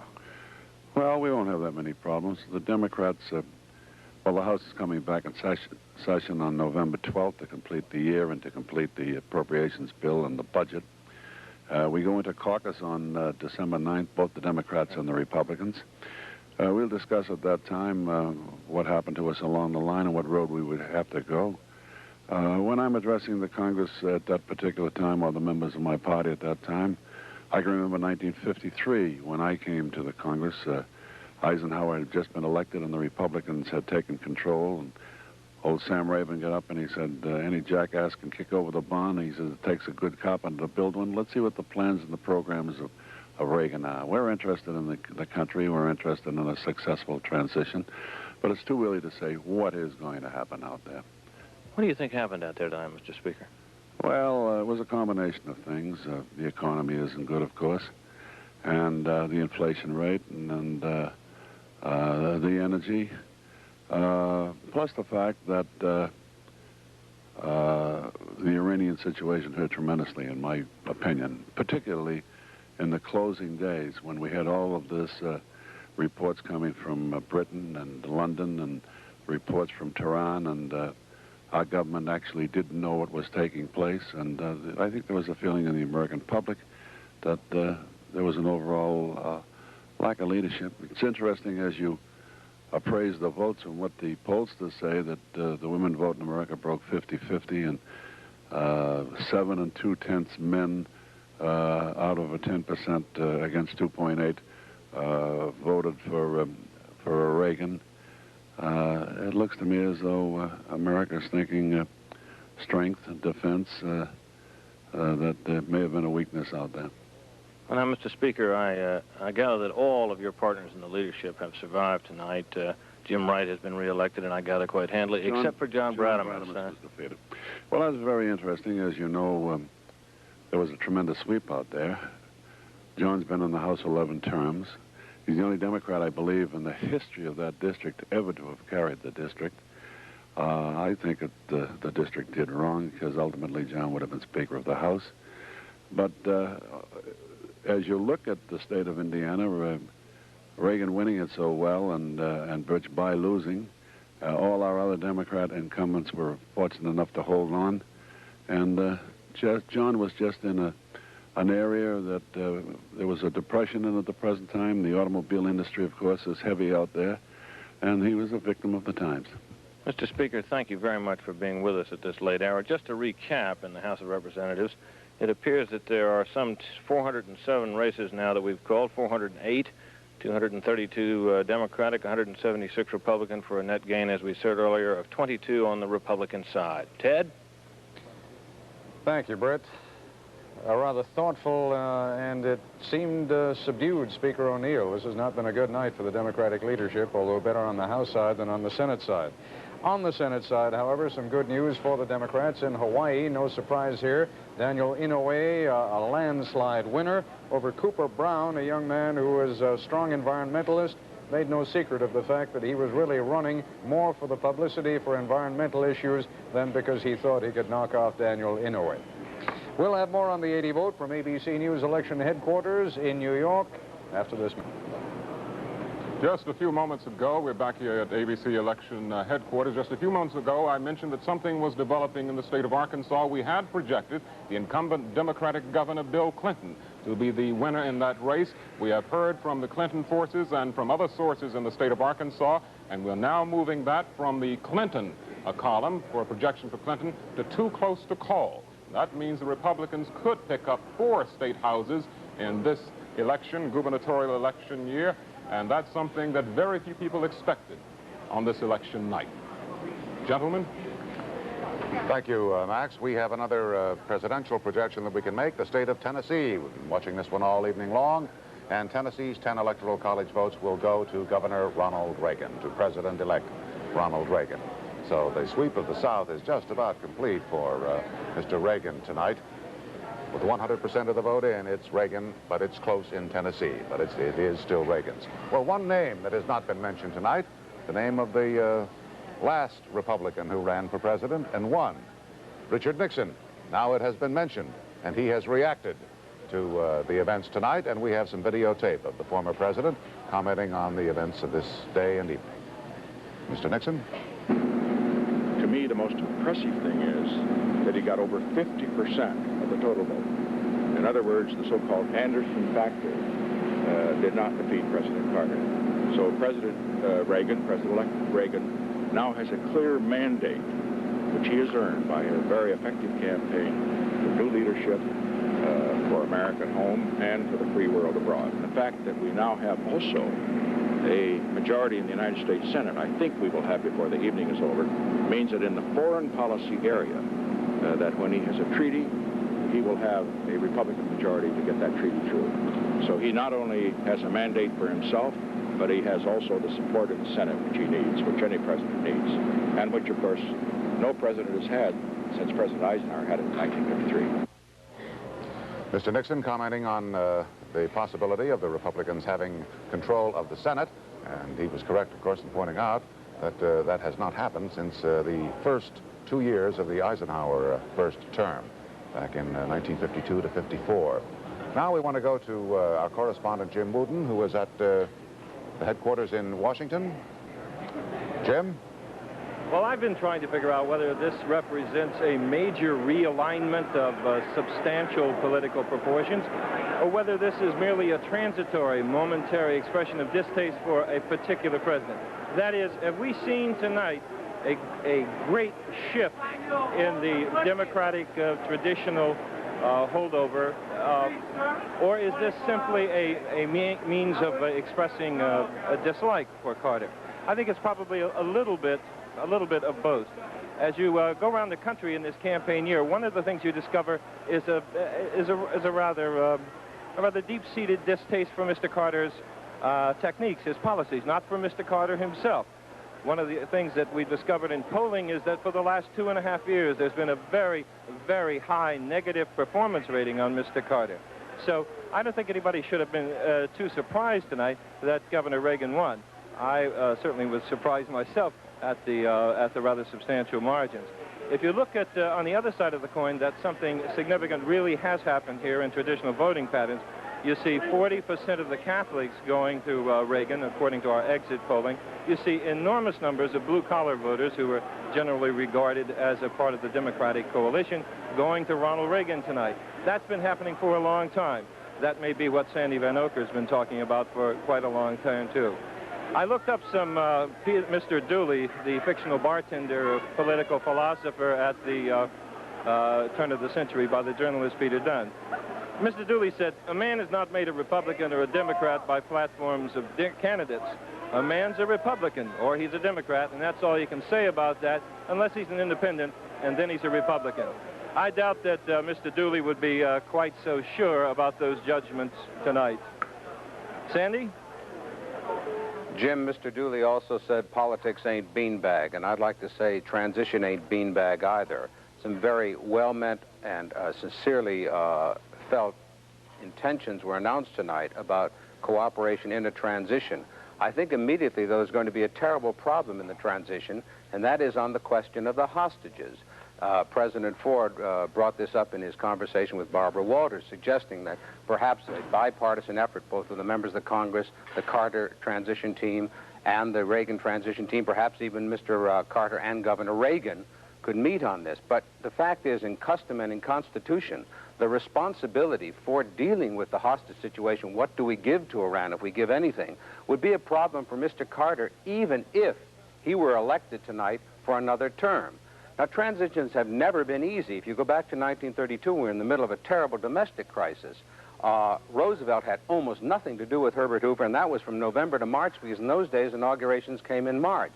Later on in the transition period in 1952 between President Eisenhower and Harry Truman, it was frosty. And Mr. Truman never forgave Eisenhower for his frostiness to him in that transition period when we had a war going on in Korea. In fact, in 1960, when Mr. Truman was the first guest to the White House after the inauguration of Jack Kennedy, President Kennedy was talking to us a little while later, some of the reporters, and we asked, what did Mr. Truman say about President Eisenhower? He said, the SOB moved my piano downstairs to the basement. In the transition between Kennedy and Eisenhower, Eisenhower remarked to me once down in Palm Beach, he said, God, he said, after hearing him, I look under this end of the carpet, that, and the problems have all been swept under. And the one thing that President Eisenhower did not mention to President-elect Kennedy was the Bay of Pigs. He found out that later in the White House and worried that if he didn't go through with his plan, which he didn't believe in, he'd be accused of being anti-communist. So the transition thing is a very difficult thing, and I think the hostage problem is going to be a terrible thing for these transition teams to work out. Gentlemen? Well, they had better get together on it if there is any possibility that the hostages can be brought out by some display of unity between the Republicans and the Democrats, particularly between President Carter and President-elect Reagan. And that, I suspect, would be a good message that the President and the President-elect would like to send to the Iranians. It would be very interesting to know just precisely what they plan to do about that. We want to go back now to Washington, to Capitol Hill, to Catherine Mackin, who is with the present Senate Majority Leader, Robert Byrd, who we understand may still be the Senate Majority Leader when this night is over, but there's a possibility maybe he won't be. Cassie? Thank you, Frank. Senator, do you think that the Democrats will keep control of the United States Senate, or do you think it's going to go over to the Republican side? I think it's a little too early to make any judgment in that regard. I'm naturally disappointed in losing some of the races that were lost. We lost some good men. They had served with honor and distinction, but at the same time, we'll have some good men coming in. And whatever the final result may be, whether the Democrats are in control, as I hope it will be, or whether the Republicans are in control, we Democrats will do our duty. And we will cooperate with the President. I congratulate the Republicans on winning the presidency. And we'll cooperate. The nation has an agenda of work ahead of us. We have plenty of work to do, and it will require cooperation. We still have energy problems. We have inflation and economic problems. We have to build up our defenses. And I think in the nation's interest, we need to work together, and we'll cooperate. Where we differ, as we will from time to time, there will be honest differences, and we'll attempt to have something to offer that's better when we feel that we have to differ. But aren't the differences pretty well mapped out there? Reagan says he will balance the budget, raise defense spending, cut federal spending, and there's some talk about changes in social welfare programs. Aren't we looking at a real struggle between what Democrats do remain in the Senate and the new president? Well, I think we probably don't differ on the problems that face the country. What we differ on is the way we meet those problems, how we meet the challenges. And where we can, we're going to cooperate, because we only have one president, and we have one country, and we'll work together and cooperate in meeting those problems. But we'll have honest differences. We'll differ in good conscience. And when we do, we'll differ with enthusiasm, and we'll try to have something to offer rather than just offer criticism. Thank you very much. Senator Robert Byrd, the current leader of the United States Senate. Now back to Max. Thank you, Cassie. We now have a clarification in the state of Arkansas. A final call. Republican Frank White has, in a stunning upset, been projected the winner over the incumbent Democrat Bill Clinton, the youngest governor in the United States at the age of 34. Frank White is a savings and loan president in Little Rock, and he was given almost no chance of winning against Clinton. He has created a stunning upset tonight. He was thought to be a very fine Republican campaigner. Again, Frank White, the Republican in the state of Arkansas. The Republicans have now picked up 4 state houses on the evening. Ted? Thank you, Max. Only 4 Senate races left. We can give you the result on one of them now, and it's a big one. In Colorado, incumbent Senator Gary Hart is projected as the winner. He is a Democrat. He had a really tough race from Mary Estelle Buchanan. Ms. Buchanan was not even going to be on the primary ballot. She had to go out and literally get enough signatures to put herself on the ballot. She did. She defeated all the other Republicans in the primaries and then proceeded to give Gary Hart one heck of a race. All right, we'll have more on the 1980 vote right after this. Well, the big story of the night, of course, is reflected by that map over our shoulders there. It's almost all red, and that means it has been a landslide, at least from the point of view of electoral votes, for Ronald Reagan. But the secondary story of the night, and the one, Frank, that may really have an even larger impact, if that's possible, on the country as a whole, is the fact that the Senate is right now teetering on the brink of moving out of Democratic control and into Republican control. It may not. And ironically, that future may rest in the state of Arizona. We have not yet been able to call Arizona. Barry Goldwater is behind there right now. If he loses that seat, that means the current gain of 8 seats in the Senate by the Republicans would be reduced to 7. We have yet to hear from Alaska. We have yet to hear from Wisconsin. But in Alaska, the Republican is favored. In Wisconsin, Gaylord Nelson apparently is, well, he's leading, but not by that much, is he?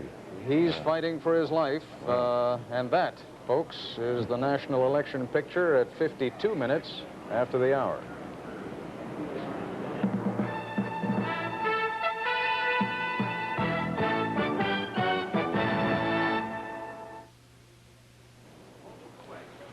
Continuing ABC News election coverage, this is Steve Bell in New York. Well, with the Republicans looking at the possibility of controlling the U.S. Senate, the stock of Minority Leader Howard Baker of Tennessee is definitely on the rise.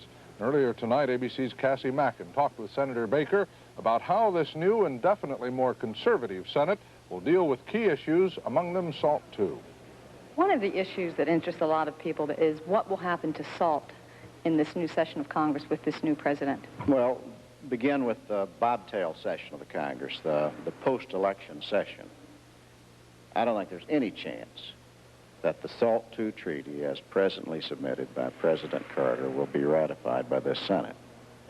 I think in the next Senate, it is likely that the treaty as submitted will be amended extensively to make it acceptable to those of us who opposed it, or that it'll be withdrawn by President Reagan and renegotiated with the Soviet Union and resubmitted. I was pleased to see Governor Reagan at that time suggest that he would urge renegotiation and possibly even a consolidation of SALT II with the next treaty, which would be SALT III. I think that's a good idea. It is not the only way to approach the matter, but I'm convinced that the SALT process will continue and that we will be better off for the delay and better off for President-elect Reagan's commitment to an improvement of the treaty that I believe was fatally flawed. All of us listened very carefully when Ronald Reagan promised this year to balance the budget, to increase defense spending, to cut taxes. When is all this going to take place? Well, it won't be an easy job, but let me point out, as Governor Reagan does, that we aren't speaking of cutting the amount of money that is collected by the government, but rather reducing the rate of increase because the way things are, the amount of money the government collects every year increases. Well, let's reduce that. Let's reduce the rate of increase. Number two, let's stimulate the economy with a tax cut so it produces more revenue. And the last time we did that was with President Kennedy. And indeed, and in fact, the stimulation of the economy produced more money for the government than was lost from the tax cut. The increase in defense spending, we simply have to do. I think that President Carter made a serious mistake when he reduced our commitment, our money commitment to the defense of the country, and I think that became a great issue in this campaign. Do you think that what has happened here tonight with the election of Reagan and with the change in the Congress, that expectations are going to be high in the country for a lot of activity, a lot of change from you people? I think it will be. And I think that the country will give President-elect Reagan a reasonable time to perform on those commitments. But there's a clear implication that there are going to be basic and fundamental changes in the policies of this country. I think that there'll be the usual presidential honeymoon for 6 months or a year, but in that time, I think the country will expect President Reagan and this Senate to have some tax relief, to increase our defense position, to improve our foreign policy, and to try to retard the ravages of inflation in this country. And I believe we can do that. ABC's Cassie Mackin with the minority leader of the Senate, at least still at this hour, Howard Baker, with the Republicans picking up at least 8 Senate seats, 3 still to be called. It could be a Republican-controlled Senate in the next year.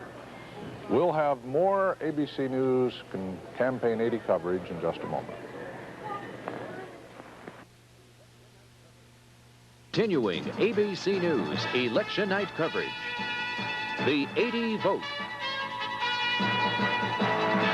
Reporting once again from ABC News Election Headquarters in New York, Frank Reynolds and Ted Koppel. There are still a few loose ends to be wrapped up before this election night 1980 passes into history. Mainly the question of the control of the Senate, whether it will be with the Republicans or the Democrats. At the moment, it appears that the Democrats will probably still retain control. But there's been no doubt for a long, long time, almost from the moment the first polls closed, about the top prize at stake today, the presidency. That has been Ronald Reagan's from the beginning. The national popular vote total, as you see here on our board now, with more than 3/4 of the precincts around the country reporting, it's Reagan 50% and President Carter 42%.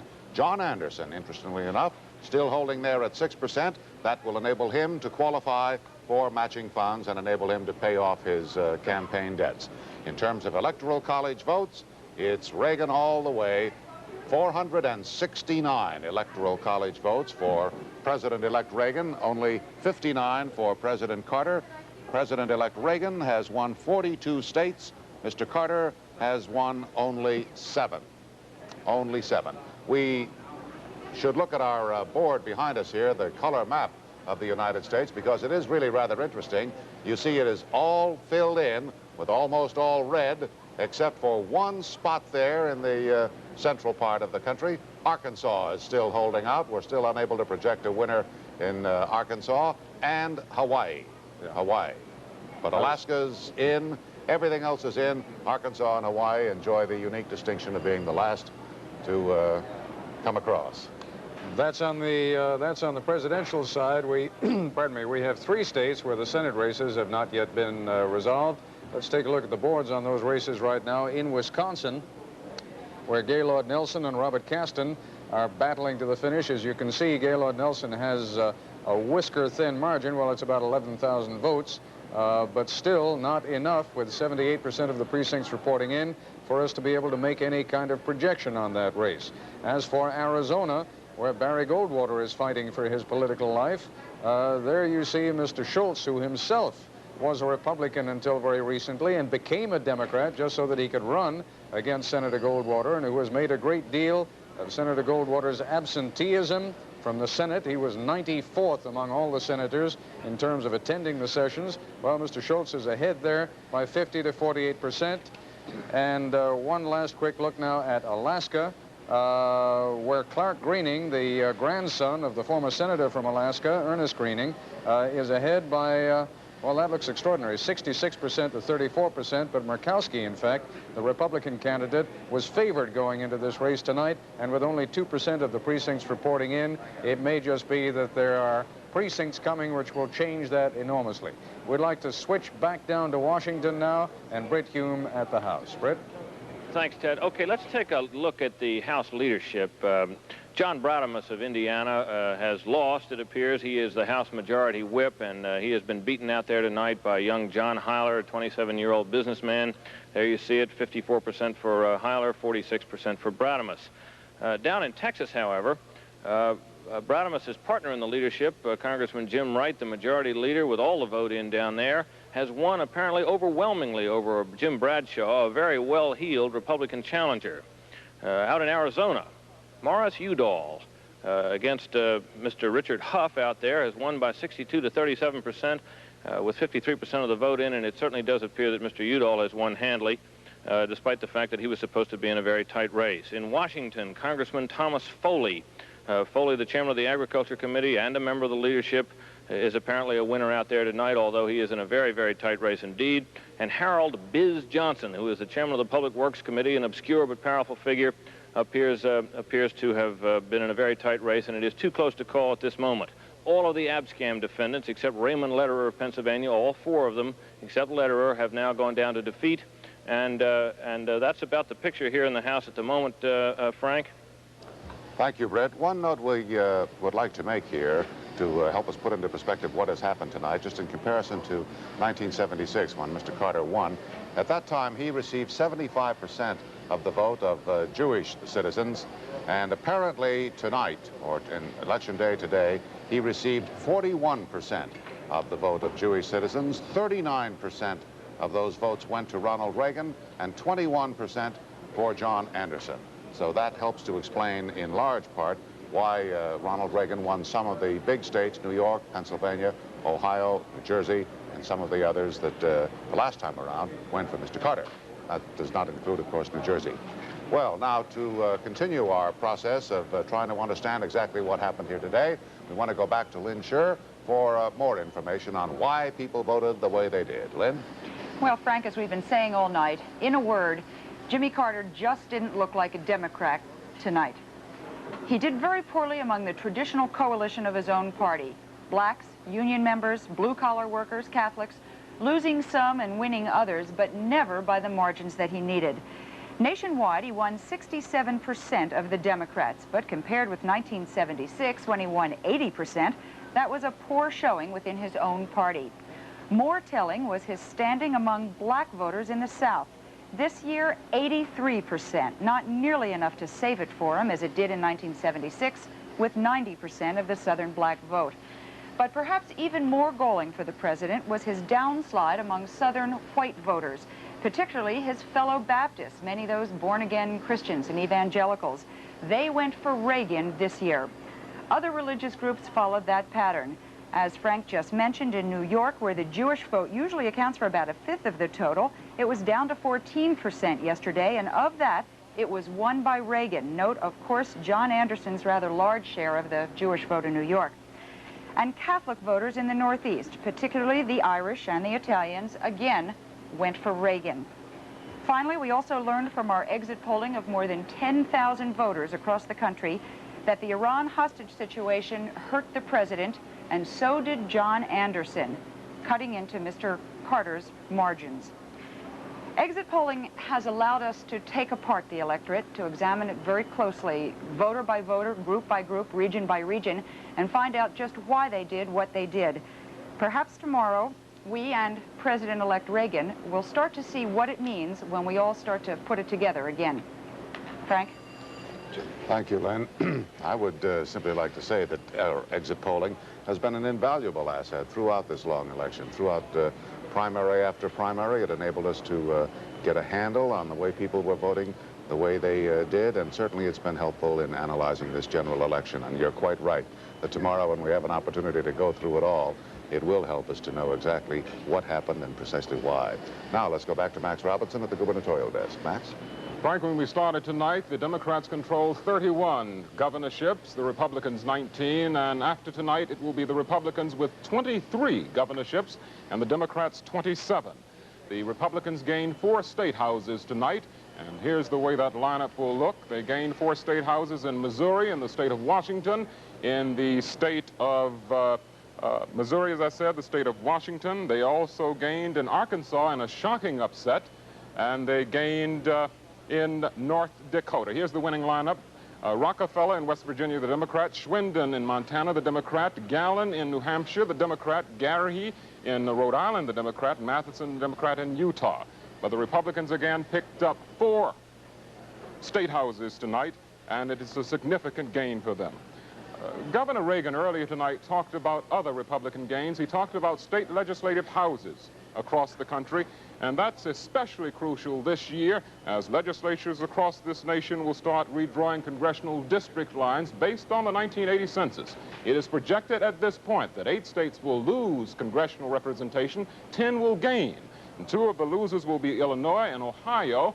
And in Illinois and Ohio, the lower house in Illinois has been captured by the Republicans. The upper house in Ohio has been captured by the Republicans, and that means that they will be able to forestall any attempt by the Democrats to gerrymander, meaning the Democrats to draw those lines in a way that will favor Democrats. And so we can see that the quiet struggle for the control of state legislatures across this country could prove to be a big impact on the political direction of this country.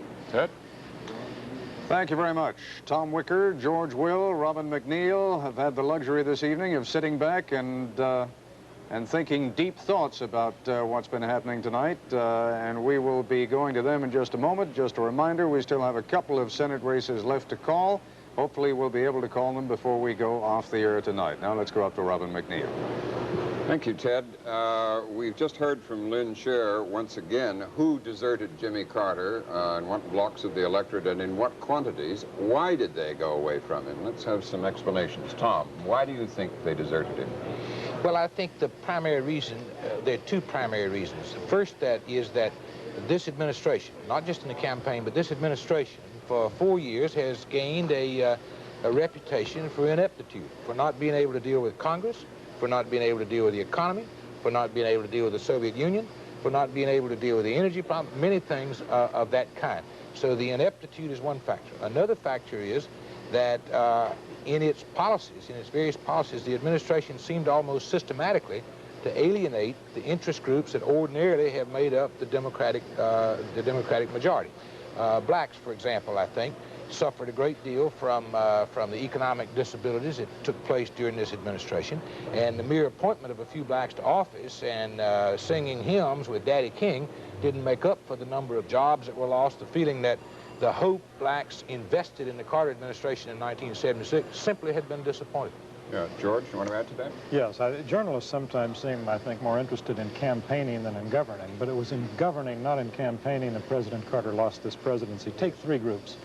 Jews, there are only so many times you can, and I'll use the bluntest word I know because it fits, betray the state of Israel in the UN, for example, not vetoing resolutions you should have vetoed, accidentally voting for some terrible resolution without sacrificing your Jewish support. Catholics, for example, when the Republicans in Detroit put together a platform strong on cultural conservatism, family, prayers in schools, and all of this, strong on abortion, people said, oh, the Republicans are at it again, indulging themselves. I think it probably paid off for some, if not all, certainly, of the Catholic votes. Finally, the blue-collar vote. My goodness gracious. Let me just read one thing from a UAW official talking about his problem in getting them to vote for Carter. Our main problem is telling a laid-off auto worker who has lost his cottage on the lake and his recreational vehicles and who can't send his son to college to vote for what the Carter administration has done. Well, I should hope that would be a problem. It struck us as a coincidence when we were chatting here a few minutes ago that Jimmy Carter at present has and may only have 59 electoral votes, which happens to be the number of electoral votes the last elected president defeated after the first term, Herbert Hoover, won in the election of 1932. Herbert Hoover, in the political folklore of this country, is dismissible as a president. He's been confined to a kind of political oblivion. Is that where Jimmy Carter is going to go? Yes, George? I think that in the long pull of history, and acknowledging that the Panama Canal Treaty, for example, is an achievement and so forth, I think in the long pull of history, Jimmy Carter is going to be remembered primarily as the man who broke the long taboo on Southern politicians for being President of the United States, and I think that is a lasting achievement. Is he going to be regarded by the party in retrospect as the sort of albatross that Hoover seems, and rather comical electoral figure to Republicans? I think Republicans and many other Americans may regard President Carter as part of the nation's punishment for Watergate and Vietnam. It's sometimes been said that the lessons we choose to learn from our catastrophes are in their own way as bad as the catastrophes themselves. From Vietnam, the country, or some parts of the country, learned the so-called lesson that we should rely on less traditional forms of power, that we should retreat from the world. With regard to Watergate, the country seemed to feel that what we needed was a highly moralizing president. Jimmy Carter provided both of those, but neither of those was adequate. If he lost it through his presidency, could he have pulled it out in the campaign? Was it savable in the campaign? How do you assess the campaign?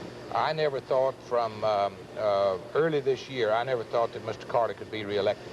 It seemed to me impossible in terms of everything I knew about politics. After all, if you remember in the primaries, the Democratic primaries, he lost the major states.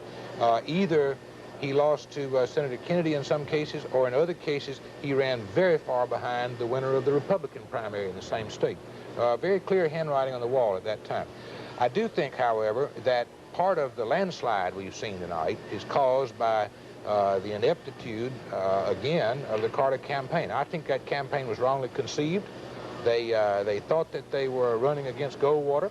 They thought that Governor Reagan was Goldwater, which is clearly not true. He proved a much more flexible and able candidate.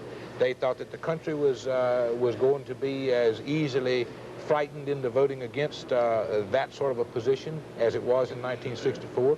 That was clearly not true had they known that.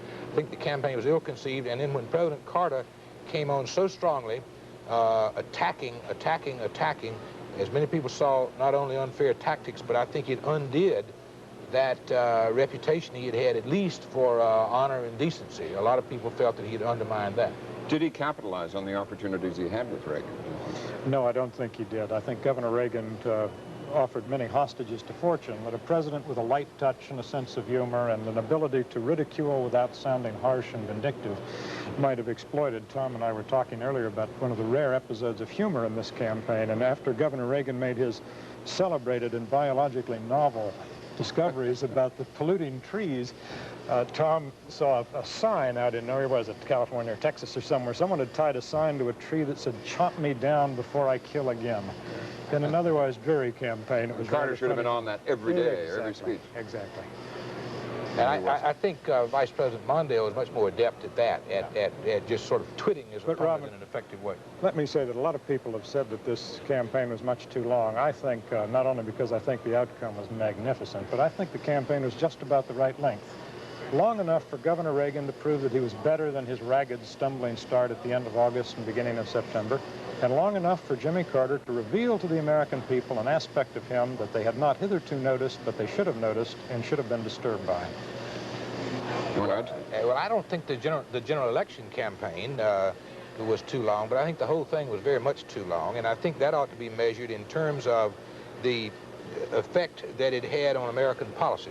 We don't fully know all that yet, but we'll learn it in time. I think it had great effect on, because President Carter was a candidate, I think it had great effect, for example, in the hostage situation. A year and 3 months, at least, of active campaigning seems to be far too long to tie up the head of the government. We haven't discussed one man and who emerges with some honor from all this, carried his own state for the president and everything, and that is Fritz Mondale. What is his future now? Well, he's probably one of the losers tonight because it's very hard to maintain your base when you have no base, when you're out of politics. And Kennedy's has a free run, albeit Kennedy has lost a large number of allies, Culver and By and McGovern and others. But I agree with you. If a man with Fritz Mondale's light touch and good humor had been taking out after Reagan and getting the maximum coverage, Governor Reagan would have had a much dicier fall. Is Fritz Mondale finished politically? Oh, I wouldn't think so, not at his age. Oh, the Senate races, sure. If undoubtedly, it's not even clear that had he been vice president for 4 more years, that would have been such a great advantage, because the Carter administration might, at the end of that time, really been in terrible shape, and he would have had to bear the burden. If For example, if he now embarks, as some other people have, on a long-term building process for a campaign, he might prove to be in very good shape by 1984 for the nomination. Frank and Ted, you want to get into this? Well, I've been listening with a great deal of interest, and I'm sure Ted has, and I'd like to ask you particularly, George Will, if history is any guide, before too long in the new Reagan administration, we probably will be seeing bumper stickers saying, "I miss Jimmy," or "Bring back Carter," simply because in the mere act of governing, President Reagan will be bound to alienate people. I mean, he has so many different constituencies. There are people who support him who believe that the greatest scourge to afflict Western civilization is the 55-mile-an-hour speed limit. And there are others who believe that gun control is the dominant issue for them. Do you think he's going to be willing to spend any of his popularity in order to govern this country? And to put it bluntly, ignore the lunatic fringe? Well, Frank, I don't think the lunatic fringe was present in his campaign, certainly not represented among those close to him in his campaign. But there are two serious problems confronting Governor Reagan. And the first one confronts all presidents. When you have the state is busy allocating wealth, opportunity, and favors, you find that whenever you do a favor for one group, you alienate others. You raise the price of wheat and corn and milk, and you please the farmers, and you offend all the people who shop at the supermarkets and have to eat the food. That's a general problem of governing in an allocative state such as ours. Governor Reagan has another problem. The cultural conservatism that I think in significant measure swept him into power tonight really imposes upon Governor Reagan, who you might think, representing American conservatism, would have a more modest aim for the presidency and for the government, imposes upon him a vaulting ambition. Statecraft is going to be nothing less than soulcraft as we improve the family, purify American morals, and all of this. It's a very hard thing to perform that kind of surgery on the soul of a nation with the fundamentally blunt instrument of a modern state. You know, gentlemen, there are two issues that, for some reason or other, we haven't discussed at all this evening. One of them, Billygate, the other one, Mr. Reagan's age.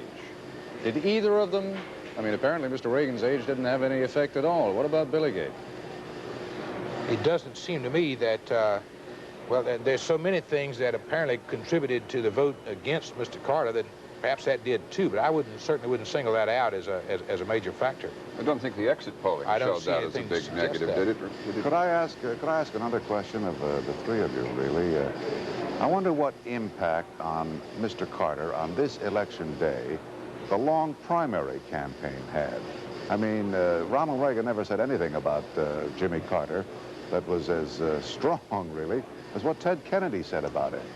And even though Kennedy came around and supported him, finally even shook hands with him, campaigned for him, nevertheless, we all remember that primary season, and it was pretty rough. I wonder what impact that had. Well, Frank, it had to have a tremendous impact. And when the Democrats were saying, ha, it's 1964 all over again, they were right, but they didn't know why they were right. It was 1964 all over again in the sense that by the time Goldwater got the Republican nomination, there was nothing left for Lyndon Johnson to say about him that could match what Nelson Rockefeller had said and then William Scranton had said about him. So in that sense it hurt. As Tom Wicker has said, Jimmy Carter lost Edward Kennedy in 3 of the 4 and 6 of the 10 largest states. And again, that foreshadowed the deep divisions in the Democratic Party and the exhaustion, the moral and intellectual depletion of their resources before the main event began. And it was the campaign through the primaries that cut Carter down in the polls to the nadir that he reached in midsummer. Yes, I think that's right. And and we saw in our exit polling through the year, not just tonight, that by the end of the primary campaign, the hostage issue was turning against him. And I think in many ways that hostage issue marked the campaign all year. It was an early plus for Carter. He exploited it, perhaps a little bit too much. Many of us think that one of the low points of the campaign was reached on the day of the Wisconsin primary when he attempted and did exploit the hostage issue in the early morning news. And you just can't do that too often, I think. And when the final hostage flare-up came along this last weekend, it turned against him with a vengeance. Let me do something mean to each of you and ask you to, in a sentence or so, how would you sum up this election you've lived through today? You mean my evaluation? Yeah. Well, the Christmas season is at hand pretty soon, so in the words of Handel, hallelujah. Tom? Well, George is a good deal more partisan about those things than I am. I think there are a couple of things to be said that are interesting. Once again, the continuity of leadership at the top of the American government has been shattered. We haven't had a president to serve 2 full terms since Dwight Eisenhower. With Mr. Reagan's age, it's at least plausible to suppose that he will be a one-term president. So continuity is shattered again. Once again, it's been shown that the power of incumbency has greatly declined. I think the power of party is shown, despite the fact that the Democrats are the majority party. That's greatly declined. I would say that I hope that President Reagan's statement of humility tonight, which I think was very impressive, I hope that he remembers that, because it's well to remember that after 3 big landslides in recent years, 1936, in 1964, and 1972, disaster followed for the lack of humility.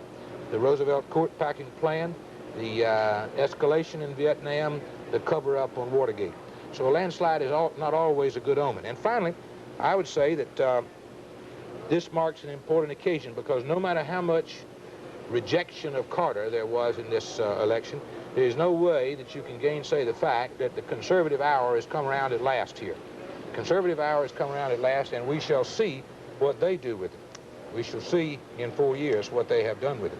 I just have one final thought, and that is I'm glad I don't have to earn my living as you two do, being pundits, because if I did, I'd be out of work if I had to predict elections.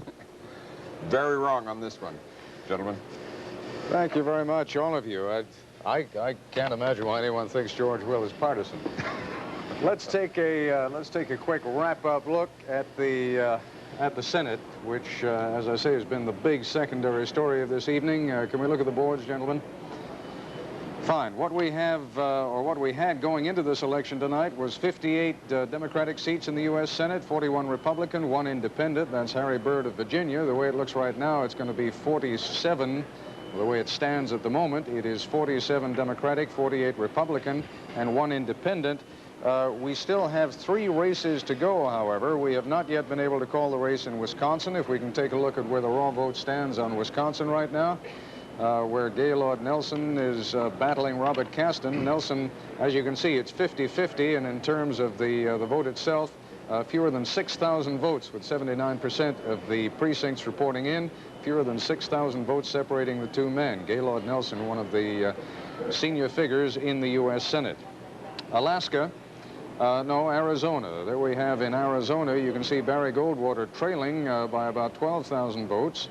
Mr. Schultz, as I told you before, was a Republican until very recently, when he turned Democrat for the express purpose of beating Barry Goldwater. And if I may be permitted a note just on Senator Goldwater again, it is curious. One of the fine people who's been helping us all evening long reminded me that early on in this campaign season, 40 members of the Senate appealed to Barry Goldwater and Jake Javits to run this time around, because both of them would have such extraordinary seniority as Republicans. Neither one of them, well, certainly Jake Javits has lost and Barry Goldwater is behind. And finally, we have Alaska. And in Alaska, Greening is ahead of Murkowski. Greening the Democrat, Murkowski the Republican. But we've only got 3% of the precincts reporting in there. Much too early. That could turn around altogether. Now, we want to go over to Barbara Walters for a moment, and then we'll come back and just wrap up the way the Senate is shaping up. Barbara? Thank you, Ted. I'm just thinking of all the people who are going to tell us next week that they knew it all the time, and where were they last week? We talked a little earlier to Prime Minister Begin himself in Israel, and we then put a call through to Egypt. We were unable to get President Sadat. It was a bit too early in the morning for him, but we did get his chief spokesman, the Minister of Information, Mansour Hassan. And one of the things which he said I thought was very interesting and may represent not just his point of view, but the point of view of a great many other foreign leaders. He said that he thought that President Sadat and Governor Reagan, President-elect Reagan, would get along very well. Why, I asked. He said, because they share the same superpower strategy in this area. I said, you mean they have the same opinion about the Russians? And he said, exactly. So even though President Sadat was and probably will continue to be a very good friend of Jimmy Carter's, there seems to be not too much anguish over the fact that Ronald Reagan is going to be our next president. Ted?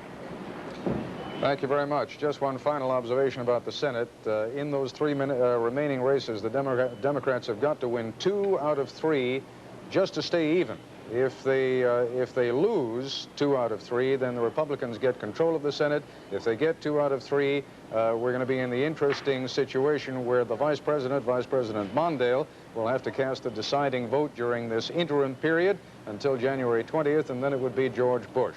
But again, it is too close to call. If the Democrats retain control of the U.S. Senate, it will be just by a whisker. Frank? Thank you, Ted. Look at the map behind us. You see that Arkansas and Hawaii are still the only holdouts. We can give each state a low bow because they are the last ones to come through. The map is all red with the exception of a few patches of blue here and there, and that tells the story. Red for Reagan, the blue for Carter. The Electoral College vote, of course, or the national popular vote, is also very interesting, with 51% for President-elect Reagan, 42% for President Carter, and John Anderson still holding there with 6% of the popular vote, with nearly 80% in. The Electoral College vote, a landslide for Reagan, 469 to only 59 for President Carter. As has been pointed out, the last time an incumbent president, elected president, was defeated, Herbert Hoover, he also received 59 votes. Well, what does it all mean? We'll leave it to the historians, I guess, to try to figure out. We heard just a little while ago from Pierre Salinger, who has talked with a high official of the French government. He asked him, what do you think happened in the United States today?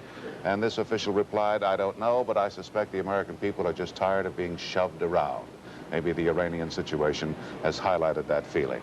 I can recall in 1968, after the election, but before the inauguration, talking with an outgoing president who said maybe Nixon will serve only 4 years, because if he really tries to address the problems that confront this country, the people will throw him out after 4 years because he'll be so unpopular.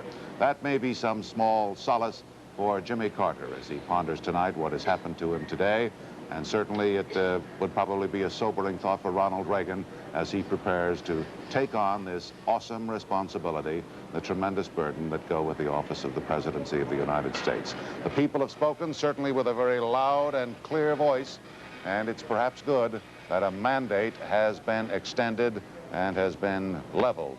So he has the responsibility. Let's pray that he can meet it.